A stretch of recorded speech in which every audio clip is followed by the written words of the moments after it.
Okay, Travis says we're ready to go. Thank you, everyone, for joining us in City Council meeting today, December 9th, 2025 in Spanish Fork. We appreciate everybody attending here in person and online, wherever you're at. Like we always start our meetings, we'll have a prayer motivational message given by Councilwoman Beck, and then Councilman Marshall will lead us in the Pledge of Allegiance. Councilwoman Beck. I'll offer a prayer. Our dear Father in heaven, as we gather during this Christmas season, we pause in gratitude for the blessings of our community, and we thank you for the great people here, all those who serve and step up and help their neighbors and collaborate and lead. We pray that thou would watch over and protect us, and tonight we ask for thy guidance that we can make good decisions as a mayor and council, and we pray that we will be very aware of the needs of our neighbors and our seniors that live in our community and those families who are lacking in any sort of way that we can step up and help. And we're thankful for all that thou hast blessed us with to live in such a great city. And we pray for these things humbly in the name of thy Son, Jesus Christ. Amen. Amen. Well, since I'm the only one that wore the ugly sweater and you all missed out, could you all please rise and repeat after me? I pledge allegiance to the flag of the United States of America and to the republic for which it stands, one nation under God, indivisible, with liberty and justice for all. Thank you all. We don't take Councilman Marshall seriously anyway, but we especially can't tonight. It's fair. It's pretty good, pretty festive. Our last meeting before the Christmas holiday, so thank you everybody for joining us in your busy schedules. We know these are busy times for everybody. We'll go to employees of the third quarter today, which is really cool. Jordan, I think you've got our first one, then we'll go to the chief after that.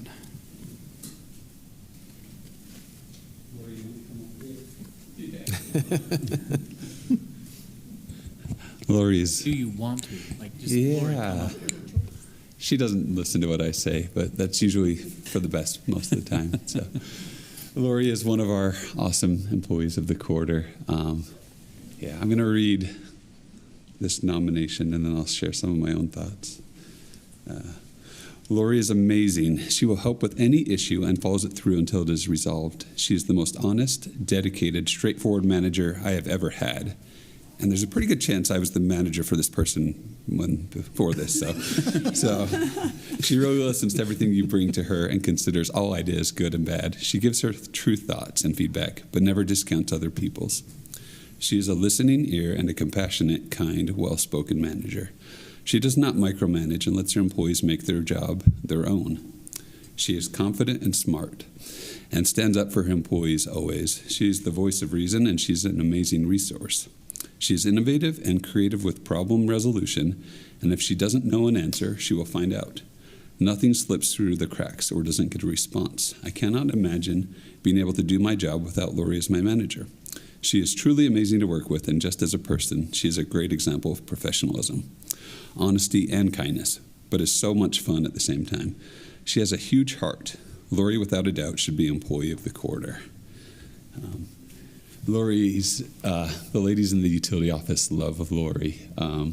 We were having a meal the other day, and all of them sat next to her, and I was the only person on my side of the table, and I was pretty offended, but she's amazing. She is, I'm going to be bold when I say this, Lori, but Lori's the best treasurer we've ever had, and there's a few of us that have been treasurer here today, including myself. Is her? She might be giving me a dirty look. Lori's related to one of our previous treasurers. There are 4 previous treasurers in the room right now. Wow, bold statement. There are 4, so that's why she's that good. Wow.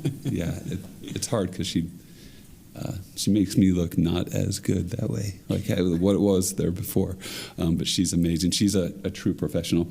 So as our treasurer, she's in charge of all of the cash coming into the city, which is quite a bit of, there's a lot of different money coming into the city, and different ways that we take funds. And she's in charge of making sure all of those things go smoothly. And over the past year, she's been gearing up for the rec center, so she's been busy with that. But I wish I had a dozen Lori's. She is amazing. But I'm going to make Lori come up here and share some thoughts. Thank you. I told Vaughn earlier that I became an accountant so that I could always sit behind the scenes and never have to talk in front of people, but I guess this is the exception. Anyway, thank you, and thanks, Jordan, for the kind words. That's a lot to live up to, considering who is in the room, and they've all been really good. There's so many good employees that work for this city across all departments and divisions, so to be honored among them as Employee of the Quarter really is amazing. Many of you know I grew up in Spanish Fork. I raised my family here. I still live here. And several years ago, I came to work for the city. So when I say I love Spanish Fork, I love Spanish Fork.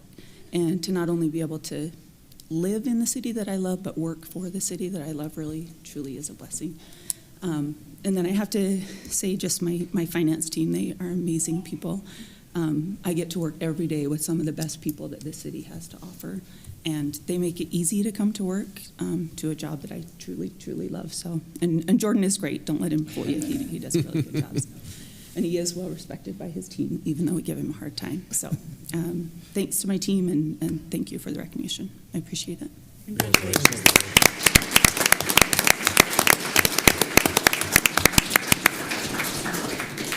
Does anybody have any questions for Lori before she sits down? She's like leaving. She's like, you better not. Yeah. Can I just get a glare?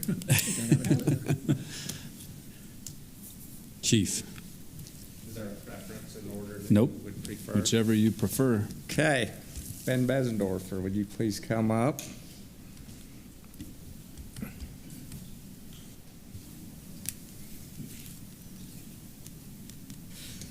So it's a privilege this evening to recognize a couple of our officers from the police department, one of those being Officer Ben Besendorfer. Ben's doing a great job for the police department. I just want to share the nomination with you, then I'll make a few remarks myself. Over the past several months, Ben has shown remarkable growth and dedication. His transformation has been evident in the way he carries himself and the quality of his work. He has become a tremendous asset to the department and a true team player. Ben has quickly risen to become one of the department's top officers. He's someone everyone enjoys being around. He lifts morale, sets a positive example, and helps those around him strive to be better. Congratulations, Ben, but I just want to give some remarks myself and just congratulate you on this, and thank you for the great work you do for the police department and the citizens that you serve here within our community. Ben, when I drive around and I'm checking on a few things and I have my radio on in the vehicle, I hear Ben jumping calls from dispatch. He doesn't have to be asked to take a call. He's volunteering to help other officers on difficult calls. He's striving to be a leader within the department. And I've had a lot of positive feedback, not only from our supervisors within the department, but from his fellow officers as well. So once again, congratulations, Ben. Thanks, Chief. Now it's your turn. Oh.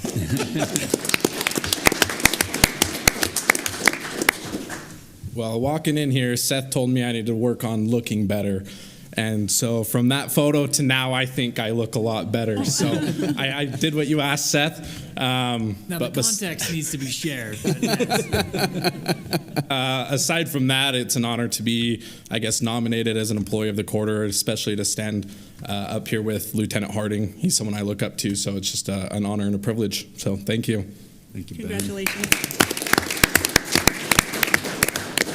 Lieutenant Harding. And I told him he didn't have to wear a tie this evening. So he saw me wearing a tie, became concerned, was going to go home. I told him no need to. So this is a privilege as well. When I became chief, I had to make a difficult decision on who I was going to promote to a lieutenant. And the more I thought about it, it really wasn't that difficult a decision. Cade came out on top. 4 years, him and I, we've worked together. He's been a great support to me. We've dealt with some difficult situations, and I've come through those with his support and his understanding on some of the decisions that I've made, and I do appreciate the support that he shows me as well as the other division commanders within the police department. He's a great mentor to our officers. He deals with some difficult decisions on a daily basis. He deals with some difficult citizens. I know once in a while he'll come in my office and he'll say, I tried to field this call for you, but they weren't happy with what I had to tell them, so they're going to be calling you. But he does a great job. I just wanted to highlight a few things in his nomination. Some of the details of this is that Cade entails working with people who are often going through some of the most difficult moments of their lives. And one of the things that makes Cade worthy of this recognition is his personal way he helps members of our community navigate those situations. He personally takes calls from citizens who are scared, frustrated, and stressed. Cade takes time to actively listen, helping people feel heard and understood. From there, he helps a person address their issues. Sometimes this looks like allocating the necessary resources to address the needs in the community. Other times it looks like administering feedback to his officers. He excels at mentoring patrol officers and sergeants, using his experience to coach them to effectively handle the difficult situations they face on patrol. Cade helps members of our community feel like they have found someone willing to help and they can trust that Cade will follow through. He has an open-door policy which allows members of the police department and the legal department to seek his expertise. Cade does not shy away from addressing the tough issues, even if that means having uncomfortable conversations. His skill in working with the individual allows him to give feedback in an uplifting way, preserving and strengthening vital working relationships. Cade is a valuable asset for his department and for the city of Spanish Fork. Congratulations, Cade, and I do appreciate everything you do for us. So with that, the mayor said you could tell a story about him. He had a couple about you as usual, so. Yeah, just remember I got what this opportunity. Yeah, what's said in the long time. Right. No, honestly, it's an honor to be nominated. I've worked for the city for a little over 20 years, and frankly, it's just been a wonderful experience. And as I look back on it, it's something that I'm going to really cherish for my entire life, I'm sure. So it's an honor to be nominated, and I'm extremely grateful for the kind words and the nomination that was presented for me. I have to say that the people that I work with in the police department, from the chief down to our patrol guys out there working right now, it's a huge honor for me to work with them and to represent them and to be part of that group. And I look forward to coming to work and doing the good work with them and see the awesome things that our patrolmen and our police officers do every single day. And it gives me motivation to keep doing it, because it is good work and they do amazing stuff. And frankly, I wouldn't be successful without those people that are working in the patrol division underneath me. So I'll tell them thanks, and I appreciate the nomination. Thank you.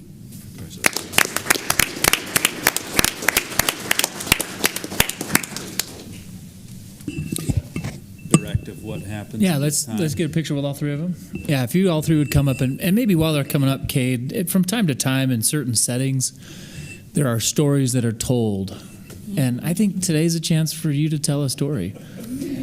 So you've got a few moments, but we'd really like to hear maybe a story from your perspective. Yeah, that's true. About, say, your childhood. Would you? You'd like that? I would. I don't know if anybody else like to hear a story about Just remember Cade's childhood with certain friends? Take it right in the middle there. Come on. Well, you're fine now. All right. Take one more. Thank you. All right, now this.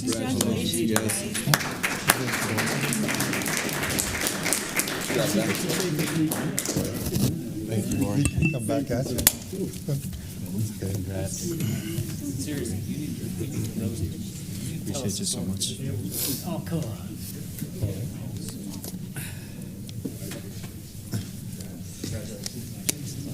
Now you go smooth over whatever Jordan did to your mom. In your years of high school, Did you have something called the Ashi Baba at your school? Was he it? Lieutenant Harding was our Ashi Baba. No way, I did not know that.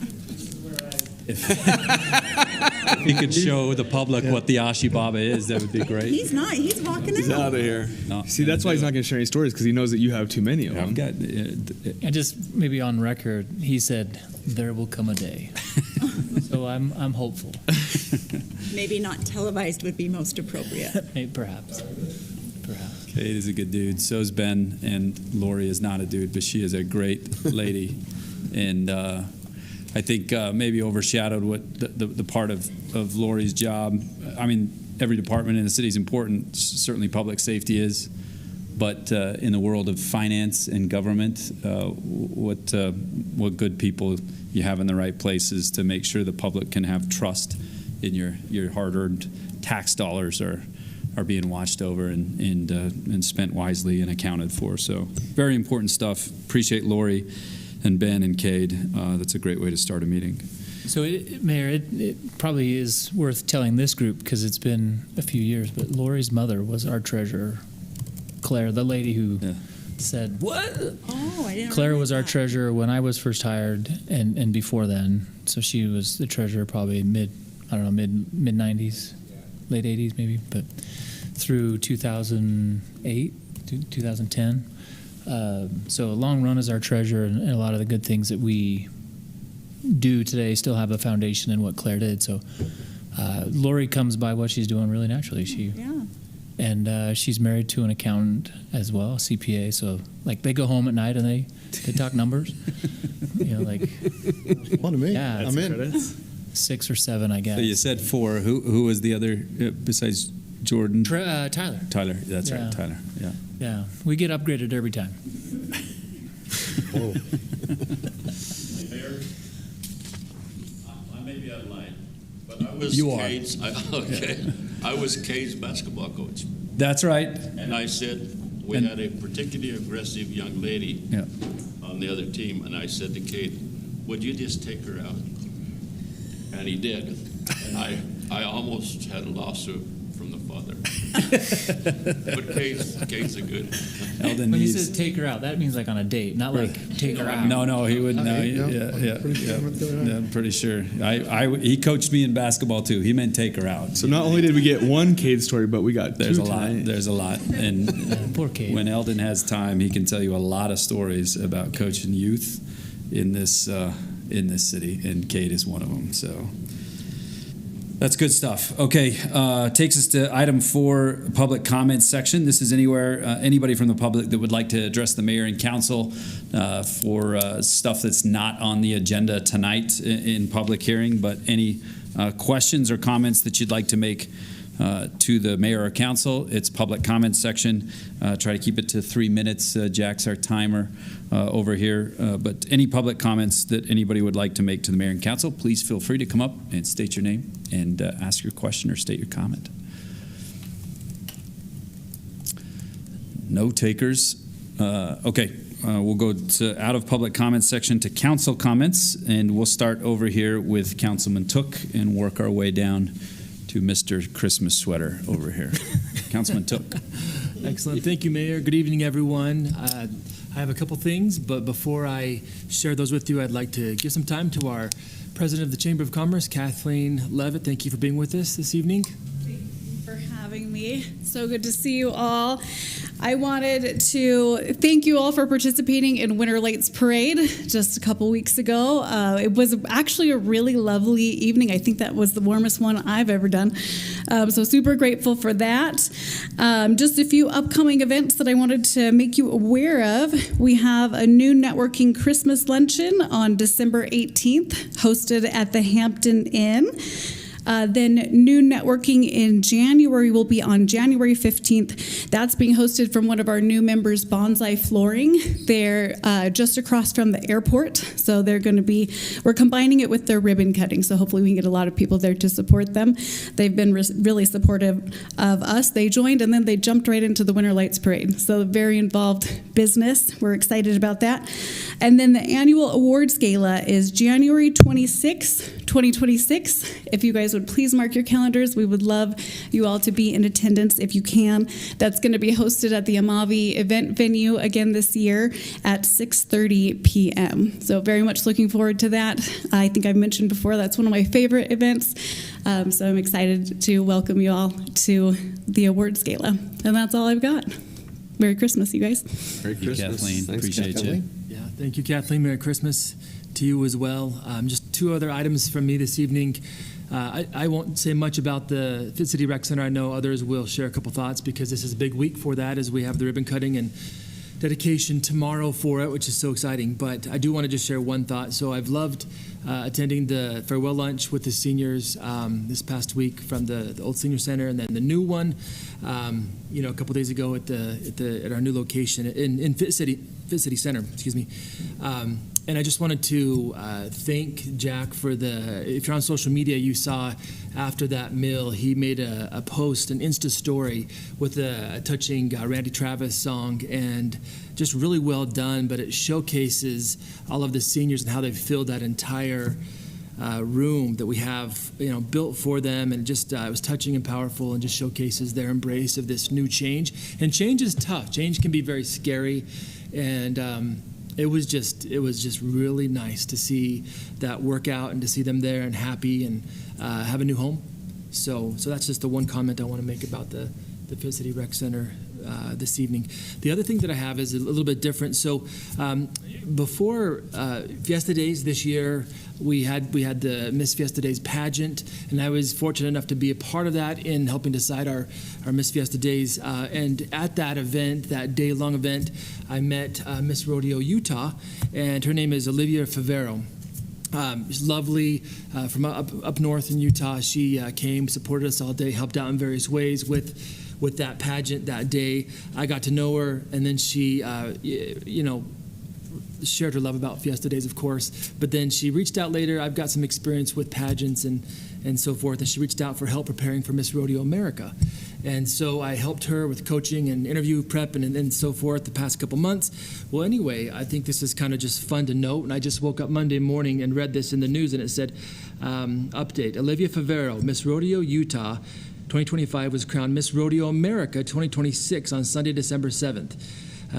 At the conclusion of the pageant held during the National Finals Rodeo, NFR in Las Vegas, succeeding the previous title holder, she'll represent the rodeo world and the American Quarter Horse Association during her reign. And that was pretty awesome to read that, and just proud of her. And it was I talked to her this morning to congratulate her and said, hey, we need you back here at Fiesta Days and helping, out. And she said, I'll do my best. So anyway, just kind of a fun side note and a connection with Spanish Fork and Fiesta Days. And so I hope you all get the chance to meet her, Miss Rodeo America. Now, that's all I've got, Mayor. Cool. That's very cool. Did not know that. Thank you, Councilman Took. Councilman Cardin? Thank you, Mayor. Just a couple things. First, we had an airport board meeting a couple weeks ago. I guess it was last week. There's a lot of things happening at the airport. If you weren't aware, we've talked about that all the time. There is a survey out there right now to our patrons and to those in the area about what some improvements that we can do at the airport and some different things like that. Please take that survey. And if you have questions or if you have concerns about the airport, both Stacy and I serve on that board. We would love to hear from you. Also, any of our board members or the ones that actually know about flying or probably maybe answer your questions a little bit better. But please reach out to the board, ask the questions. We want to make sure that we're doing things the right way. There's a lot of things happening at the airport that we need to continue to improve. And it's just making sure that we do the right ones first and take it in a timely manner. So there's that. Councilman Took or Landon already talked about a couple of those things, and other things I was going to share. One of the things that was awesome is on Monday morning, the free week of the Fit City Center opened, and at 5 a.m. there was a line of people. Apparently there were people in the parking lot at 4:30. Like, that's not a joke. That's not me. Just hyperbole. There were people in the parking lot at 4:30. But Dell, there's something that we probably need to put some policies in place. One, about people stealing other people's machines when there's their cell phone and a water bottle on there. Our city manager may or may not have done that. And then two, making sure that the same machine is wiped down before someone else uses it, done by the city manager. So just want to make sure those rules are put into place so that we're all good. So. If you only use it for 20 seconds, do you really need to wipe it down? Context matters. Always matters. That's all I got, Mayor. And he's out. Thank you, Councilman Cardin. Councilman Euler. Thank you, Mayor. Just wanted to echo again about our senior center opening up this past week. It's been awesome to watch that transition.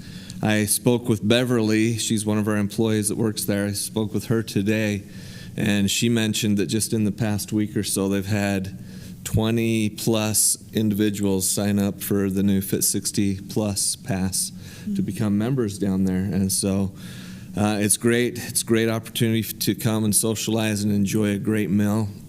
If anything, Dale, I'm worried that we may have built it too small.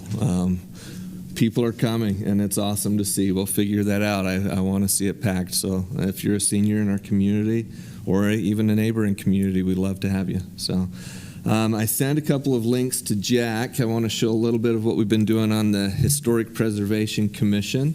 These are a couple of projects. So speaking of the senior center moving, this is our old senior center on Center Street. This is a virtual tour that we've put together and we'll make available to the public. But you can go inside the building. So even after the building's done and gone and is something different, you've got a tour. If you click on the white dot, Jack, that'll take you from place to place. Go back to the one to the left. Now, click on that photo. You can add images and things of what took place in the event. These two individuals are our two oldest seniors that come. The gal on the left, May, is 104 years old, and her cousin on the right, Gordon, is 102 years old. Oh my God. And so we love having them as part of our senior community, and it's great. But so this is the senior center tour. Like I say, you can click on the different links, and it'll take you throughout the entire building. There's the old pool room. So kind of fun. If you go to the other link that I sent you, Jack, this is the one that we're currently working on. This will be fun for people to see as well. So this is our old Spanish Fork High School, which is no longer there. See if you can get inside the building without just skipping ahead. Follow the dots. Push the dots. Let's try that again. Let's go back. You're going the wrong way. Try and get inside the building. Jack. Problem is Jack never doesn't know that. Jack's not familiar with our building, are you, Know how Jack? to get in that building. Let me in. Now you're inside. That's pretty good, huh? Yeah, you got it. Click that one. Now go to the left. Go to the left. Go down that hallway a little bit. Keep going. Maybe you can see your old locker here. The left. Yep, right. Go one more. Look to the right. Might be where Todd Mitchell maybe So, Penny. click that image up above. Whose classroom are we going in? Miss Fawcett's old classroom. So go ahead and go inside the classroom. You're stronger now. Now we're inside the classroom. So just show you a little bit of example of even after things are gone, we're trying to make sure that they're still there so that we can still experience it. This one, once it's complete, you'll be able to go in, I think, just about every single classroom, walk around the inside and the outside of the entire building and remember what our old high school was like for those of us that went there. But Well done, Kevin. just wanted to show you a little bit of why we have the Historic Commission and some of the projects that we're working on. That's all I've got, Mayor. Very cool stuff. Thank you, Councilman Euler. Councilwoman Beck. Just a couple quick things. Kathleen mentioned the Winter Lights Parade, but I also like immediately following that how everyone gathers at the big tree outside of City Hall.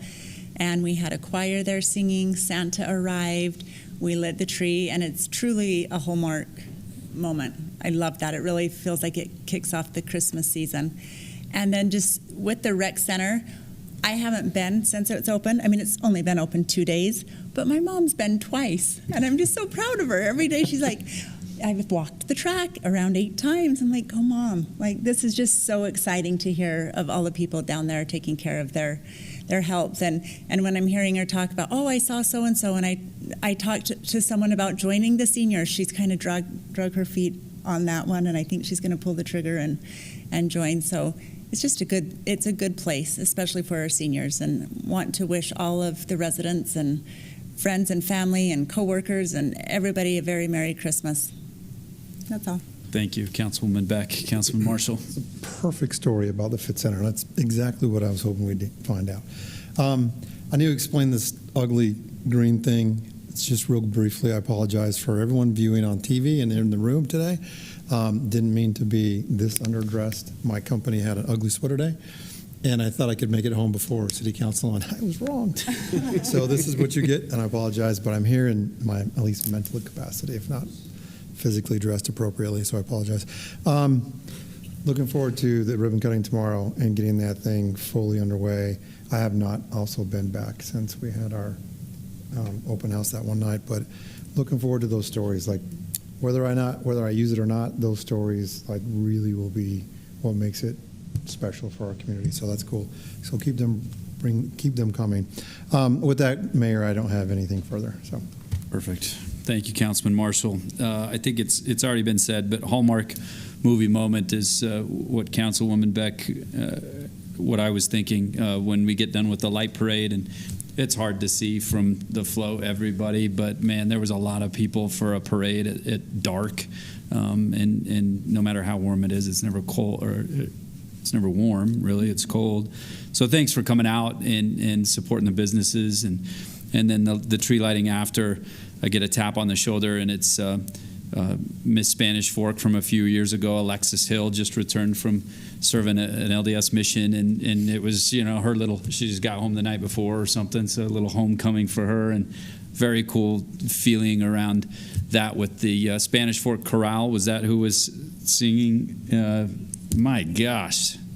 I mean, that was awesome. That was so good, and Santa hanging out, and the kids getting to talk to him for a bit. So thank you, everybody, for coming out. That really makes our community, again, no matter how big it is, feel really small. And then just piggyback on what everybody else said about the Fit City Center, being there yesterday and just waving at people, talking to people from the community, and I know it's been all hands on deck with your staff, Dale. Just a good job to Nick Porter and everyone down at the Fit City Center to keep it going, because there's a lot of people coming through, especially during these days. And please join us. I'm sure the television cameras will be there and everything else tomorrow. If you can't make it in person, we're going to cut that ribbon, and it's going to be a momentous day for our city. So thank you, everybody, for making it happen. We really appreciate it. That's all I have. Manager Perrins, do we have anything from the staff that needs to be followed up? No follow-up items today, Mayor. No reports? We do have some staff reports. Okay. Tara, I have a note. We don't have any election updates, right? We're done. But we do. Oh, okay. follow up. Oh, yeah, thank you. Yeah.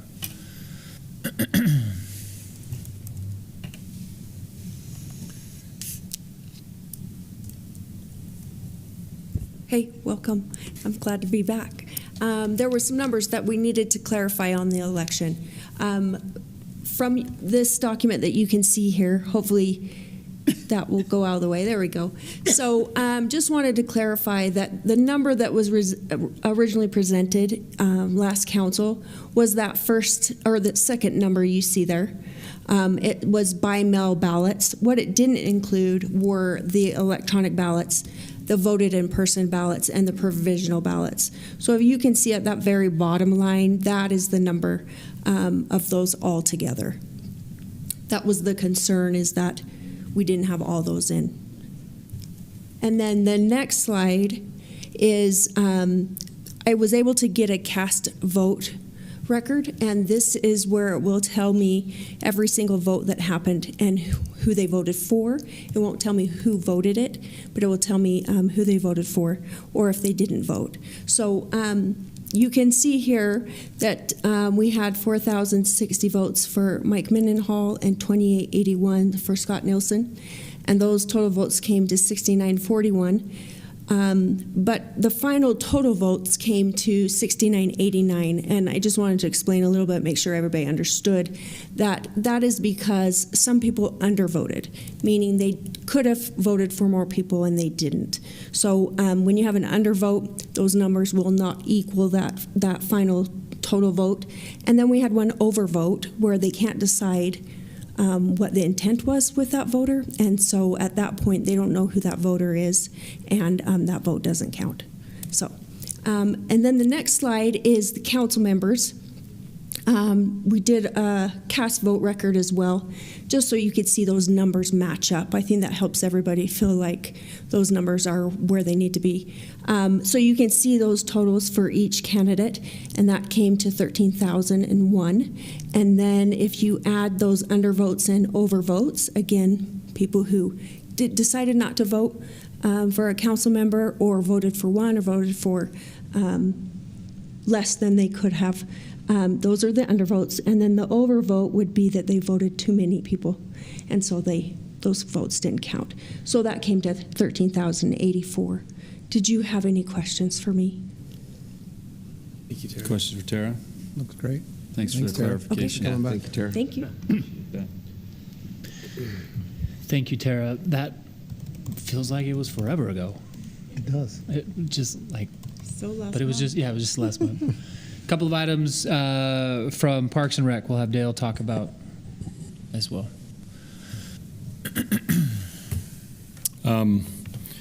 Just to play along with the theme for the evening, Councilman Euler, some of these council members will recall that when I first started this project many years ago, I told them I cannot build this building big enough. And you're starting to see that come to fruition already, which is a good problem to have, right? Let me just give you a couple of interesting facts, and you guys have shared some of them already. But we did have 18 seniors sign up yesterday. So this is actually the vision that we had for moving the seniors into this center. Even though change is hard for them, is actually happening the way we envisioned it would happen.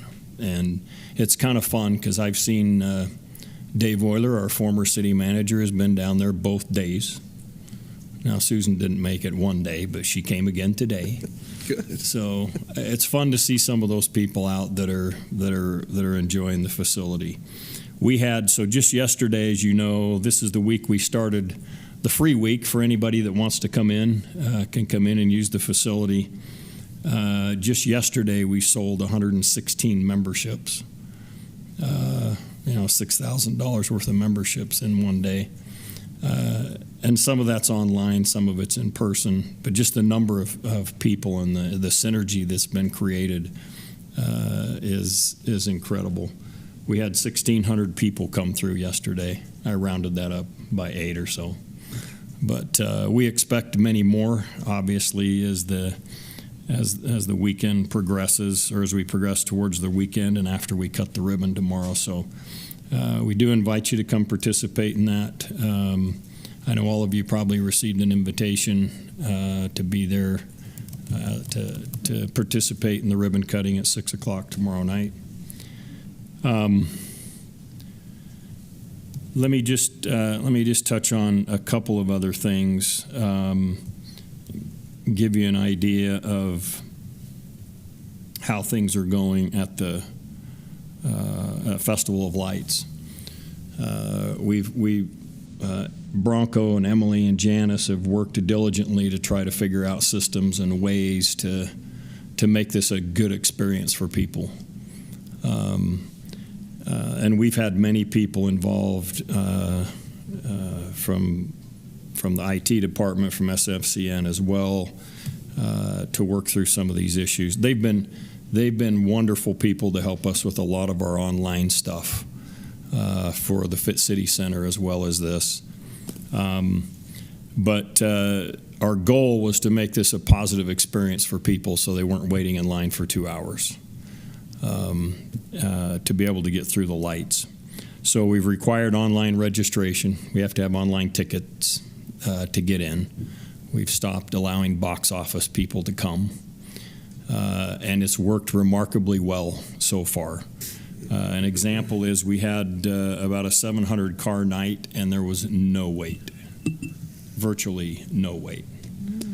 The longest wait we've had has been back around to the church. I don't know if you know where that is on River Bottoms Road, and it took 15 minutes for them to get in.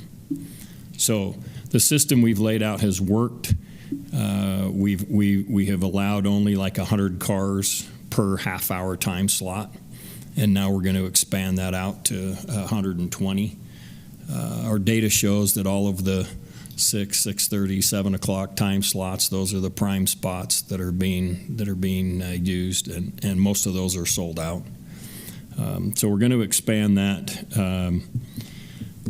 And we've had about 4,700 cars to date in 12 nights. So our numbers are down a little bit from what they have been in years past, but we did that intentionally so we can make this a better experience for people.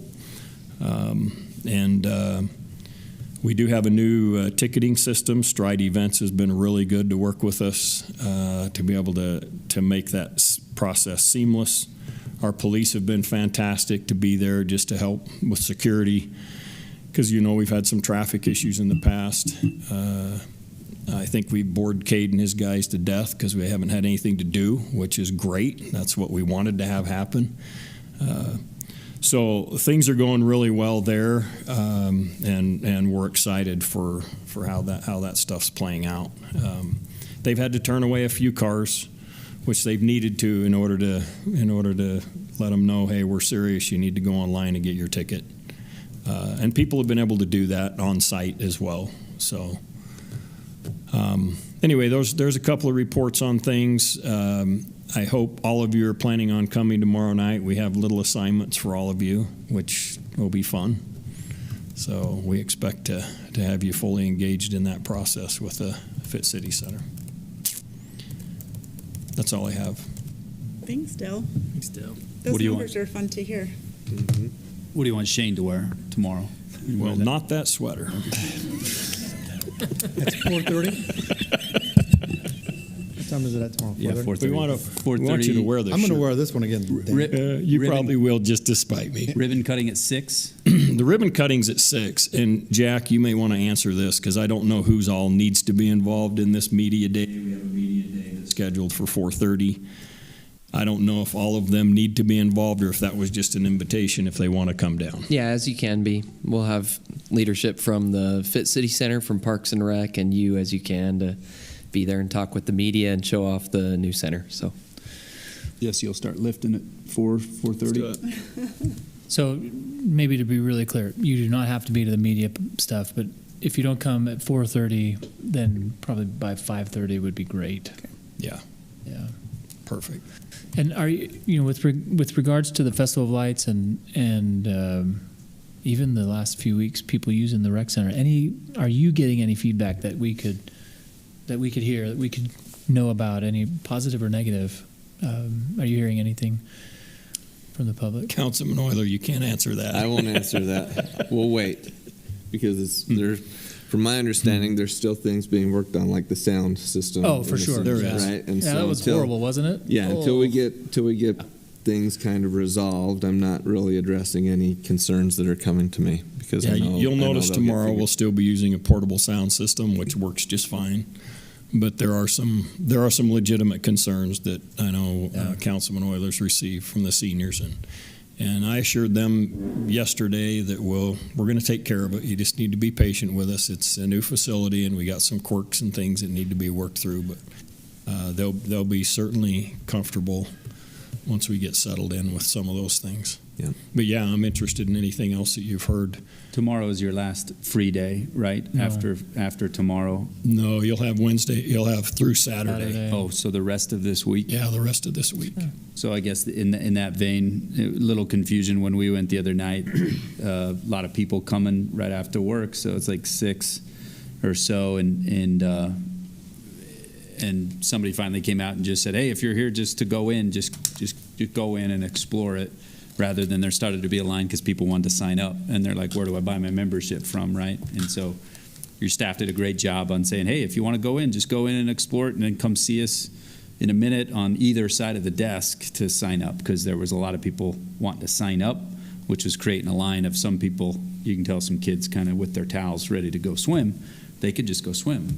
Yes, of course, and get signed up later. Yeah, and right now we've been testing things all along the way, and this week we're testing our staffing levels at full operational at full operational levels. And when Jesse and I were there at Monday at 5 a.m., I wondered how many lifeguards are going to be out there. And the answer was 1 per pool.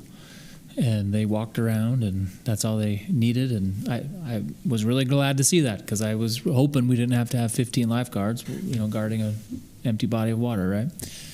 So we're testing our staffing levels. We're testing our demand. It's been interesting, maybe not all that revelatory, but interesting to see what where those peaks and valleys are in the use. But if you have any interactions with seniors, one thing I told them, and there were some who were surprised, tell them, just come and love this center from 9 to 2 o'clock. This is, you can have the run of the place, do whatever you want, and you don't have to worry about any of the other, probably the littler patrons, right? And there were some seniors who genuinely said, I hadn't even thought about that. I thought I was always going to have to fight the crowds, and it will be really open to them, and I think a great amenity for the seniors during that window of time, which will be perfect. And then they can go get their senior discount at the restaurant afterwards, right, Dale? That's right.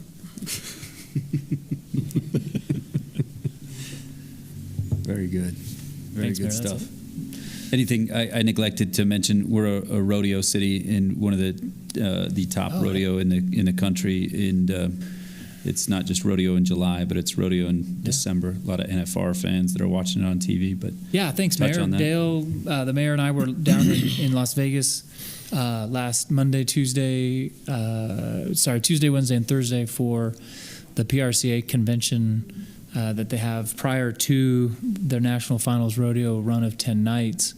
And we were represented well.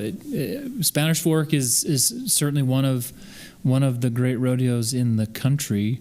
We're in the top 10 of rodeo payouts, and that's quite impressive. And you go into some of these meetings, and there are, I don't know how many committees, 400 committees or so in some of these meetings, and we're up there. The PRCA is up on the stage talking about whatever, and there were 2 mentions of the Fiesta Days Rodeo in the meetings on one day, and we're like, wow, we're certainly well respected in the rodeo world.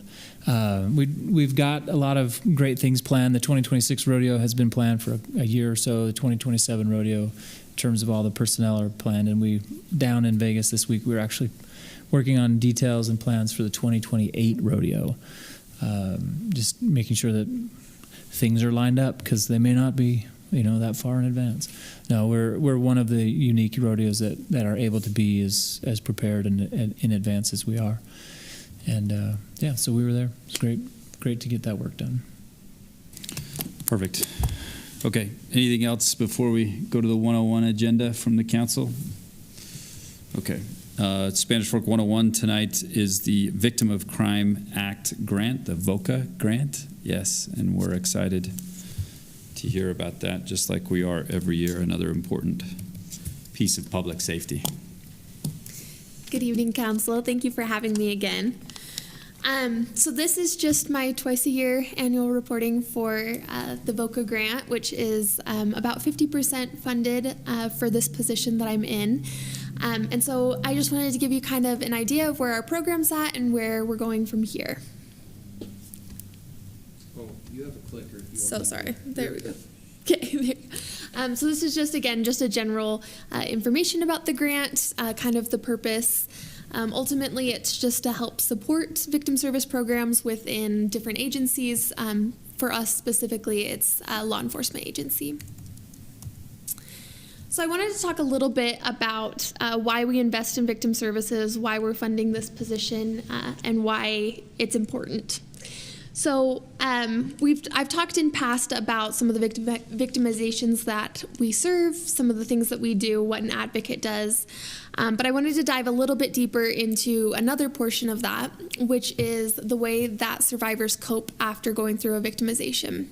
So when they experience trauma and abuse, it can be difficult to know how you can cope and how to cope in healthy ways from that. When they're not provided the appropriate support and taught the healthy coping skills, the situation can get a lot worse. They may turn towards maladaptive coping skills, which can be a barrier to their healing, but it can also lead to further issues like other traumatic experiences or other involvement within the criminal justice system. So victim services is more than just the emotional support, though that is a big part of it. It's also about teaching those healthy coping skills, getting survivors back on their feet, and then helping them to break the cycles of abuse that they often find themselves in. When I speak about the maladaptive coping skills or about unhealthy coping mechanisms, a lot of these are criminal behavior, self-harm, drugs, alcohol. And so, of course, when people are turning to those methods to kind of get through their experience, we can see how that could make the situation worse, unfortunately. And with this, I also want to say that it's not, of course, the survivor's fault that they went through this. I want to make it very clear that the way they cope is not a reflection of them personally, but more just the lifestyle and the things that they've been taught. And so that's why victim services is so important, because they didn't ask to go through this experience. And so my job is to just help them get back on their feet and move forward in the healthiest, safest way possible. So I wanted to give a little bit of an example of what this might look like if a survivor doesn't use those healthy coping skills or if they're not provided those resources. So for this example, we'll say that a survivor experiences a domestic violence incident. They don't have the support or the skills to cope in healthy ways, and so they turn to substances to help them survive this experience. They don't know how else they're going to get through it, and they need something to get through day by day. Oftentimes, like I mentioned, this can lead to further involvement within the criminal justice system. So they may be arrested for the illegal substance use and then therefore unable to care for their children. With domestic violence incidences, we see a lot of divorces. So in this case, their involvement with the criminal justice system may have a negative effect on their current divorce or custody case. The arrest may cause the survivor to lose their job. They will then struggle to meet their basic needs. And this incident escalates and further problems arise both for the survivor and their families unless there is a significant change. That change, of course, would be victim services and the appropriate resources and intervention. I want to make it clear that this is not an exaggerated example. This is one that I have seen within the last week, even. It is a common example that we have with survivors because those coping skills are often not taught in the way that they need to be and not provided to the extent that they need to be. So again, it's not the survivor's fault that they are turning this way to these coping skills. It's not their fault that they've been through any type of abuse or trauma, but we do want them to be able to make the appropriate changes to get themselves into a healthier and safer spot. We want to empower them and teach them how to do that, and that's where victim services come in. So moving forward, how I would like to see our program develop. We all know that our city is growing, and with that, our victim services program will grow with it. Right now, we are using all of the resources to our abilities to provide effective victim services and doing it within the best of our capacity. But like I said, as it grows, I would love to see more abuse prevention and education on these healthy coping skills to try to help survivors even before an incident happens, but especially after. I would love to increase the resources that we have to help families, again, identify and break those cycles of abuse. That's a big goal that we have moving forward. A lot of times we are focusing on the postvention, but we would love to work on prevention and working on breaking those cycles before it affects the next generation. And then lastly, we want to focus on the capacity to spend more time making personal connections with those survivors. That's sitting down with them face to face, having those conversations, identifying their specific needs, what their family history has been like. If there has been multiple years and generations of abuse, how do we identify those? How do we break those? And how do we get them back on their feet to promote the healthiest and safest way to heal? So just in conclusion, investing in victim services doesn't just help the survivor. My position doesn't just help the one person who has been victimized, but ideally it will help their families, their extended families, their neighbors. As we continue to grow and learn and provide these victim services, it'll eventually make our community safer and healthier as a whole.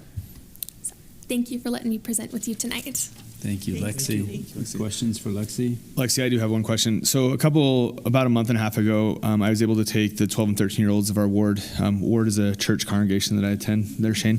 That we were able to tour the police station, and we saw one of the rooms where you keep stuffed animals and different things. Mm-hmm. They asked, how can they donate them? What does that look like, and what other things could you use to help with the things that you provide for victims? Yeah. We have had a very, very generous community, especially within the last year. If you saw where we keep the stuffed animals, I am taking up tons of file rooms with it. So sorry, Chief, for that.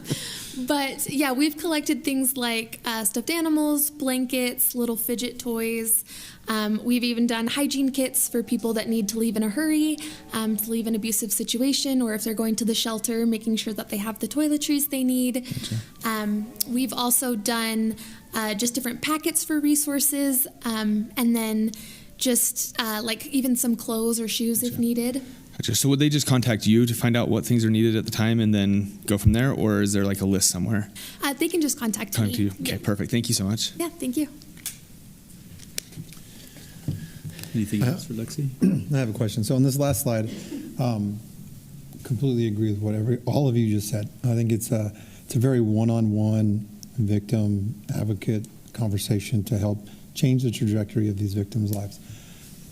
It seems like that's a lot of one-on-one for one person. So as you see the city growing, how do you see the size of this group growing? I would love to see us develop our program more to have more advocates. I know that as the city's growing, there's lots of avenues of where we need to allocate those resources, but I would love to see us get more advocates so we can increase the impact that we have. Right now, I am happy to do as much as I can, but like you mentioned, I'm one person, and so I think that as we continue to develop, we can make more and more impactful changes with more support. When do you see a second person being needed? As soon as possible. Okay. There's always more to be done. I think that we're doing a great job with our department, if I do say so myself. I think with the support of our officers and our chief, we're doing the very best we can. And I think that we are making a difference, but there's always room for improvement. And so I would love any support that we can get. Okay, thank you. Lexi, a lot of these people are going through some pretty difficult, traumatic experiences. How many of them are you aware of that are able to get professional counseling and help in that area? Almost all of the survivors that I work with. Yeah. It's something that I personally advocate for because I believe that there's evidence-based healing and effects that come from that. Okay, perfect. Thank you. Chief, go ahead. I always have to comment. I think, number one, Lexi, you do a great job, and I really appreciate how you approach what you do. I think your personality and demeanor are wonderful for what you're doing. I've learned, adding some color to what Lexi's talked about, as we interact with the world around us, we see a response to trauma, and we often think of the two F's, fight or flight. And I think what Lexi gets to interact with, and I think what you talked about, are the other two F's, very much lesser known, freeze or fawn. And as someone interacting with somebody that is going through trauma, I think it's pretty common for us to say, get away from it, stop it, and all the things that I think are easy to say, behave this way, and you'll be able to overcome it. But psychologically, it's a much different circumstance than somebody like me from the outside just simply saying, change the circumstance. That freeze or fawn are just as real, but not as visible as fight or flight. And I think the work that you do and what you described today is helping that more passive but equally difficult experience that somebody's having and how they go through that. So thanks, Lexi. That's a great point. Thank you for bringing that up. Chief, how important is Lexi to the She's department's very work? important, and she's doing a great job. She's helping people on a daily basis and helping those survivors of crimes within our community, and not only those that come down to our office to speak with her, but she also responds after hours to incidents, suicides, where she shows up. She supports the family members there. She assists our officers, and she's just a great resource for the members of our community that are going through those type of traumatic events in their lives. But phenomenal job. As she stated, as the city grows, we are going to need more help, and because there are, on a daily basis, when I review reports in the morning, there are a lot of domestic violence and criminal activity that occurred where her resources are needed, and she has a positive impact on those victims. So once again, thank you for what you do, Lexi. Thank you, Chief. I appreciate that. Thank you. Thank you, Lexi. Thank you, Lexi. Appreciate you so much. Thank you for the good questions. Thank you for the good insights from everyone. Important work and important section of our city. Okay, takes us to item 8 on our agenda, the consent items. There's A, B, and C on the consent items. If there's any questions, speak now. If not, I would entertain a motion. I move to approve the consent items. Motion made by Councilwoman Beck.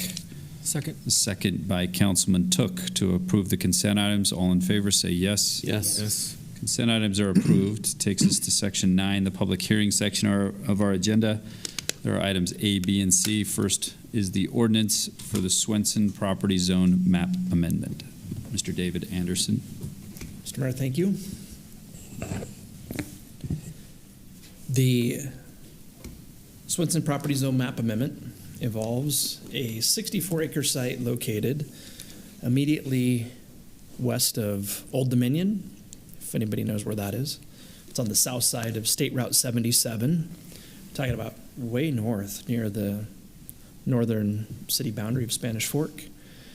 It's just southwest of Stockman Flats, which I believe is the largest industrial project that's under construction in Utah Valley.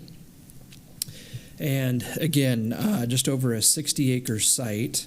The property within the last several months has been part of the Ray Allen Swenson annexation and was annexed into Spanish Fork with rural residential zoning. So the proposal tonight is to have that zoning change from rural residential to industrial 1. The area that the subject property is in clearly is being developed with industrial land uses. I would say it's definitely in the path of development. And as we've talked, for example, about an updated version of the city's land use map of the general plan, we've talked about this area being designated industrial. So for a variety of different reasons, staff and then I believe the Planning Commission for similar reasons, both have recommended that the proposed zone change be approved. And that being the case, one of the things that we check at this time pretty closely, that is when zoning changes and additional rights are extended to property owners in the form of what comes with the particular zone. We want to make sure that the city at that point in time is ready to provide all of the necessary services to a property. And in this case, which is not limited just to this site, but to the area, we have a capacity issue in terms of providing power. And until we are able to make a significant leap forward with the development of a new substation for power in the area, we're concerned about the capacity that we have. And that also being the case, I want to be clear that the resolution of that can happen pretty quickly. I appreciate that our power department has been very forward-looking in terms of making sure that as investment continues to happen in this part of the community, they're prepared to serve it. It's amazing for me to think that in some cases you have to order equipment for things like a substation several years in advance of when that will be delivered. And in the case of what we need to be able to upgrade our service in this part of Spanish Fork, we've had the long lead items on order for quite some time. We'll take delivery of those within the next few months, and certainly could have the additional infrastructure in place to provide power to this area, I believe, before any large projects could be finished within a year or so. So that's a little bit of additional background that we really didn't go into much detail with the Planning Commission on last week, partly because tonight staff is, instead of recommending that the proposed zone change be approved, we're recommending that it be continued. I think long-term, certainly very anxious and eager to support industrial zoning on this property. I think that's a very important part of different things that we're trying to accomplish for the community and the region with a certain type of development happening in the area. But we believe that it's very important to make sure that we're in a position to provide the required service for industrial development before the zoning gets changed. So as part of our recommendation as well, we'd recommend that you hold the public hearing tonight. It's been advertised as such, and I don't believe that the proposal will change going forward. Taking it at face value, the concept of changing the zoning from a residential to industrial here, it's pretty simple. You can look at the list of allowed uses in the industrial 1 zone if you'd like, and see what rights this change would afford a property owner on that side of things. Again, I think it's pretty straightforward, and we hope to have the power issue resolved such to have this, if you were to continue it tonight, back on your agenda, maybe in the very near future for you to act on it as the council. Do you have any questions about that? So this was before the Planning Commission last week? Correct, yeah. I would assume at that time we knew we could or we couldn't service the property with utilities. Did we feel like we could? And now something's changed between now and then? That we feel like we couldn't? That is a great question. I'd say it's over the course of just the last few weeks that we've realized that there's a possibility that different dominoes aren't going to fall such that we'll be able to provide power on a schedule that would align with the potential development of this property. In fact, just from the Development Review Committee making a recommendation that the zoning be changed 3 weeks ago to what we recommended the Planning Commission consider last week, there was an adjustment to that recommendation and some things that we suggested the Planning Commission consider as findings as we started to get a better feel for exactly where we're at right now. And just a little bit more color. We've been working to address a specific need for well over a year, and we've been working with a private company in the area to help us solve that. And at different times, I think we felt that need being more power to that end of the city. That's exactly it. Yep. Including this 64 acres. Yeah. So incidentally, I'd like to be clear, and I thought a lot about this before getting up. I can't remember if I said it, but I don't think we, in fact, with some certainty I can say, we would not recommend that any additional industrial zoning be assigned, certainly in the immediate vicinity of the subject property until we have this issue solved. In fact, even going a step beyond that, we've been working with, I'd say, a prospective developer of the property immediately north of this site for well over 6 months. And we've told them to not make application for a development approval with the idea that we can't provide power. So while it's not unique, I do think this application, I would say, is not, unique in terms of needing that additional capacity. I think we're close to being able to address that, which is largely how this ended up on your agenda, after we noticed it for the public hearing several weeks ago. Okay. I would hope that both DRC and the Planning Commission are asking these same questions. Can we serve the property? It sounds like somewhere along the way the answer was yes, we think so, and it's changed to probably not, at least yet. Is that generally how that all flowed?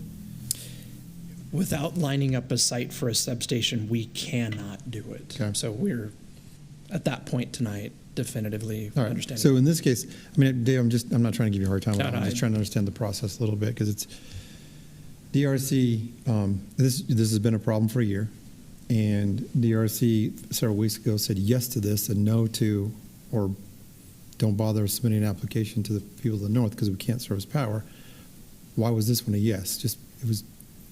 We felt more comfortable that we had things in place to service it, and they've fallen through in the last couple of weeks. Yeah, and I don't mean to be coy at all, but we hope that there is a resolution that is on the It's immediate just right there. Okay. horizon. That would So make sense that you had that's- something in mind that you could solve the problem with. It just hasn't panned out yet. So we're processing this because the applicant would like to see it move quickly. And because of that speed, we just haven't got all of our ducks in a row just quite yet. I don't know that I could have said it better. Okay. I mean, I All right. think that's And- great. And one addition, the land that he's referring to where we are saying don't submit a site plan, I believe that land's already zoned industrial, correct? That happened with the annexation Yeah. there. Okay. Yeah, And so they are in two different phases. This one wanting a zone change, the other one wanting a site plan. If that one came in to say let's do a zone change, I think you would say the same thing we're talking about now for this one, but that they are in different phases as well. I guess that begs the question, why didn't we think about providing power to that zone change? 2 years ago. Mm-hmm. Yeah. And we probably did, and we said, if we had this in place, we could provide it, and this has not happened yet. Yeah, great question. 2 years ago, that was the annexation that created the need for, in our understanding of how we'd plan for power. That's probably where that was, and as a part of the annexation discussions, we did talk about if we need power, and that then we could we put power here, which kicked off a series of 6 months or 8 months of back and forth. Do we? Don't we? We don't. We do. So it might be fair to say that predated, that assigning the zone to that particular property to the north probably predated the problem, although it might have created the problem. How's that? That makes sense. Okay. Yeah. And I'd add to that, for whatever this is worth, I think we underestimated how challenging it would be to find a site. Yeah. At face value, it seemed very simple to be able to identify a site that would work, and it's just proved to be more complex than we thought. Yeah, I think that it's been a while since we did that zone change on the north, but it does seem like there was this conversation around we need to provide power, or we would need to. It would need a substation somewhere. That's in the plans, that's in the works. So move forward with the application, with the change. Now we're at a point where we can't move forward because we actually need to flip a switch. Yeah. Okay. All right. Yep. Okay, I'm there. Thanks, Dave. Sorry, you all. Takes me. No, I think This green is like bleeding off my brain power. Shane, I think it's helpful because you probably answered so many people's questions. Okay. And You're following through with what you campaigned I on did, to be huh? more Yeah. transparent. Good job. Which is painful for y'all, but No, I there. appreciate it. And I think for me, and this is a balance, and I don't know that I'm walking it well, but being helpful and productive, effective, efficient, in application processes, it's a balance. And sometimes the right answer probably is no. And we just have to wait if it's 6 months, a year, or 2 years. But we know that there are leading items and leading things that we can do, but that eventually it gets to a pressure point, and there is eventually a point where you have to say, well, actually, we can't. So this is the last stop we have. But finding that balance between being efficient and responsive is, I think, something we try to walk. I think we usually walk it okay, but I think it is a balance and competes with something. Any other questions for Dave before public hearing? Thank you. Thank you. Thank you, Dave. If the applicant wants to add anything before we go into public hearing, you feel free to. Thank you. I'm Cade Cole. I'm with the developer, co-part to Dave Simpson. Again, thank you for considering our item. We are in communication with Dave on what was just discussed. We're okay with the recommendation to continue. For public hearing's sake, I would just like to say this project started with an annexation application through the Ray Allen Swenson family. We have since taken over for them, but their wishes was to kind of proceed with this rezoning and seeing the property develop. And like Dave said, it's in the path that the city sees to go industrial. So we do sentiment with some of the farmers in the room. We farm just down the street, actually. We don't obviously intend to impede upon their operations or anything, but we would like to move forward with our application have us be, zoned industrial. So, but thank you for your time. I don't know if anybody has any questions for me, but. Questions for Caden yet? No. Thank you, Cade. Thank you. Appreciate it.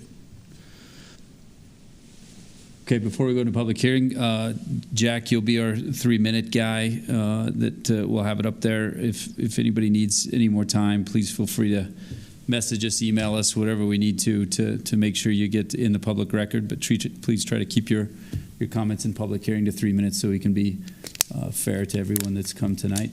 And other than that, I'd entertain a motion to go into public hearing for item A. So moved. Motion made by Councilman Cardin. Second by Councilman Took. All in favor say yes. Yes.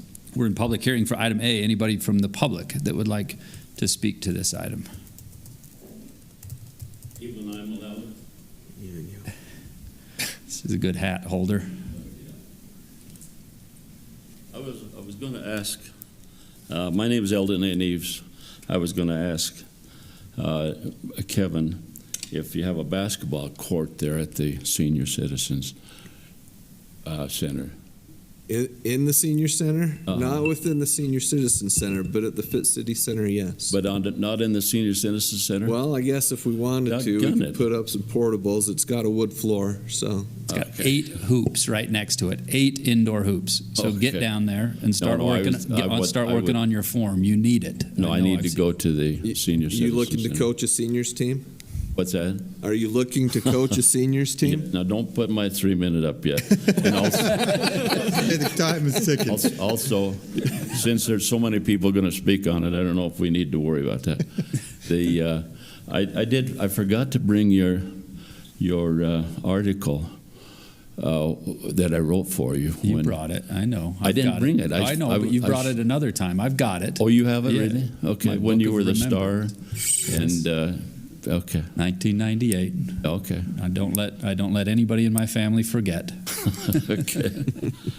I wanted to make sure that even though I sometimes in the past, not now, but in the past, I've been known to seem critical of, but I'm Spanish Fork, true blue. I bleed on this side gray and that side red, a little bit black in the middle because of my time in Africa, but I graduated here. All my family have graduated from here. This little girl right here and the other Roberts children have all been on the high school councils. My business is 3-4 blocks south here, has been here 50 years. I owe all my roof over my head, everything that I have, I owe to Spanish Fork City and Spanish Fork people. I'm true blue, and even though I've been just a little bit ornery, I guess, like an old cowboy is sometimes. My daughter says it's time to be an elderly statesman instead of an old ornery cowboy. So I need to make that change. I was here for the Planning Commission last week, and I listened to Dave Anderson present his land use program, or whatever it's called. What is it called, Dave? Land use proposal. General plan. And it was remarkable. I couldn't believe how well it was done, and I was particularly interested in the fact that there is a spot in there where it allows for, or it encourages agriculture, what is it called, agriculture inclusion or whatever you'd say on that. And I didn't realize that. I didn't realize that was part of Spanish Fork's proposal. And I was very amazed at that and very pleased with that idea. Right now, I have my fence line right next to Dave Simpson's fence line, that's on this proposal, the zone change. So on my side, it's RR. His side, he wants to change. But currently, it's RR. He wants to change it to light industrial, which then bleeds fairly quickly into heavy industrial. I run my line. If you continue straight to the south on my line, on the west side, it is generally speaking all farmland, homes, and so forth. And it goes clear down to, more or less, down to Fourth North and Spanish Fork. On the east side, that's when Spanish Fork has annexed, and it has changed to the Spanish Fork, the light industrial or whatever. That's in a general sense, not specifically, but in a general sense. And I live in Palmyra right now, and I would like to continue to have that line pretty well stay where it is, because I would prefer not to have us continue to lose land to the west. I understand that, and Dave Simpson has included, well, thanks, Tara. Tara came up to me while I was just sitting there. She didn't recognize who I was, I don't think. And she welcomed me, asked who I was, asked what I had come for. And I thought that was so doggone nice of her to do that. And I think that's generally speaking, at least in the old times when we moved here now don't time us on this. We moved here when I was 12 years old, and we went broke in Wyoming. My dad was a rancher there. We droughted out and so forth. And he also had 9 children, and that didn't help him, I think, too much. But I remember I came here with my dad when I was 12 years old, and we worked for Siemens Dairy for a little while.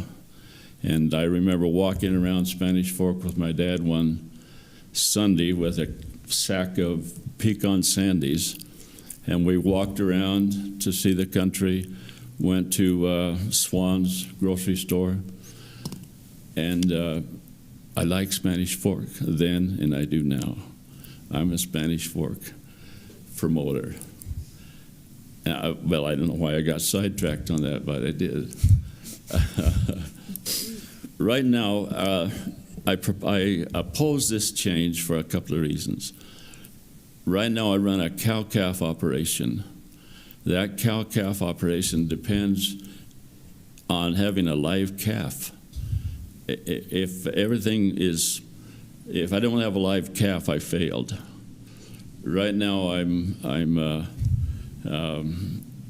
more or less retired. My son runs a tree business here south and so forth, and I run a bunch of cows, and I don't have room for 200 cattle inside of a barn or inside a corral, which is also not a good place to calve, because the disease develops in a barn and in a corral and so forth. So it's best to calve out on the grass.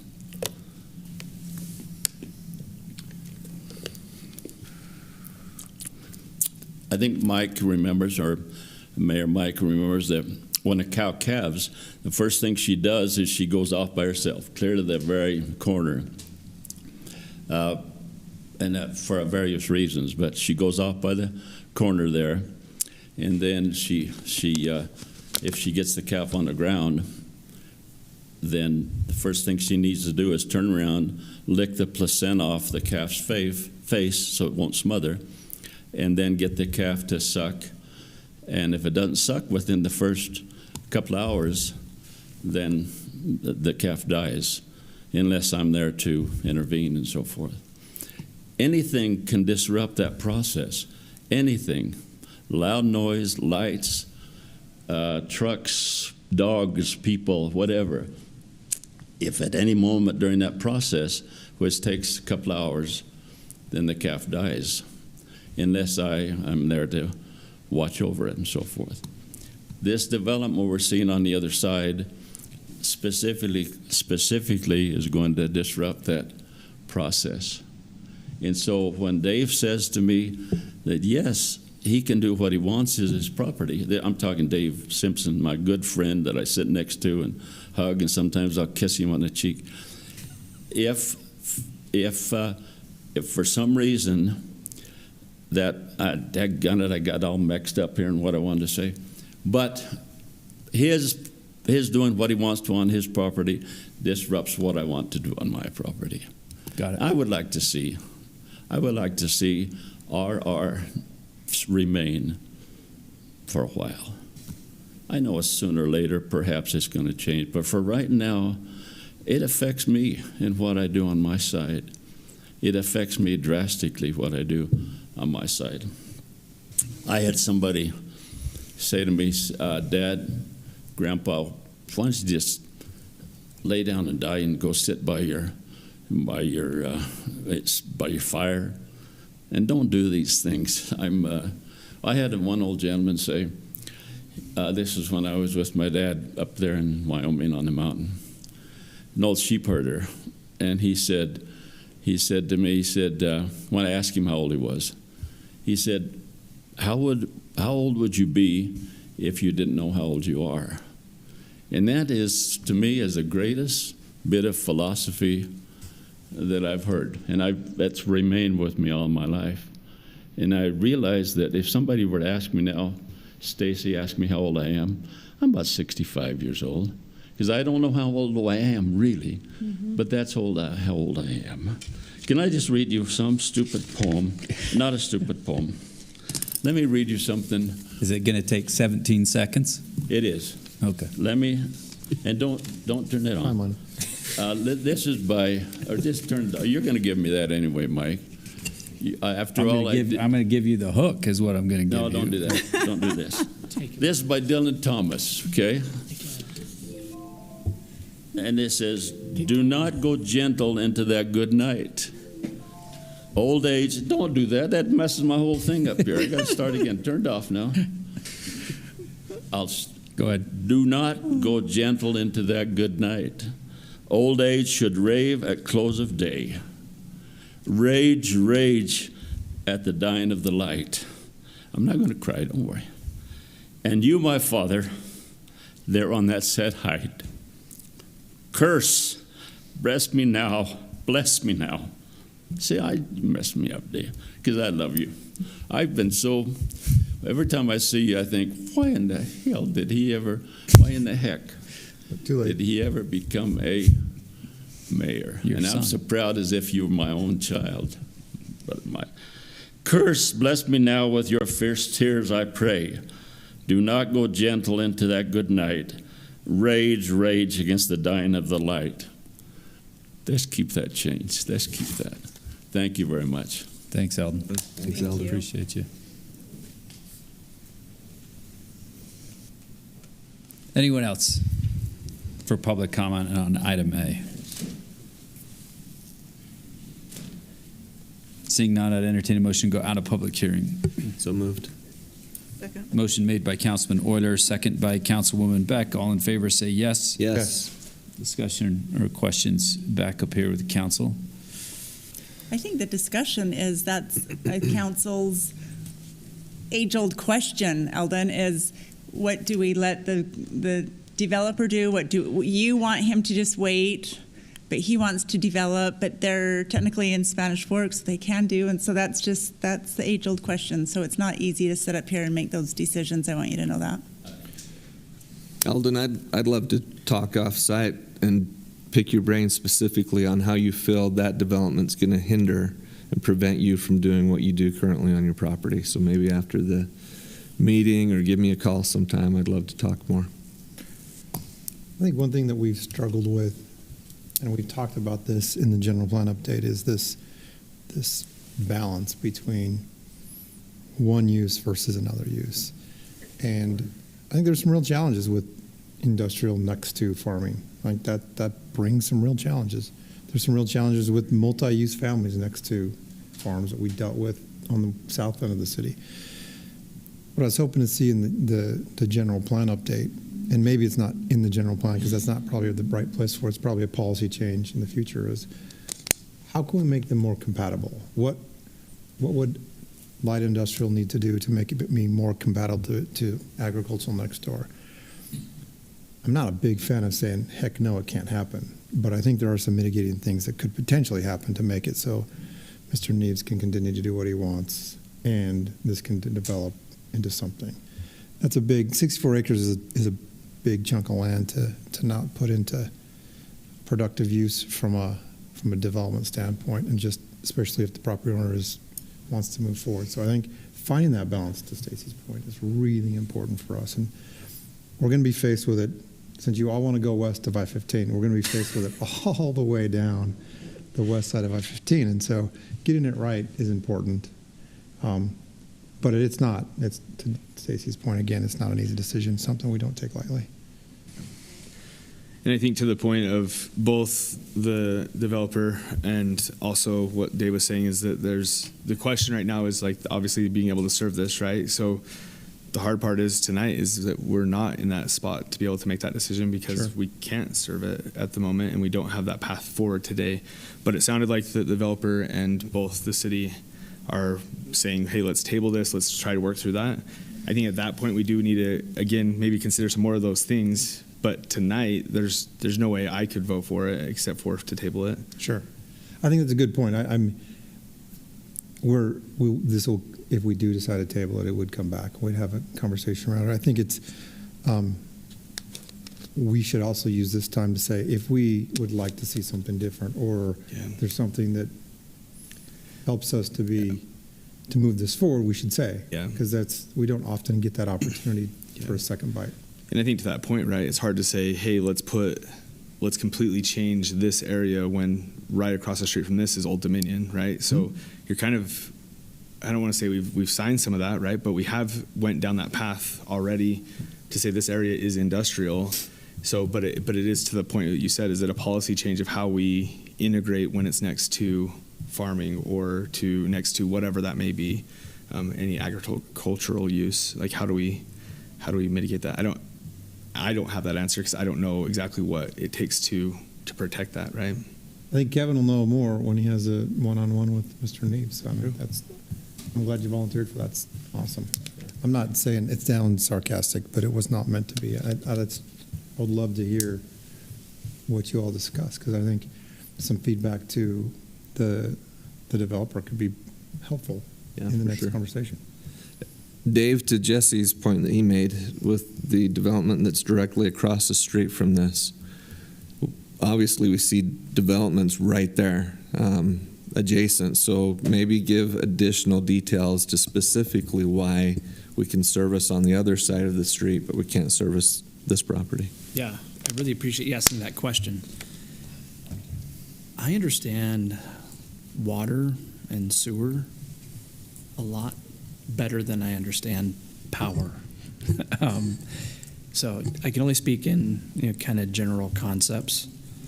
We could provide power to light a light bulb on the subject property, no problem, with the existing infrastructure that's in place today. But we don't have the ability to provide the amount of power that would be required for the kind of development that's happening around the subject property. We're talking about really big buildings, and sometimes those really big buildings, they're just storing stuff, and it's just lights that are on. That's pretty easy. Sometimes those really big buildings are full of big, heavy equipment that use a lot of power.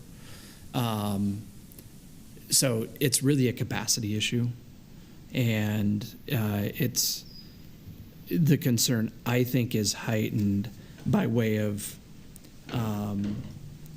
in our light industrial zone, you can do a lot of different things, including manufacturing, and that's really what uses a lot of power.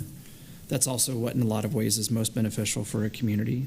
Typically, the higher paying jobs come with that, more capital investment and that type of a thing. So we love that. But it's really just that capacity issue. Does that make sense? Yeah, totally does. So based on what's in the industrial one uses, when we plan, we need to plan for a potential of max capacity.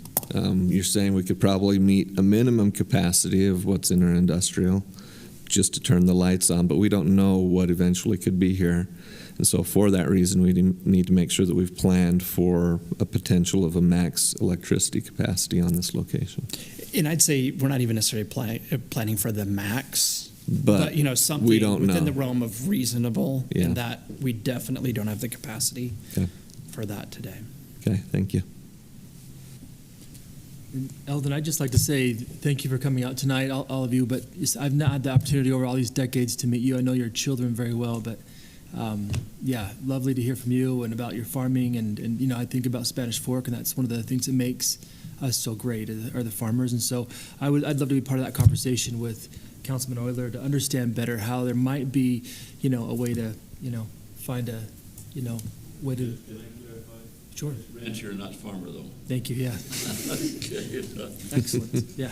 And I'm going to make a point. I'm not going to be part of those discussions. I've been part of those discussions since I'm 12 years old. Yeah. That's 92. So we call you a.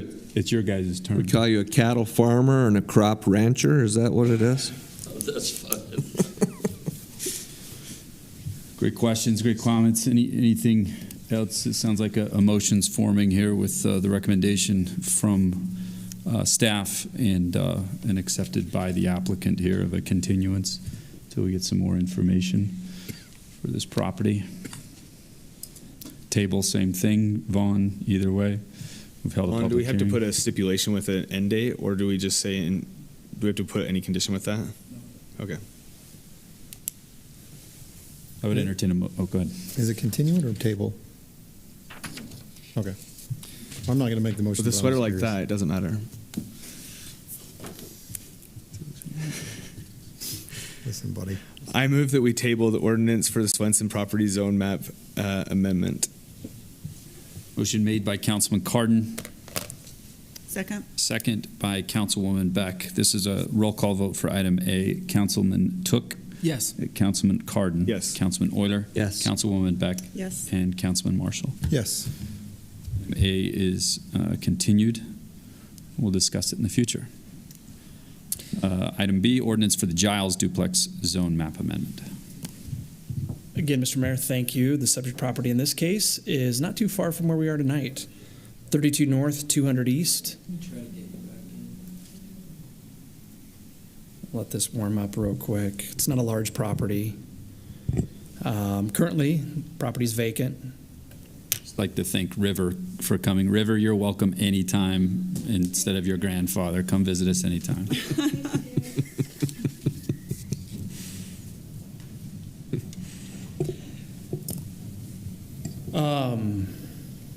It's a vacant lot, so to speak. Getting over to that. So there we go. Again, 32 North, 200 East.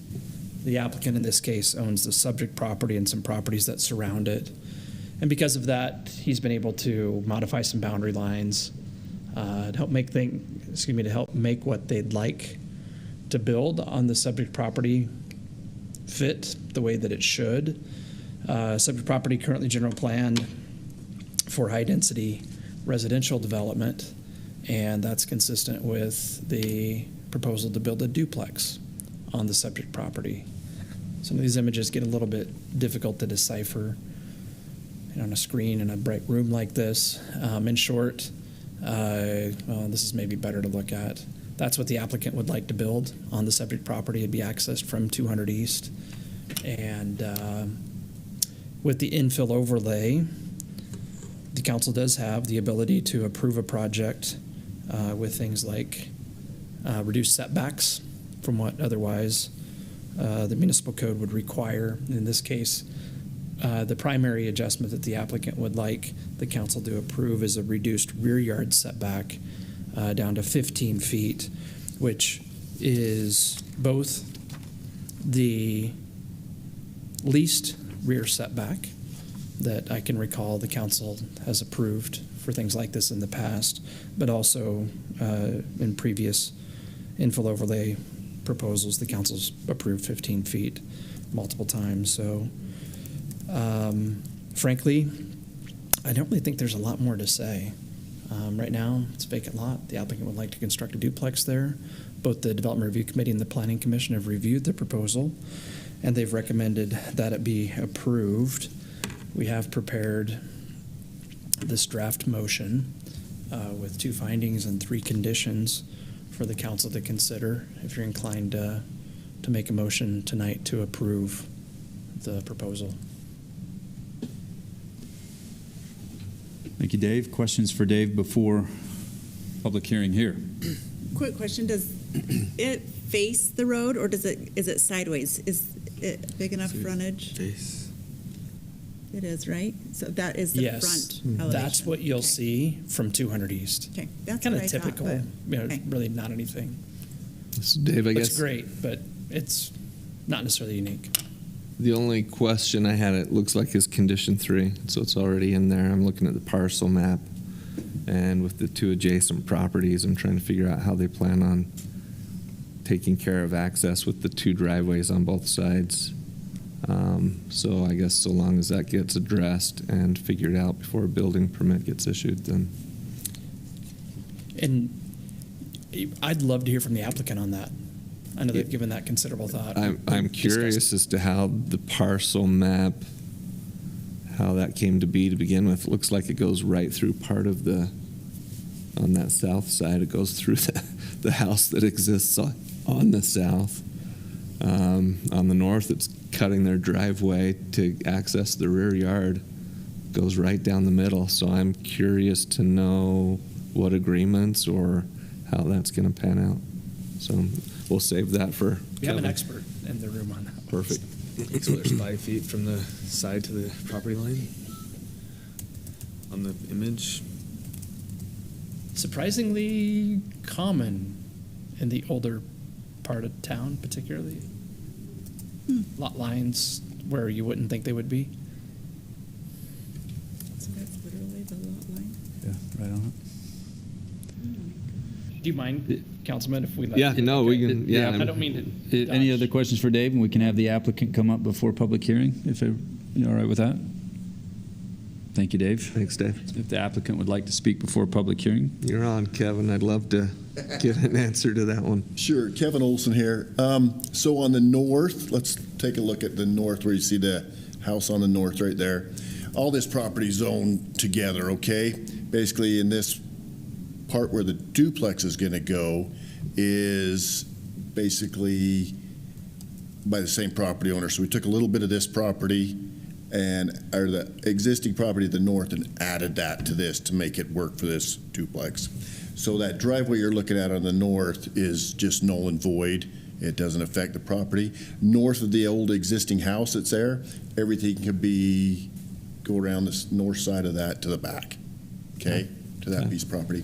On the south side where you're seeing the existing home right there, there's actually a carport, and back in the day, it was built, the carport was literally built right on the property line, okay? That is actually why we resurveyed it and had the recording done to push a little bit take a piece of the property to the north so we could actually give a little bit more barrier from that carport to our house, to the duplex, okay? So the concrete that's there right now on the existing driveway, that'll just be cut on the property line and removed. Shouldn't affect the neighbors at all. Duplex to the carport on the south side. How many feet will be from the duplex to the carport? I believe there's a little over 6 feet. 6. Okay, Yeah. so 5 and 6. Yeah. So will that parcel be amended or updated with the county? Are you turning that over are you adjusting the property lines and you're going to give the property to the south? No, property line will stay the same on the south. We basically just adjusted the property line on the north to be able to move the duplex we're going to build to the north just a little bit, to give a little bit more buffer zone right there. Okay. Yeah, I guess my question is is it the same property owner that owns the building to the south? No, I'm not sure who owns that. Okay, so you've not had any conversations with them? No. Okay, I guess that would be really my main concern is getting that resolved before we Yeah, there move really ain't a forward whole with lot to resolve. We're not going to affect their property at all. There's an old driveway that was there. We're going to simply cut the concrete, tear the concrete out. Nothing will affect their property I just don't want a property owner in the future, even if you guys were to sell or whatever down the road, coming to the city with a dispute on property lines because of something that we've allowed today. No, that's all recorded, so that property line is done with the county. Okay. Any other questions for Kevin? Applicant Kevin? Thanks, guys. Thank you. I'd entertain a motion to go to public hearing for item B. I move we go into public hearing. Motion made by Councilman Marshall, Second. second by Councilman Took. All in favor say yes. Yes. We're in public hearing for item B, the Giles Duplex Zone Map Amendment. Anybody from the public that would like to speak to this? Seeing none, I'd entertain a motion to go out of public hearing. So moved. Motion made by Councilman Marshall, second by Councilman Cardon. All in favor say yes. Yes. Discussion back up here for B. So my next question then, I guess, Dave and Vaughn, is how do we know that condition 3 has been met? What does that look like? Just so the public knows, 3 is the finding, right? Yeah. The condition says that the applicant coordinate access and property line concerns prior to applying for a building permit. So what does that coordination of access and property line concerns, what does that look like? How do we know that condition's being fulfilled? I think they'll just have to meet with staff at the time of building permit and show that they have access to the property and the property lines have been adjusted or addressed. I would add, if there are specific thoughts that you have that you want to strengthen or add clarity to that condition, I think that would be welcome. If you've got, I guess my only thoughts would be, can we make sure the property owner, because we're talking about 2 different property owners when it comes to this, can we make sure that both property owners are a part of the conversation? I don't want somebody to get blindsided or not be aware of what's going on. I know the development's not going to affect them because of the way they're moving lines and whatnot, but I just want to make sure if condition 3 wouldn't be there if there wasn't a second property owner that we had concerns for. yeah, and I think it's fair to say that there's probably in no world where you can probably do what you've described doing without being on their property, right? Because you're going to be walking the cutter and you're going to be on their property, right? And so in those settings, we might even get like a temporary easement until we can, a temporary work easement kind of a thing if we were doing it, right? So I think it's a fair concern. So yeah. It's more coordinating with them, being cordial. During staff meeting, I just want to tell you one thing. Their main concern was not the cutting of the concrete. It was access to the property on the north side. That was their main concern of how people would get around the back. Yeah. But that's not an issue now. Well, and I'm looking at the map. I mean, you got the north property owners the same as the subject property. So Correct. I'd be more concerned about the south property. That's the property I'm talking about. Yeah. I'm not concerned about the north. I'm concerned about the south. Yeah. And like Seth said, I think it's just a matter of coordinating to cut the concrete. My suggestion would be that we change that 3rd condition so that it instead read, prior to issuing a building permit, a pre-construction meeting be held on site, and that the property owner to the adjacent property to the south be invited to that meeting. I think it's a matter of just providing notice, an explanation of what's going to happen. That's really what I'm looking for. I don't want them to look out their window one day and all of a sudden their concrete's being cut and they don't know what's going on, didn't realize there were property lines here or there. And so it's mainly just making sure that property owner's informed. No, that's a good idea. And something that we also mentioned, I think it's worth keeping in mind, although the subject property and the property to the north are owned by the same individuals, between now and when they finish this project or do this project, they could sell the northern property to somebody else. I don't think that's their plan. It's probably not the reality, but if it does happen. So I think that's one of the reasons why we were talking about that driveway issue as well. And so if that does materialize, I think that condition comes back into play. If by that I mean if the property to the north were to be sold, then I think you'd want to make sure or ensure that access issues were resolved. I don't think that property to the north is kind of wonky, right? Because it has access on both sides. On both sides of the house. It does, Seth, and once this is built, you wouldn't have enough room to access in the back. You wouldn't have enough room for a driveway anyways. You'll have a walkway through there. Yeah. There's no way you could drive a vehicle. But they have access from the north anyway. You can have access from the north, correct.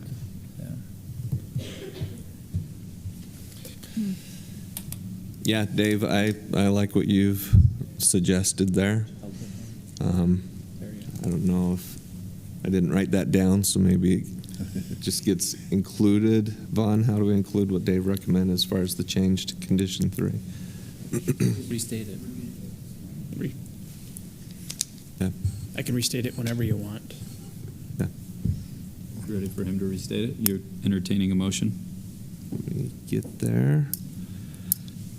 I move to approve the proposed Giles Duplex zone map amendment based on the findings in staff report and subject to the conditions 1, conditions 2, and then the adjustment to condition 3, which Dave Anderson is proposing. Go ahead, Dave. That prior to issuing a building permit, a pre-construction meeting be held on site and the property owner to the south be invited to attend. Perfect. That's my motion. Motion made by Councilman Euler. Second. Second by Councilman Marshall. A roll call vote here. Councilwoman Beck. Yes. Councilman Marshall. Yes. Councilman Took. Yes. Councilman Cardon. Yes. Councilman Euler. Yes. Item B is approved. Just before we move on, I would say thank you, Kevin. I think this is how we infill our city. And I look at that and I think you could put a twin home there, you could put something else there, you could have no backyard. This is a place where someone in that, $450,000 range could have a house in Spanish Fork. I don't know what you're selling them for, but in that ballpark, 500, with a backyard in a nice neighborhood. Like this is a really good use of a duplex, and it looks like it's going to fit well into that community. So I appreciate you taking this and making it a good project. So thank you. Yeah. Perfect. Takes us to item C on our public hearing agenda tonight, the water use and preservation element of the general plan. Mr. Corey Pierce. Thank you, Mayor. Jack, do you have some slides I sent over a little earlier? I should note on here, and maybe Vaughn needs to fill in, attached to the agreement is the plan, but there should also be a resolution attached. That's been prepared, but yeah, there's an ordinance that's prepared ordinance, that should be on the agenda, but it's not. Okay. It's just a simple ordinance reciting the authority and requirement to do this, and then adopting it as part of our general plan. Thank you, Vaughn. So I just took some screenshots out of the plan. I'll go over it fairly high level, but wanted to point out a few things here in the introduction. This plan's required as part of the Senate bills you see up there, as well as Utah State Code. And I wanted to read this section about what it is. It outlines the city's water conservation goals and municipal policies aligned with regional targets and local needs. Spanish Fork's strategy focuses on reducing per capita water use, eliminating waste, and promoting water-wise development patterns to ensure long-term supply resiliency. We all know water is one of the limiting factors as we develop property and a resource that we really need to protect. So the purpose of this is we're looking at land use and general plan that we talk about quite often. We really need to be thinking about water as well. And that's the purpose of this plan, is to talk about what types of things help us stretch our water and use it wisely, and part of that is land use. So it's intended to be put in here so that it's part of our decision as we look at land use and the general plan. It outlines some of the connections and the history of how we're using water. There's quite a few different graphs and things. One that sticks out, and I think was talked about in Planning Commission a little bit, is irrigation water, agriculture water. It's interesting to see in a city general plan agricultural water. I wanted to explain that a little bit because I think it outlines in there there's 12 connections in the city. And when they're referring to that in this document, it is referring to a situation like this farm we see here. This is the Fred Vincent farm. As property developed around it, there were ditches that brought irrigation water to that property. And as this adjacent property was developed, the developer at the time looked at the ditch and the cost of piping the ditch and said, wow, that seems like a lot of effort for this farm that's kind of now surrounded. And so they talked to the city as well as the landowner and said, could we deliver water through the city's pressurized irrigation system? And so that's what was done in this case, as well as about 11 other properties, 12 in the city, where a pressurized irrigation service was stubbed into the property. The property owner then could use sprinklers in a different way than they had in the past. And so that's why you see in the document agricultural use and agricultural connections, and then the discussion about that. It's one thing that it pointed out, using a creative way to help stretch that water. As we use open ditches that aren't lined, there's evaporation and losses in that. And one of the creative ways the city's dealt with that in isolated cases like this is to supply water through the pressurized irrigation system into sprinkling systems to try to be more efficient and help save money for everyone and infrastructure that's going to go away at some point. So, Corey, on this point, assuming Mr. Vincent said, I don't want pressurized irrigation, I want it flooded, the city would have required, and the irrigation company would have required, the ditch to be piped. Okay. I was in the development engineer position, or involved in this one, and there was a lot of back and forth. We looked at drawings of flood irrigation pipe, and ultimately through negotiations, the developer was able to work with everyone to bring that together. That makes sense. Essentially, the property owner will have the river commissioner deliver water, their water rights, to the city, and the city agrees to deliver it through our PI. Deliver it through the PI. So, that's one solution to the problem. Yeah. This document that it's in front of us today doesn't say you must do this. No. I have some other questions about what we're trying to accomplish with this document, but it doesn't say this is the only way to solve the problem. No. That's not the intent of the document in front of us. No, I think the highlight was an idea and a way to incorporate water conservation, and this is one of the options we can do as we deal with agriculture and development and thinking about conserving water. Mm-hmm. Okay. Does that make sense? Yeah, it does. Okay. Well, the one part I'll add to that is not only the conservation of it, but the flow of it. I'll show you in a place on the west side where I lived where flood irrigation happening then happened into crawl spaces when they were flood irrigating. Sure. So it's not just the conservation of it on the property, but the flow of it to neighboring properties when they develop into something else too. So that's an important part when it's pressurized like that, sprinkled, a little bit different than it gives you options with pressurized. Sure. Certainly not a requirement. I never missed a water turn, but some farmers, like the one wearing a hat in here, have missed water turns before. This kind of goes hand in hand with the water conservation plan. I think we looked at that last month, and we talked about the water conservation plan. Ultimately, the goal regionally is to get down to 179 gallons per day per capita by 2030, as well as how are the goals going to get there, and how we're going to communicate that. I'm not going to read any of these. They're there if you want to, but this is a summary of all of the current municipal code items in Title 15 that outline our efforts in zoning regulation to try to conserve water, different types of landscaping and requirements with a focus on conserving water. So there's quite a few. The city's been at this for quite a while. This document was required by the state to be formalized in the land use element of the general plan under water conservation. Some other existing water conservation efforts, we do have a water conservation coordinator. Jed Audison keeps a really close eye on things and is always proactively looking for ways to conserve water. There's some information on our website and some outreach to help people find opportunities. If you remember years ago, we did sprinkler clocks that were more efficient, and we saw some great benefits in conserving water. We look forward to working more with Jack on opportunities to reach out to the public and help them be educated on water conservation as technologies change and opportunities come.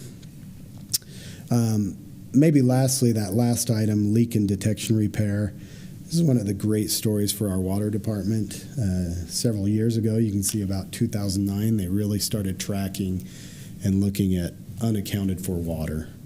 Some of those items are it was just not metered correctly. Many of them were large leaks they found. But you can see that upwards of mid 20% of unaccounted for water, meaning we know how much water is going into the system, and we have our meters going out. Somewhere in between, we were not knowing where 26% of that water was in 2009. And so their efforts in fixing meters, making sure they're working correctly, fixing leaks, and being proactive has reduced that down to 7%. So that's a success story in water conservation and really the efforts they're putting in. I talked to Jed earlier today a little bit, and we're well on our way to meeting that goal by 2030 in our efforts there, and pretty excited about that. So, any questions? Questions for Corey before public hearing on C? Yeah, a couple. So this is going to be an element within the general plan. Why do this today versus we're doing a general plan update? Why not include them in the state requires it to be done by the end of this year. So we've been developing it over this year and are meeting the requirements of those Senate bills and the state So it needs code. to be approved tonight. Yes. This is maybe a nuance, but this is the water use and preservation element, and the other one's the land use element. Both are of the general plan. I think we use the name general plan most often to talk about the land use element of the general plan. Yeah. But so this is one element of the general plan. Yeah, there's a chapter in the book. Yeah. Yeah. So, sorry, Shane, I know you had a couple other questions, but to follow up with that. So if it's not approved tonight, what happens? We fix whatever you say and we'll get back at it. We're probably just one of those cities on the list, and I don't mean that in a scary way, but you'll hear in some of our meetings there are 27 cities that haven't done whatever. So the requirement is by the end. I don't think we're looking at harsh penalties. I think is probably Jesse, you're fired if you don't approve it. No, don't take that as that way. But. Is that a tribute offer right there? Does that make sense? So, Jesse, again, I don't mean that in any kind of a threatening way. I think the penalty of not doing it is we're on some list for a time until we get it done. I just think it's nice to be clear about what is the result if we don't do something, because if it's due by the end of the year and we're doing it at the last council meeting of the year, I don't want it to be that we have to approve something just because it has to be approved. I don't think there's harsh penalties if we need to relook at portions. But could you also make changes, like approve it tonight, but then if there is something like, I'm not comfortable with this, so let's relook at this in. I think we should treat these as living documents that we Okay, that's what I adapt was to the wondering. needs as things come. Does that make sense? Yes. Sorry, Shane, go back to you. No, that was a great question. I was like, yeah. In a Sorry, spot I didn't mean again to- where having not had a chance to review this much at all and then put in a spot to approve it. No. So it seems like this is a guidance document. There's nothing in here that says you shall make these decisions, you shall do these things. Like this is the general guidance to conserve water and how to handle water throughout the city. Correct. Yes, and I think it should be used in land use decisions as we look at the general plan maps, and that we should be thinking about how does this impact water, and we should be making decisions that help conserve. The guidelines in here, as well as our code requirements, are meant to be a guide to here's our plan. So it's a plan, not a mandate, right? It's not a policy. It's not a law that we're passing. It is the Title 15 document. codes that are in place today are codes, right? That is probably what I would say is. Which are not here, right? This is documenting it all and bringing it together to try to help give a guidance document as you make use decisions. Okay. Corey, I think it's good to talk about, as you look at this plan, how we're trying to conserve water, be sustainable for the future in the city of Spanish Fork. I think it's good also to discuss a little bit about what we're doing with the Mount Nebo Water District when it comes to groundwater management and being able to measure the aquifer that's in the ground. as cities continue to develop and you take more farmland offline and you pave it and now you stormwater and you tell it directly where that water is going to go and how it gets to Utah Lake, that water is no longer going into the ground. And so with the Mount Nebo Water Agency, one thing that we're working on is a groundwater management plan. We're trying to identify how development is affecting groundwater levels, not just in Spanish Fork, but in entire South Utah County.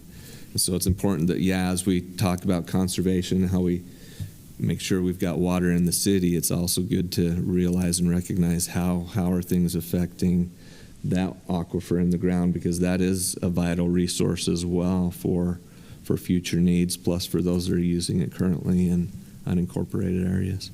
Absolutely, and Mount Nebo is pretty unique in that voluntarily, I would say, South Utah County cities and other interested parties get together and talk about how are we going to work together and looking at options of, boy, if we can adjust our resources, share, come up with ideas, and pump the wells less, treat the groundwater like a reservoir, use our surface supply while it's available in a way that benefits everyone. And it's pretty unique and kind of a cool thing to work together and conserve that resource we do have. Yeah. In that vein, water being the regional item that it is, you'll see on the front of this document prepared by Hanson, Allen, Luce. I know that they're always the engineers that are discussing stuff in Mount Nebo, so it's not like they're not working in concert with the other cities and Utah County to come up with plans like this, because I don't know if I'm sure there's another firm, but they're the firm that's doing a lot of this water long-term planning work. That's pretty good stuff. Any other questions for Corey before public hearing here? I'd entertain a motion to go into public hearing for item C. A motion to go into public hearing for item C. Motion made by Councilwoman Beck. Second by Councilman Marshall. All in favor say yes. Yes. We're in public hearing for item C. Anybody from the public that would like to speak to this item? Start the clock.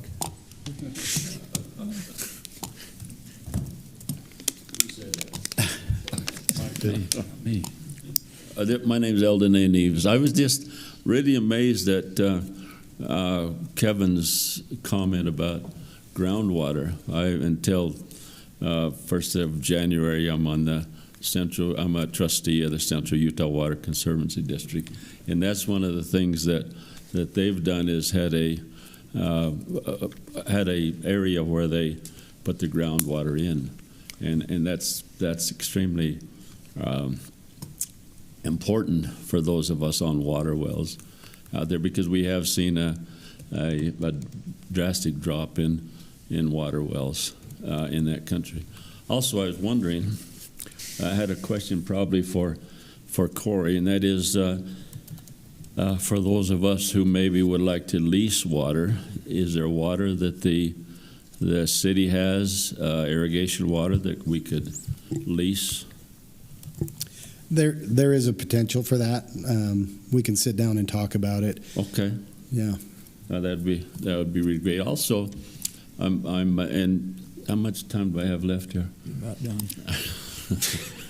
Also, I'm just, it's really great to be here during the evening. I try to attend the county commissioner meeting, and it's unfortunate because it's in the middle of the day. And to have this meeting here at night, I'm just really impressed with how much knowledge each one of you have shown on items. Obviously, you spend a great deal of time at your job. I'm impressed with it. Thank you very much. Thanks, Alden. Thank you. Hey, he talked for 12 earlier. Hey.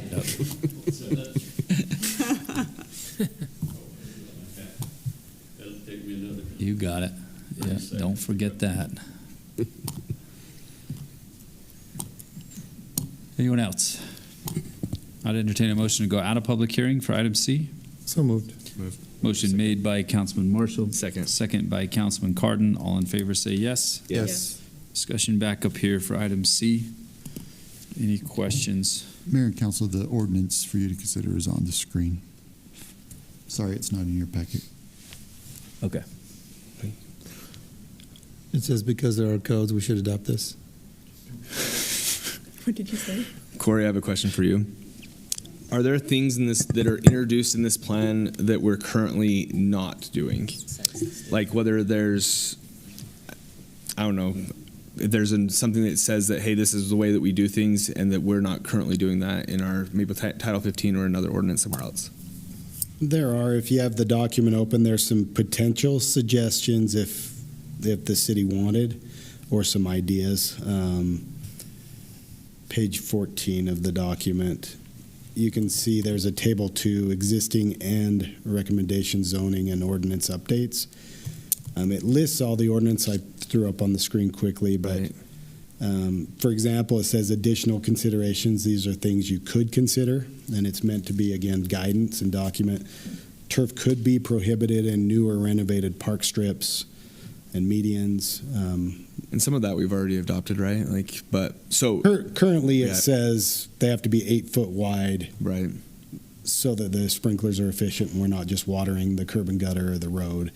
Some considerations, if the city council wanted or if we wanted to update this, could be, let's just not put it in those types of areas. Gotcha. I'm not sure we're recommending that today. So, but there's nothing in here that's saying that this is what we're doing if we're not currently doing it, but there is some things in here that say in the future we could potentially do these things. Correct. Okay. That's a good way Thank of you. stating it. I'll say the 24-page document here that you can find online tonight, but this is connected always to the city's website, looking for it with a couple of clicks. This is and it should be a general concern of the public that lives here, asking about a different, and you see a development happen, you see a farm field turn into something else, and there's the question, where are you getting the water? I think this is it's not a tough read, 24 pages, but it gives a lot of insight into, it's not just winging it here in our city, and it hasn't been winging it for many decades. There's a systematic plan of bringing it there, and it looks like you've found it on clicking to the website. Is that where you found it, or on our minutes today? Okay, it'll be available. We will add it to the website, yes, once approved. So, So now then go through the high school. encourage the public. Yeah, make the little points so you get where you want to go. Yeah, we ought to do a virtual tour of our water lines and our sewer lines, right? Sounds Well, the great. previous, not the former. I've got lots of camera footage for you. So the process to update this in the future is a public hearing? It's the same. Just like the general plan, it's a planning commission public hearing, city council public hearing. Yes. Okay. Ordinance. So if we were to move forward tonight and I had 5 or 6 things I wanted to change, I would have to initiate that at the planning commission level? To do another amendment, if you knew what they were with some specificity, you could include it in a motion tonight. Yeah, that is my problem, the specificity of tonight. Right. Okay. Yeah, it would take the amendment process. The last paragraph does say that this ordinances and guidelines will be reviewed at least every 5 years and updated based on observed performance, emerging technologies, and changes in water supply conditions. So it's going to get a 5-year look anyway. 5 years. I would say if you have, You're gonna be here in 5 concerns and years. you think they're such that can be addressed quickly, then we don't need to approve it, and we can address those. If you think they might be substantive, I wouldn't stress about it being a planning commission public hearing and a city council. Sure. That's a normal zone change type of a process, even though it this is for a general plan element. But that doesn't worry me in terms of the process. So I don't think that they're necessarily substantive. I think they're clarifications for the most part. Okay. We went sort of the rounds on irrigation company reach out on Moderna. What's that called? Madera. I never can get that right. It starts with an M. It's on the west side or the south side of our town. And I think some clarifying comments or clarifying verbiage in here about we do that. Here are some of the folks that we reach out to. It refers to the policy or code, so Yeah. it's covered, but, Yeah. so it's not substance, it's just clarifying in a few places. Which could easily be, hey, Corey, here are a couple changes I'm thinking about. Can we bring this back, the first weekend or first week of January? Yeah. Either way, if you think they're minor, They're definitely minor. we can probably do them and approve it at the next meeting. If you think they're more than that and it's going to take a month or two, then No, I'd probably say think it let's would not be. do that. I don't think it would be. I think they're pretty minor. But there are some good clarifications along the way. I mean, it is 24 pages for sure, but it's not hard to make a couple of changes either. And just from a process standpoint, nothing against Corey, but I don't like to be put against the wall of you have one meeting and one conversation to make recommendations and changes and then pass it that night. Understood. It's 24 pages long. How do you think they do it at Congress? 700 They page don't omnibus Get it at midnight. They don't read them, first of all. And then the House blames the Senate for stupid I was things. for it before. I'll I was bet they against read it. every one of them. And I Yeah, read every it, word. and I was against it. That's not what they say on TV. Are there questions, comments, or a motion? I'll make a motion and for you all Steve? can say no, it's fine. Sounds good. That work? Yep. All right. I move to table this until the first meeting of January to make some clarifying comments or clarifying additions to the document. Second. Motion made by Councilman Marshall, second by Councilman Cardon. A roll call vote here. Councilman Cardon? Yes. Councilman Euler? Yes. Councilwoman Beck? Yes. Councilman Marshall? Yes. And Councilman Took. Yes.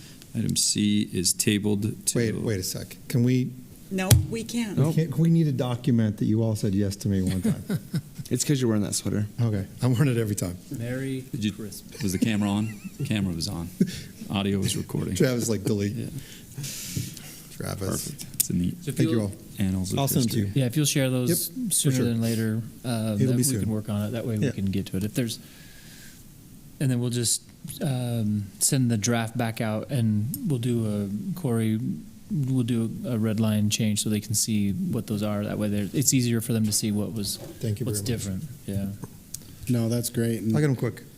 I was going to ask Vaughn, will we need another public hearing No. for those changes, or this No, they had be the public okay? hearing, and that's all that's required. Now we just need to approve it at some point. At some point.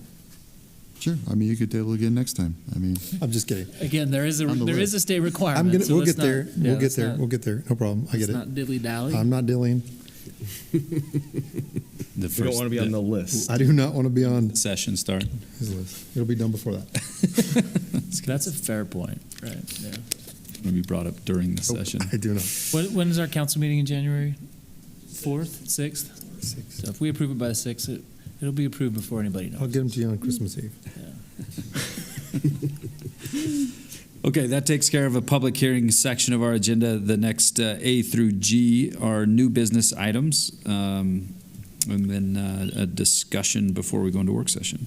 So item 10A is the presentation of audited financial statements fiscal year 2025. We already lost our treasurer, not you. Thank you, Alden. See you. But our best treasurer. Our auditor is on his way. He Okay. should be here soon. but Okay. We can come back to him. He learned his lesson from last time, huh? Showed up Maybe on so. time last time. We didn't get to him until like 12. Yeah, in he's the coming morning. from another city, but he'll be here They soon. make their rounds city to city. Okay, we'll skip to B then. Spanish for Community Network, CATV, CATV, proposed rate increase 2026. Jared, is this your first time that you get to talk to us about how much? He's still got a smile on his More face. money Definitely this this time. Yes, thank you, Mayor and Council. Yes, it is my first time here, so thank you for obliging me. Hopefully it goes well. Seth told me to be brief, so I'll do my best. I told Ben to improve his look. I told Jared to be brief. Like, it's just what I do. Steal machines, so sue me. Don't wipe them down. Don't wipe them What would down. Mayor Leifson call it? It'd say, give me the Reader's Digest Oh, version. that's what it was. Yeah. Reader's Digest version. We're used to people from your department coming in with some gusto and some emotion, and so I hope you can carry that on. I will do my very best with gusto and emotion. Unfortunately, this is a rate increase, so it's hard to do that with proposed rate increase with gusto and emotion, unfortunately. But this is our proposed rate increase. I'll get right to the point of it. Right now, the current rates for basic and expanded basic, each one will go up a little bit except for the premiums, but basic, due to some increase in a handful of different basic channels to us, the proposed increase is $3.77, which is 6.5 or 6.38% increase. And that'll bring it to $62.84 monthly. The expanded basic, again, some increases there. It's going to raise it $6.56, and that's a $5.10 increase to us. Super digital, again, the 642. The reason why you don't see that accumulative across basic and expanded basic is there were a handful of channels that actually reduced cost, which reduced the price down a little bit, which is a good thing. But it also is going to go up 4.7%.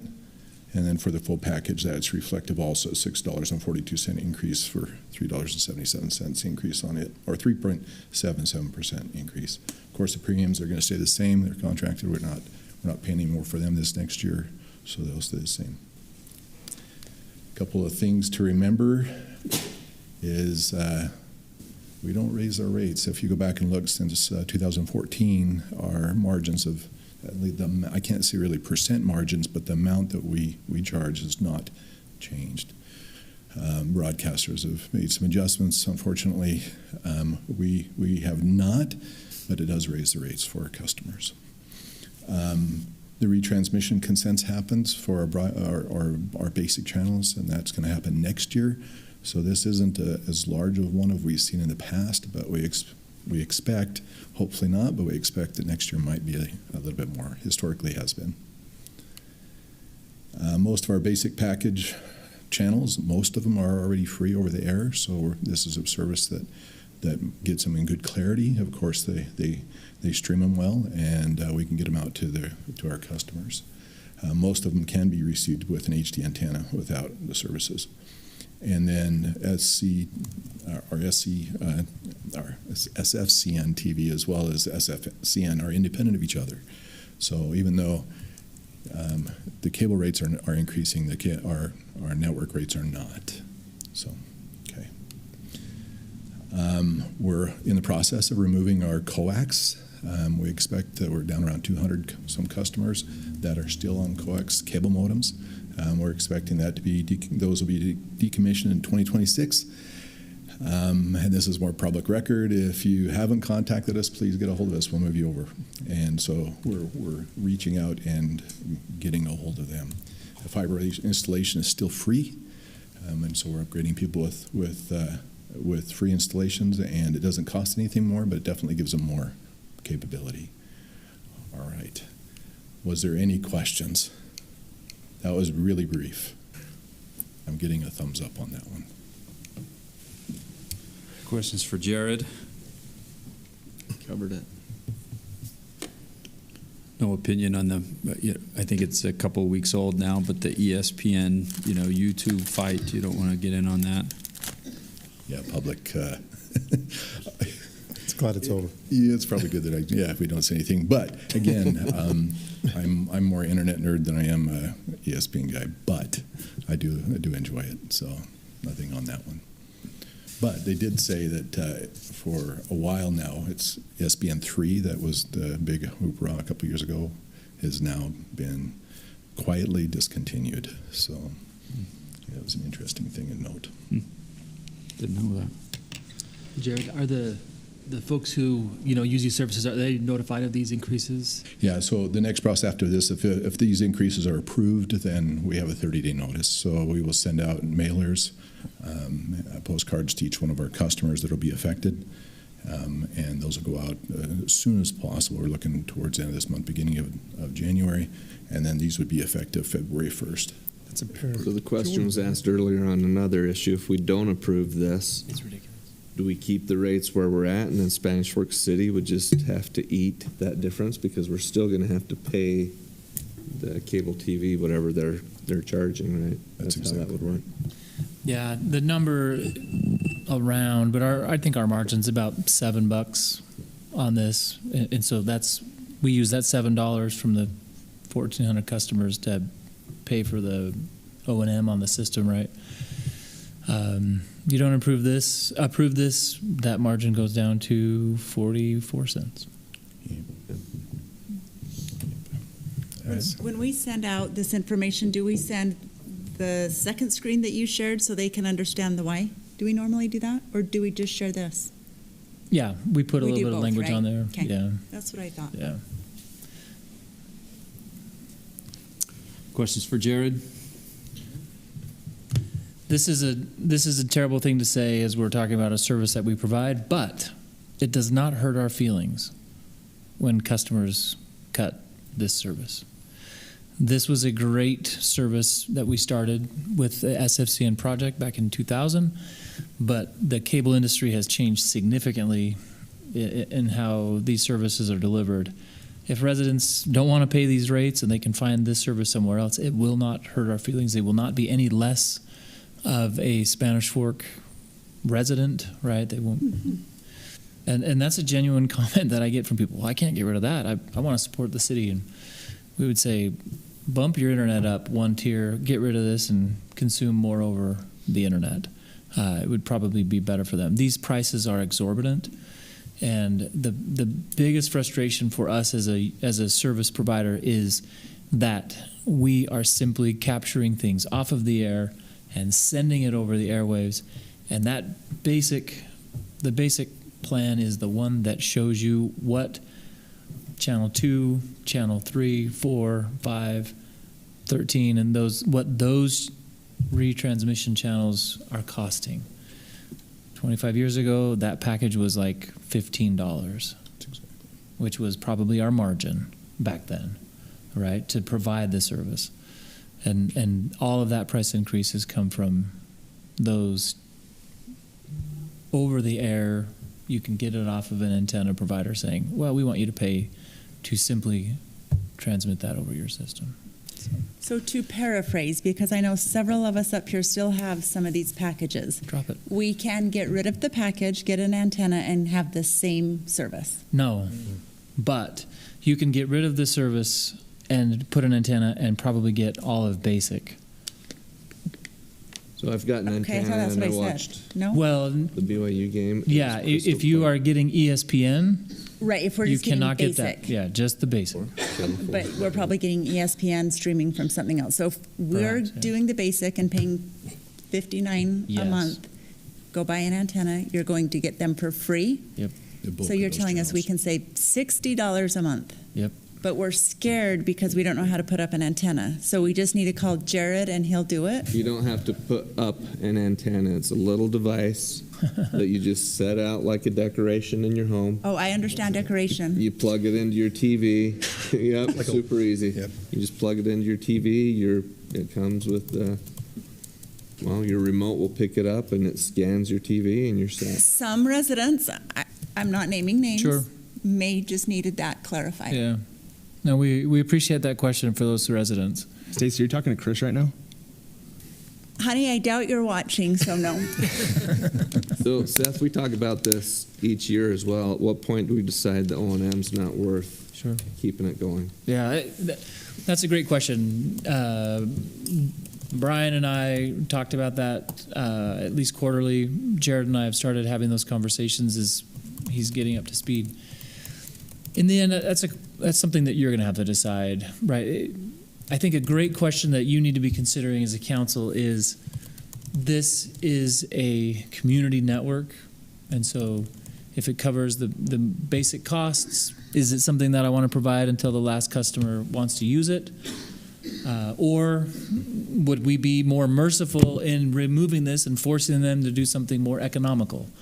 As Councilwoman Beck just did for somebody out there who might be doing something that perhaps they don't need to. Those are really good questions.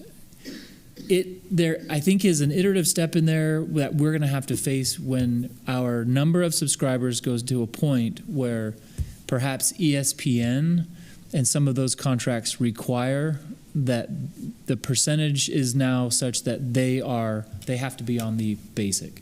So I think a forced conversation certainly would happen as we see that, and now expanded basic goes from, say, $62 to something like $135, because ESPN has to be on the tier where most of our customers are.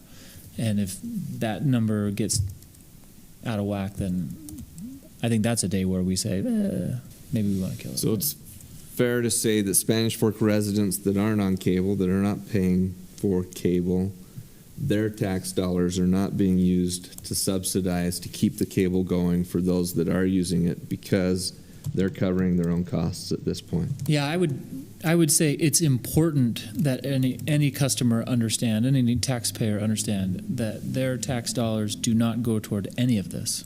This is a rate, and the cable rate or the internet rate or the telephone rate, we do have still a few customers on our telephone service. All of those cover their costs and are inside of SFCN's costs. No general fund dollars go toward the SFCN project. Perfect. It's not a project, but the SFCN utilities. Okay, thank you. Good comments and questions. Any other questions for Jared or staff on this? I do not have a poem to read, so I can't. Next time. Anymore. Yeah, next time. Better prepare next time. Thank you. Thank you, Jared. Thanks, Jared. I'd entertain a motion for item B. I move to approve the Spanish Fork Community Network CATV proposed rate increase 2026. Second. Motion made by Councilman Euler, second by Councilwoman Beck. A roll call vote here. Councilman Euler. Yes. Councilman Cardon. Yes. Councilman Took. Yes. Councilman Marshall. Yes. And Councilwoman Beck. Yes. Item B is approved. We'll go back to our audited financial statements. Our friendly neighborhood auditor has arrived. So state law requires. Shouldn't we move that to the very bottom then? Since he was late? I said friendly. I said you want to keep him friendly too. State law requires us to be audited each year. Our fiscal year runs from July 1st to June 30th of each year. So the financial statements that have been audited are for the fiscal year ending June 30th, 2025. John Hatterley with Larson and Company is here to present those audited financial statements, and he'll share the opinion on the statements and any findings they have. And I'm sure we'll be happy to answer any questions.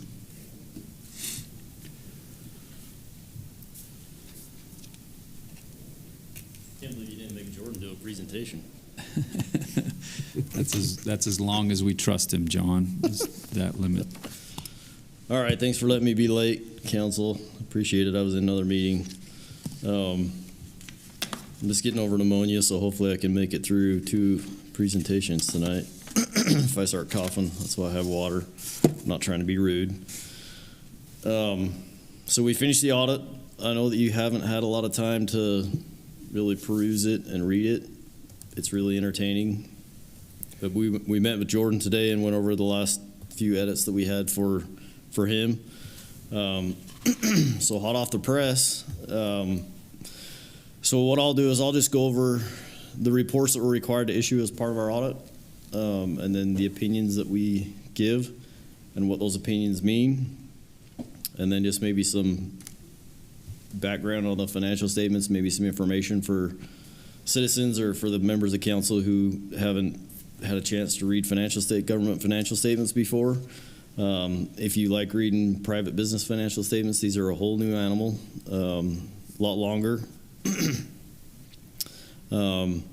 So I'll kind of give you a little bit of background on what statements relate what information. That way it can kind of give you a roadmap of what you're looking at inside the financial statements. So I'll start with the audit report. Tyler, are you running the machine? I am. Where do you want me to go? Just page 1. I actually thought it was Tyler because he was like going down through it. Yeah, right there. Oh. Yeah, it does that too. Okay, so this is the audit report. This is the first report in the financial statement. It always precedes the financial statements, and this gives our opinion on the financial statements. So this is our primary responsibility when we're performing an audit is looking at the financial statements. The second paragraph right there contains our opinion. It's an unmodified or an unqualified opinion. What that means is we have not had to modify this report for any events that we found in our test work that we couldn't get past, whether we couldn't get third-party confirmations, whether there were misstatements that were material, whether there was inappropriate use of accounting principles, things like that. Those are things that would modify this report. So that's why it's an unmodified or an unqualified opinion. I know we're backwards as accountants and we unmodify something or unqualify something if it's good. Nevertheless, it's a clean opinion. A couple of things I'll point out in the audit report, just under the responsibilities of management for the financial statements. So these are the financial statements for Spanish Fork City. So Jordan and his team, and as well as you as council, are required to know and understand the accounting principles to make sure that they're being followed correctly in the accounting software and in the presentation of the financial statements. Our job is to audit the financial statements, but more importantly, I want to point out that second paragraph. So this was a change a couple of years ago. So standards changed. Now you are required to look for or know of conditions or events that arise during the year that would prohibit you from continuing as a going concern. I know that you're not going to fold up shop and stop being a city. As much as I'd like you to roll into Salem, just kidding. I grew up in Salem. I don't live there now, but going concern really doesn't mean a whole lot for governments. Governments just don't go bankrupt and stop operating. Very often they're going to get some kind of funding to keep them going. So that language is actually going to change in the next couple of years. Standards are going to change again. But the requirement is still going to remain. So when I'm reviewing the financial statements and our audit team's work, I'll usually pull like a 5-year schedule of trial balances. And what I'm looking for are negative trends, either in revenue or an uptick in expenditures, things that to me would signify that there's something amiss, that there's a struggle somewhere. But you're required to do the same thing, and if events do arise, then you have to prepare a financial analysis that says, okay, we've identified this problem, this is what we're going to do to overcome it. Anyway, so that's a new requirement. Just want to make you aware of that. All right, if you want to flip the page, we're going to go all the way to the back.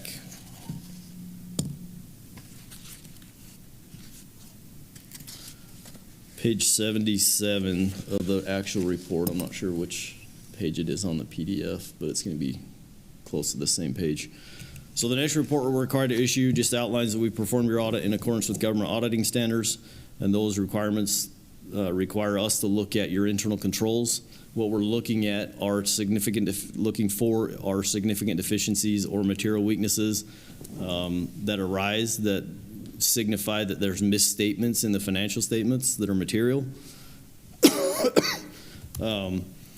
We don't test your internal controls with enough of a sample size to be able to give an opinion on them, so we're not giving an opinion on your controls as it relates to the financial statements. But what we are looking that A, you have controls in place, and B, they're actually functioning the way they're supposed to. So if they're not performing what they should be, then that control is doing you no good. So you're just putting controls in place and they're doing you no good. So we're looking for A, that you have controls, B, that they're actually functioning, and we look at all of the major processes in the finance department as well as HR surrounding payroll, things like that, making sure that we identify the processes and then the controls that are a part of that process. And when I say control, a lot of people think that the process is the control, but what a control is that somebody is doing something at some point in time. And so that's what we're trying to identify is what are those controls, and then is any one person doing consecutive controls in a row without some kind of a review control in the middle of there. What that signifies is you have a lack of separation of duties. And as you guys know, on the fraud risk assessment, that's a big ticket item, is the separation of duties. We didn't find any material weaknesses nor significant deficiencies that we have to report. So we'll move on to the next report, so 2 pages down. The next report we're required to issue, this is the second opinion that we give. This is for the Utah State Auditor. Every year they issue the state compliance guide that identifies areas of Utah code where they typically see problems or that they want annual compliance with. Some of the compliance requirements that were applicable to the city this year are third-year procedures, meaning that we only have to look at them every 3 years. And that's just by nature of what the state auditors has asked us to do. Our opinion on your compliance is unmodified again, and this opinion actually includes controls over the compliance. So we have to document and make sure that you have controls in place to make sure that you stay in compliance with those areas of Utah State Code that we're looking at. There was one small finding that we'll talk about, and this is one of the areas that we don't look at every year, so it's one that sometimes will get missed, and this is your public treasurer's bond. So under the Utah Money Management Act, every public treasurer is required to be bonded, and the basis for that is they look at the total budgeted revenue from last year, and then they apply a percentage, and then based on that percentage, you have to have that much of a surety bond in place to cover crime and theft. So I think currently the city's sitting at $4 million for their bond. And just by way of explanation, because it's based on your budgeted revenue, it includes any bond proceeds that you get, sale of assets. So you know, as you see sitting on the council, your budgeted revenue is going to do this. And so this is something that you have to have a control in place every year to make sure that you're looking at, okay, what was our budgeted revenue last year? Are we in compliance with this? Because we're only going to look at it every 3 years. So last year, the budgeted revenue kind of had a spike, which put your amount, you should have been around a little bit over $6 million for your surety bond. This year, I looked at the budgeted revenue, it dropped back down. However, you would still be under, so our recommendation is that you bump it at least to $5 million. That's going to put you back in compliance with at least fiscal year 2026. I mean, you can bump it to the $6 million if you want to, and then drop it back down just to be in compliance with this finding. But if you put it to $5 million, then you'll be in compliance next year. Like I said, this is one of those things that it's hard to track it, so you really have to have somebody with that task, with that responsibility, that every year they look at the previous year's budgeted revenue and then apply the percentage and make sure that the surety bond is in place. So really it's just a control and making sure. It's a hard one because it's only a once a year thing. So a lot of times it gets overlooked. I'm not really concerned about it. I think the city has the controls in place that it'll get corrected. All right, so a couple of things that I'm required to go over just as at the close of our audit. Everything went well.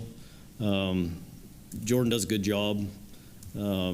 His staff are on top of things. When we ask for information, we usually get that information within, if not the same day, at least a couple of days within a short amount of time. I don't like it when my staff comes to me and says, "Hey, we've emailed Jordan 8 times and we haven't heard anything. It's been 8 weeks." It's frustrating for me, and it also starts to get my wheels turning of okay, well, why are we not getting the information? Do you not have the information? Are you trying to recreate the information? Are you trying to change the information? So we really appreciate the fact that your staff is at the forefront of things and they're getting information as we request it. It helps things go efficiently, and I really appreciate it. I appreciate the communication that we have with Jordan. I feel like when we ask hard questions that they're honestly answered. And the same with, we'll meet typically with Tyler or Seth and ask questions of them as well. So just appreciate that. A couple of things that I'm required to communicate with you. We have certain ethical standards that we're required to live by as far as independence goes. That means that I have to be independent of the city and my team has to be independent of the city, and not only us, but our entire firm has to be independent of the city. And that responsibility lies with me. So we have to put all that documentation in our audit, every engagement that we do with the city. That's one of the things that we get. We have our own audits, so we have other firms that come and peer review us to make sure that we're following standards, that we're doing things the right way. And that's one of the hot topics is independence, making sure that we remain independent. Significant risks. So now we're required to communicate to you guys as a governing body the significant risks that we identified as part of our audit. And before everybody gets excited, I know every time I talk about this, everybody thinks that there's a problem in the city. This has nothing to do with the city. We come up with these before we even come out on field work. A lot of them are dictated by our standards. So the first one that we identify is improper revenue recognition. This has been a significant risk since Arthur Anderson Enron. So if you're old enough to remember that whole scandal, that's when our standards changed that say we have to look at revenue specifically. Cash disbursements, you're a government, you're dealing with public funds. The public is wanting to make sure that their money is spent wisely and is also spent appropriately, that it's not misappropriated. So that becomes a significant risk. And then the ability of management to override control. The best way that I can describe that is all of your financial statement system is built on transactions. So as you send out your monthly utility bills, that's going to create a receivable and it's going to create a revenue. And every customer is an individual transaction. And thousands of transactions build your financial report every year. However, we understand that we're all human, that there's mistakes that get made. And in order to correct a mistake inside the financial statement system, typically you have to do a journal entry. At the end of the year, Jordan is going to create a bunch of journal entries that closes the books, whether he's capitalizing assets, whether he's making accruals, pulling revenue back into this year appropriately. But with the ability to create a journal entry, you're overriding the transaction control. So why that's an issue is, yes, you can do what you need to in the system, but also with a journal entry, you can manipulate the system and do nefarious things, do things inappropriately, you can hide things. And so specifically, we look at every journal entry that's tested or that's created during the year. We make sure that we understand what it's doing what it's supposed to, that it has an approval process, that somebody else is looking at it, that's whoever's creating the journal entry isn't doing it all by themselves. And then the last one is just management's bias. We review the financial statements to make sure that there's not bias built into the statements. And the best example I can give for this typically is around litigation. If the city's under litigation, you're required to disclose that. It may not be a very favorable case for the city, but the way you word that in the financial statements, you can present a very favorable picture, and that's misleading the financial statement users. So we make sure that all of the notes and the disclosures are neutral, they're consistent, and they are clearly describing what their intended purpose is, that there's not bias built into that. So all of those significant risks, we plan specific tests around those areas, making sure that there's not misstatements being caused in the financial statements by those risks. So not really anything you can do to get rid of those. That's just by the nature of, that's what we do. I mean, all of our audits are risk-based, so I'm not saying that there's serious problems in Jordan's office. I don't know, you guys might think there's problems in Jordan's office. He never gives me candy when I come in there, and that's kind of an unfortunate thing, but. Independence. We want to keep independence. And Tyler doesn't even talk to me anymore. We went to school together, but he doesn't talk to me anymore. Well, I know. Okay, that's all I have. Any questions for me? Questions for Mr. Hatterley? I'll say, Mayor, we appreciate the audit. We look at these, obviously we have a financial audit every year. We have URS audits. We have sales tax audits, these audits that come to us from various things, but this one that we know happens every year, we look at them as a good thing. It's always nice to have somebody checking your work and making sure that things are good, and nobody wants a finding, but we really appreciate when they do things like this, and so we appreciate the finding, and we've talked through it and have no issues with making sure that's correct. So we really appreciate the work, John, and yeah, no issues from us at all. Thank you, John. Okay. I guess that surety bond, that's just from an outside agency that you just request to increase that? Yep. Yeah. I can't remember how much it costs, but certain X per $1 million coverage or whatever. So we'll just add to it. Gotcha. And it'll go down as as the construction for the rec center ends and the construction for the sewer treatment plant ends, because those are such large dollar amounts. But as John said, and as you know, we have to budget every penny that we spend. So the budget goes way up, and with that capital project, and it'll come back down. But we appreciate keeping the eye on that. Thanks, John. Yeah, you bet. Appreciate If there's you. any questions that you guys go through it, feel free to reach out and talk to me. Okay. Thanks a lot. Thanks, John. No motion on that item. Takes us to, we covered B, so we're going to C now, the meeting schedule for 2026. Went over this in a previous meeting. Have we changed anything materially in that? Councilwoman Beck wanted one less meeting instead of one more, or what did you I don't want? think we Did you changed want anything. Something? Yeah. No, I don't think so. But Should take one less meeting if you're offering. But yeah, it looked like the same. one less. Yeah. Looked like the same schedule we'd talked about before. Yep. Is that what you're seeing? Okay. if Yeah, there's you no- didn't give us any changes in the last meeting. Okay.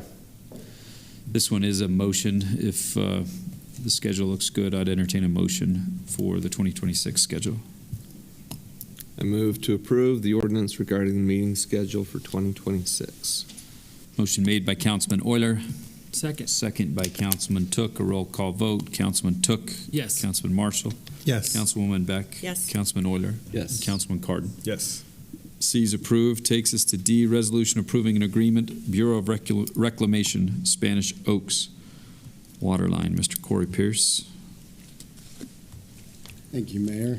Jack, I think there was 2 more slides in there. Thank you. Yeah, they're on the slide, but Go up. Well, I guess I can go back one. Ooh. So we're working on a project to replace a transmission water line up near the Oaks. The blue line is the proposed alignment. Currently, the water lines runs up Spanish Oaks Drive, between backyards, and across the canal there, and down. It's an older line. We've had troubles with it, fixing it in lots of places, and it's kind of challenging in that narrow road. So the alignment you see today matches the pressurized irrigation alignment. That being said, in 2 places that you see marked in red here, we cross Bureau of Reclamation facilities there, the Highline Canal, as well as facilities here near the power generation plant. So this agreement outlines what needs to happen to cross that. So, Question about this water line? Thank you, Corey. I'd entertain a motion to approve this resolution with the Bureau of Reclamation for the Spanish Oaks water line. I move to approve the resolution for an agreement of the Bureau of Reclamation and Spanish Oaks Waterline. Motion made by Councilman Took, Second. second by Councilman Cardin. Roll call vote. Councilman Euler. yes. Councilman Cardin. Yes. Councilman Took. Yes. Councilman Marshall. Yes. Councilwoman Beck. Yes. D is approved. E, Saratoga Springs Water Right Exchange Agreement. So this is an update, excuse me, my voice, to an agreement that was approved in November of 2023, in that we're exchanging water rights with Saratoga Springs. We have some Butler Springs water rights as well as Spring Creek water rights that we're going to exchange with Saratoga Springs in exchange for ULS water coming out of Strawberry and Central Utah's pipeline. Some of the language in that agreement, and Vaughn might speak more intelligently about it, but it referenced purchase rather than exchange, and that was concerning to some individuals, rightly so. So that's been updated. I actually got an email today. Saratoga Springs has signed the agreement, so it's before you today to sign this updated. The change application's been approved at the state, so now it's a matter of making the exchange. This is a big impact on our water system and a good thing for our water department and budget there. So, Question about this, if you remember it from 23, updating the word here. I'd entertain a motion for item E. I move to approve the Saratoga Springs Water Right Exchange Agreement. Motion made by Councilman Cardin, Second. second by Councilman Took. Roll call vote. Councilwoman Beck. Yes. Councilman Marshall. Yes. Councilman Took. Yes. Councilman Cardin. Yes. And Councilman Euler. Yes. E's approved. F. Mayor, if I may just say something, this is a great example of working together with cities to solve some problems efficiently. This is, we have this water, it works, it's wet, as in it's real, but it's less efficient for us to use in order to put it into our system. And so working with Saratoga Springs, we were able to, a few years ago, identify some water rights that we could exchange with them, and they could pull it out of the lake, which is how they get some of their water. So we could deliver it via the river to them, and then we can use the exchange, what was exchanged, to buy water that comes to us at pressure, right, Corey? Yeah, and so that saves us pumping costs, that saves us some maintenance costs, and in the end, it gives us a little bit of money, and it gives Saratoga Springs water that they didn't have access to otherwise. And it's creative because we can't sell our water rights. Once we own a water right, we can't, by constitution, state constitution, we can't sell it. And so it gives us the ability to work with Saratoga Springs and help them, but it doesn't require that full sale of that water right. So this is one of those cool things that you just kind of do, but I think it's probably something that should be shouted a little louder in other places because it's really efficient and helpful. Local solutions. Yeah. Hey, Seth, quick question. Just curious, how do we transport the water from here to there? How does that logistically work? It comes through the river. I want to say over the river, through the woods, but no, actually it comes through the river, just goes to the lake. And it's measured as it goes into the system, and then they pull it out through pumps, and it's measured as they pump it. So they know they have, however many gallons or acre feet, right, whatever that measurement is. Yeah. And so they now have the allotment, that their allotment grows by that amount that this agreement allows for. So we use Mother Nature as the conveyance tool. They get a few carp as presents. But yeah, fascinating. You get what? A few carp along the way. Perhaps. I think they might have screens, but yeah.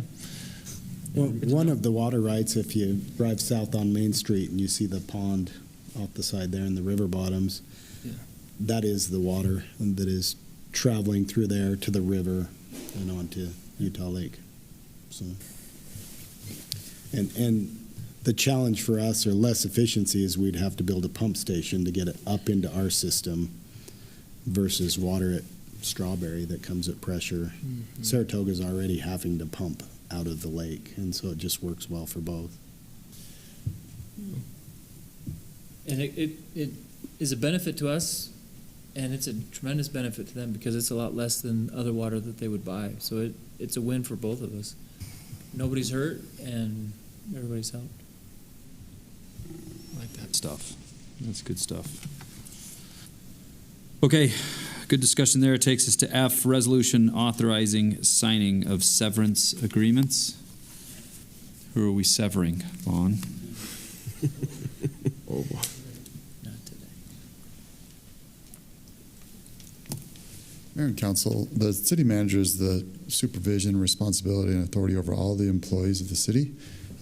Sometimes as employees part ways with the city, it's best to do that through a severance agreement, and that's usually an efficient use of those resources.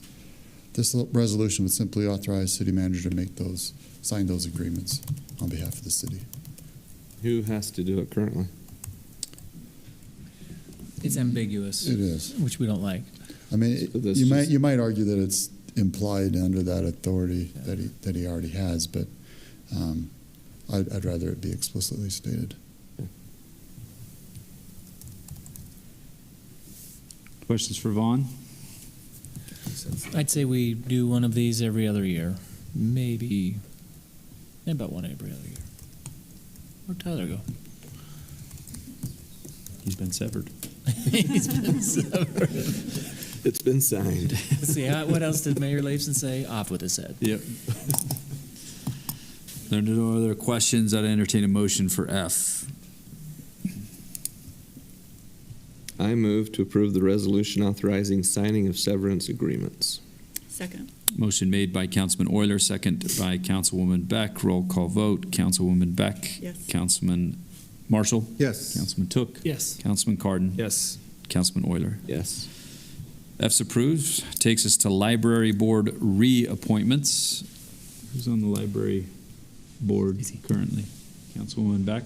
Yep, Melanie and Becky are being reappointed. I've got Melanie, I've known her for about 20 years, and I've got to know Becky, and both are doing a great job and serving and attending the meetings and contributing, and they're a good asset to the Library Board.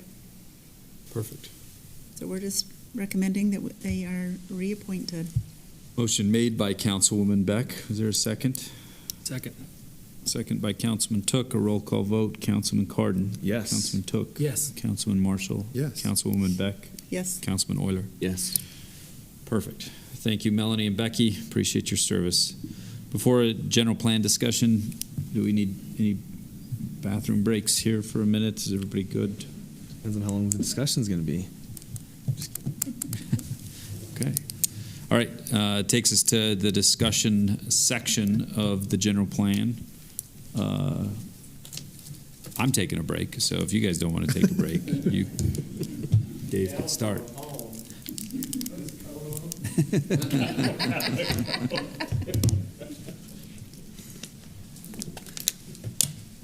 Didn't we set parameters up around discussions that they can only last 15 minutes or something?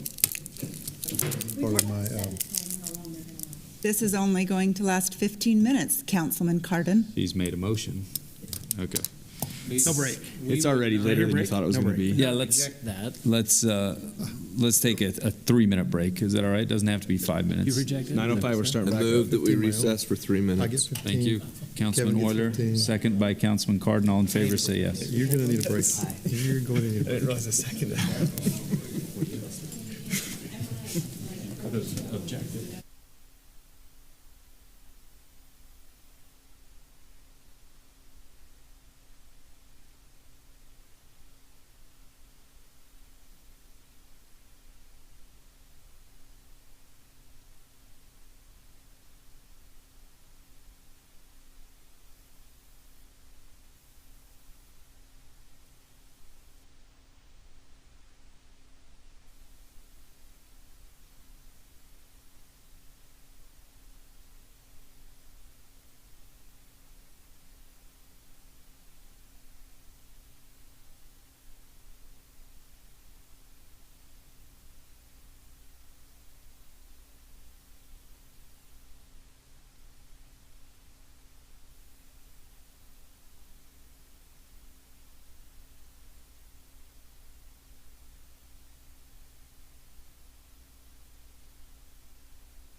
Travis says we're back. Thank you, everybody, for bearing with us. And we are on item number 11A, the general plan discussion. Mr. David G. Anderson. Mr. Mayor, thank you. I have 7 different slides and a couple of questions for the council. And to start with, I want to report from the Planning Commission's meeting last week. We had an agenda set up a little bit uniquely, so they had an extra hour in their work session, part of the meeting, specifically to talk about the general plan. And I need to thank them for the time and effort that they've put into this project over the course of the past couple of years now. The state law is written such that planning commissions prepare general plans and make a recommendation on those documents. When I say general plan, I'm talking about the land use element. And then they kind of give them to the city council for consideration. And I think the planning commission's done a really good job of filling that role.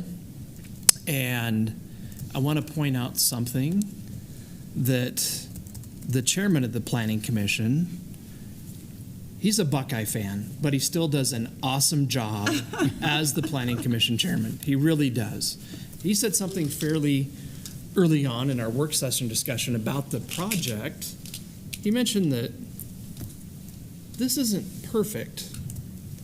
We had been talking about it being a living document and something that historically hasn't been overhauled by Spanish Fork every few years, but has been adjusted on a fairly frequent basis. So it stays contemporary, it stays useful, it stays practical, and that sort of a thing. And that led to kind of another discussion that we had. And I think it's clear that among the planning commissioners, not everybody agrees with every policy that we have in the document, every color that we have on the map, where it is, but they have done a great job, I think, of collaborating and cooperating and getting to the point to where, on their part, from what I've been able to keep some kind of pulse on, there's consensus. They generally feel that the document's in a good place and that it represents what they expect the future of Spanish Fork City to be pretty well. And, again, it's taken effort on their part to get to that point, and I really appreciate that perspective. So that being the case, that's my report relative to where the Planning Commission is with the document. Let me mention as well that we used some of the Planning Commission meeting time last week to share what we felt as staff are some of the highlights in the general plan document itself, the land use element document. That took us about 25 or 30 minutes to do, and that led to a little bit of additional discussion that we had with the Planning Commission in the open meeting. And a big part of our purpose in sharing that with the public in that fashion about this project, today's progress, tomorrow's pride, came with an invitation. And it's an invitation that I'll ask Jack to share a little bit more insight on in just a second. But it's an invitation that's been out for Spanish Fork City stakeholders to accept now for a couple of weeks. We want anybody that's interested in the future of Spanish Fork to take a little bit of time to visit the city's website, to take a look at the draft land use element, the same document that the council's now had for several weeks, and then to answer some questions about it. And that invitation will be out there for another week and a half or so. And I'll talk more about that in a second. But relative to what we're doing now, Jack, I'll let you take it from there. Yeah, we've tackled this in a few different ways. We redesigned our webpage when you go to SpanishFork.gov/general plan, and I can pull that up.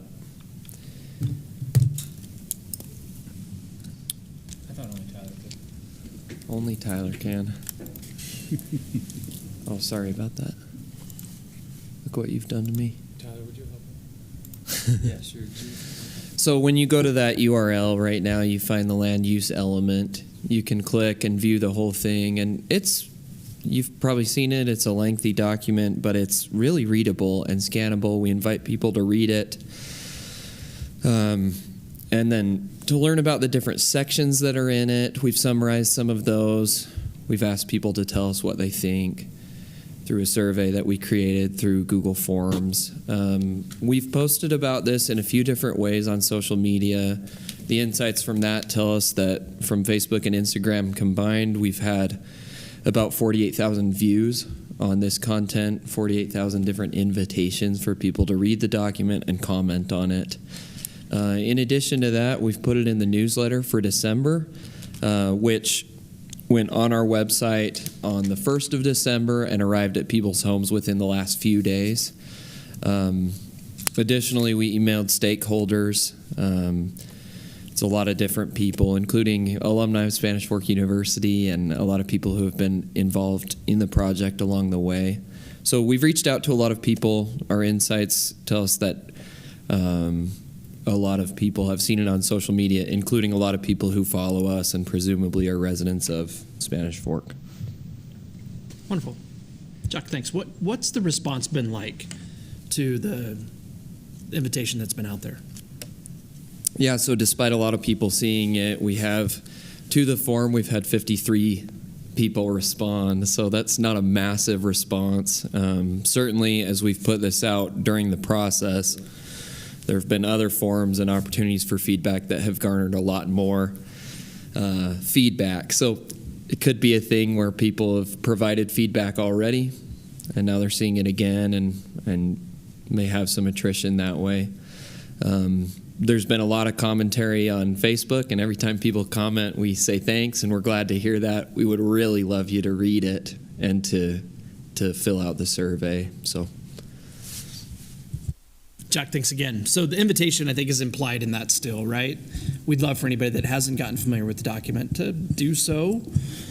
I think in a half an hour, like Jack said, it's scannable. You could certainly get a very good feel for what it's about and the impact that it could have on the future of Spanish Fork and be informed. So, Jack, thanks. Do you mind bouncing back? I'll keep rolling. We do hope to get more responses relative to this final version that we're at now. Understanding that the draft version that we're at now. The draft, that it's not final. It's not done, right? I should say final draft, right? Already, from comments that we've received, we know there is good reason to make tweaks and adjustments here and there, and that has been anticipated.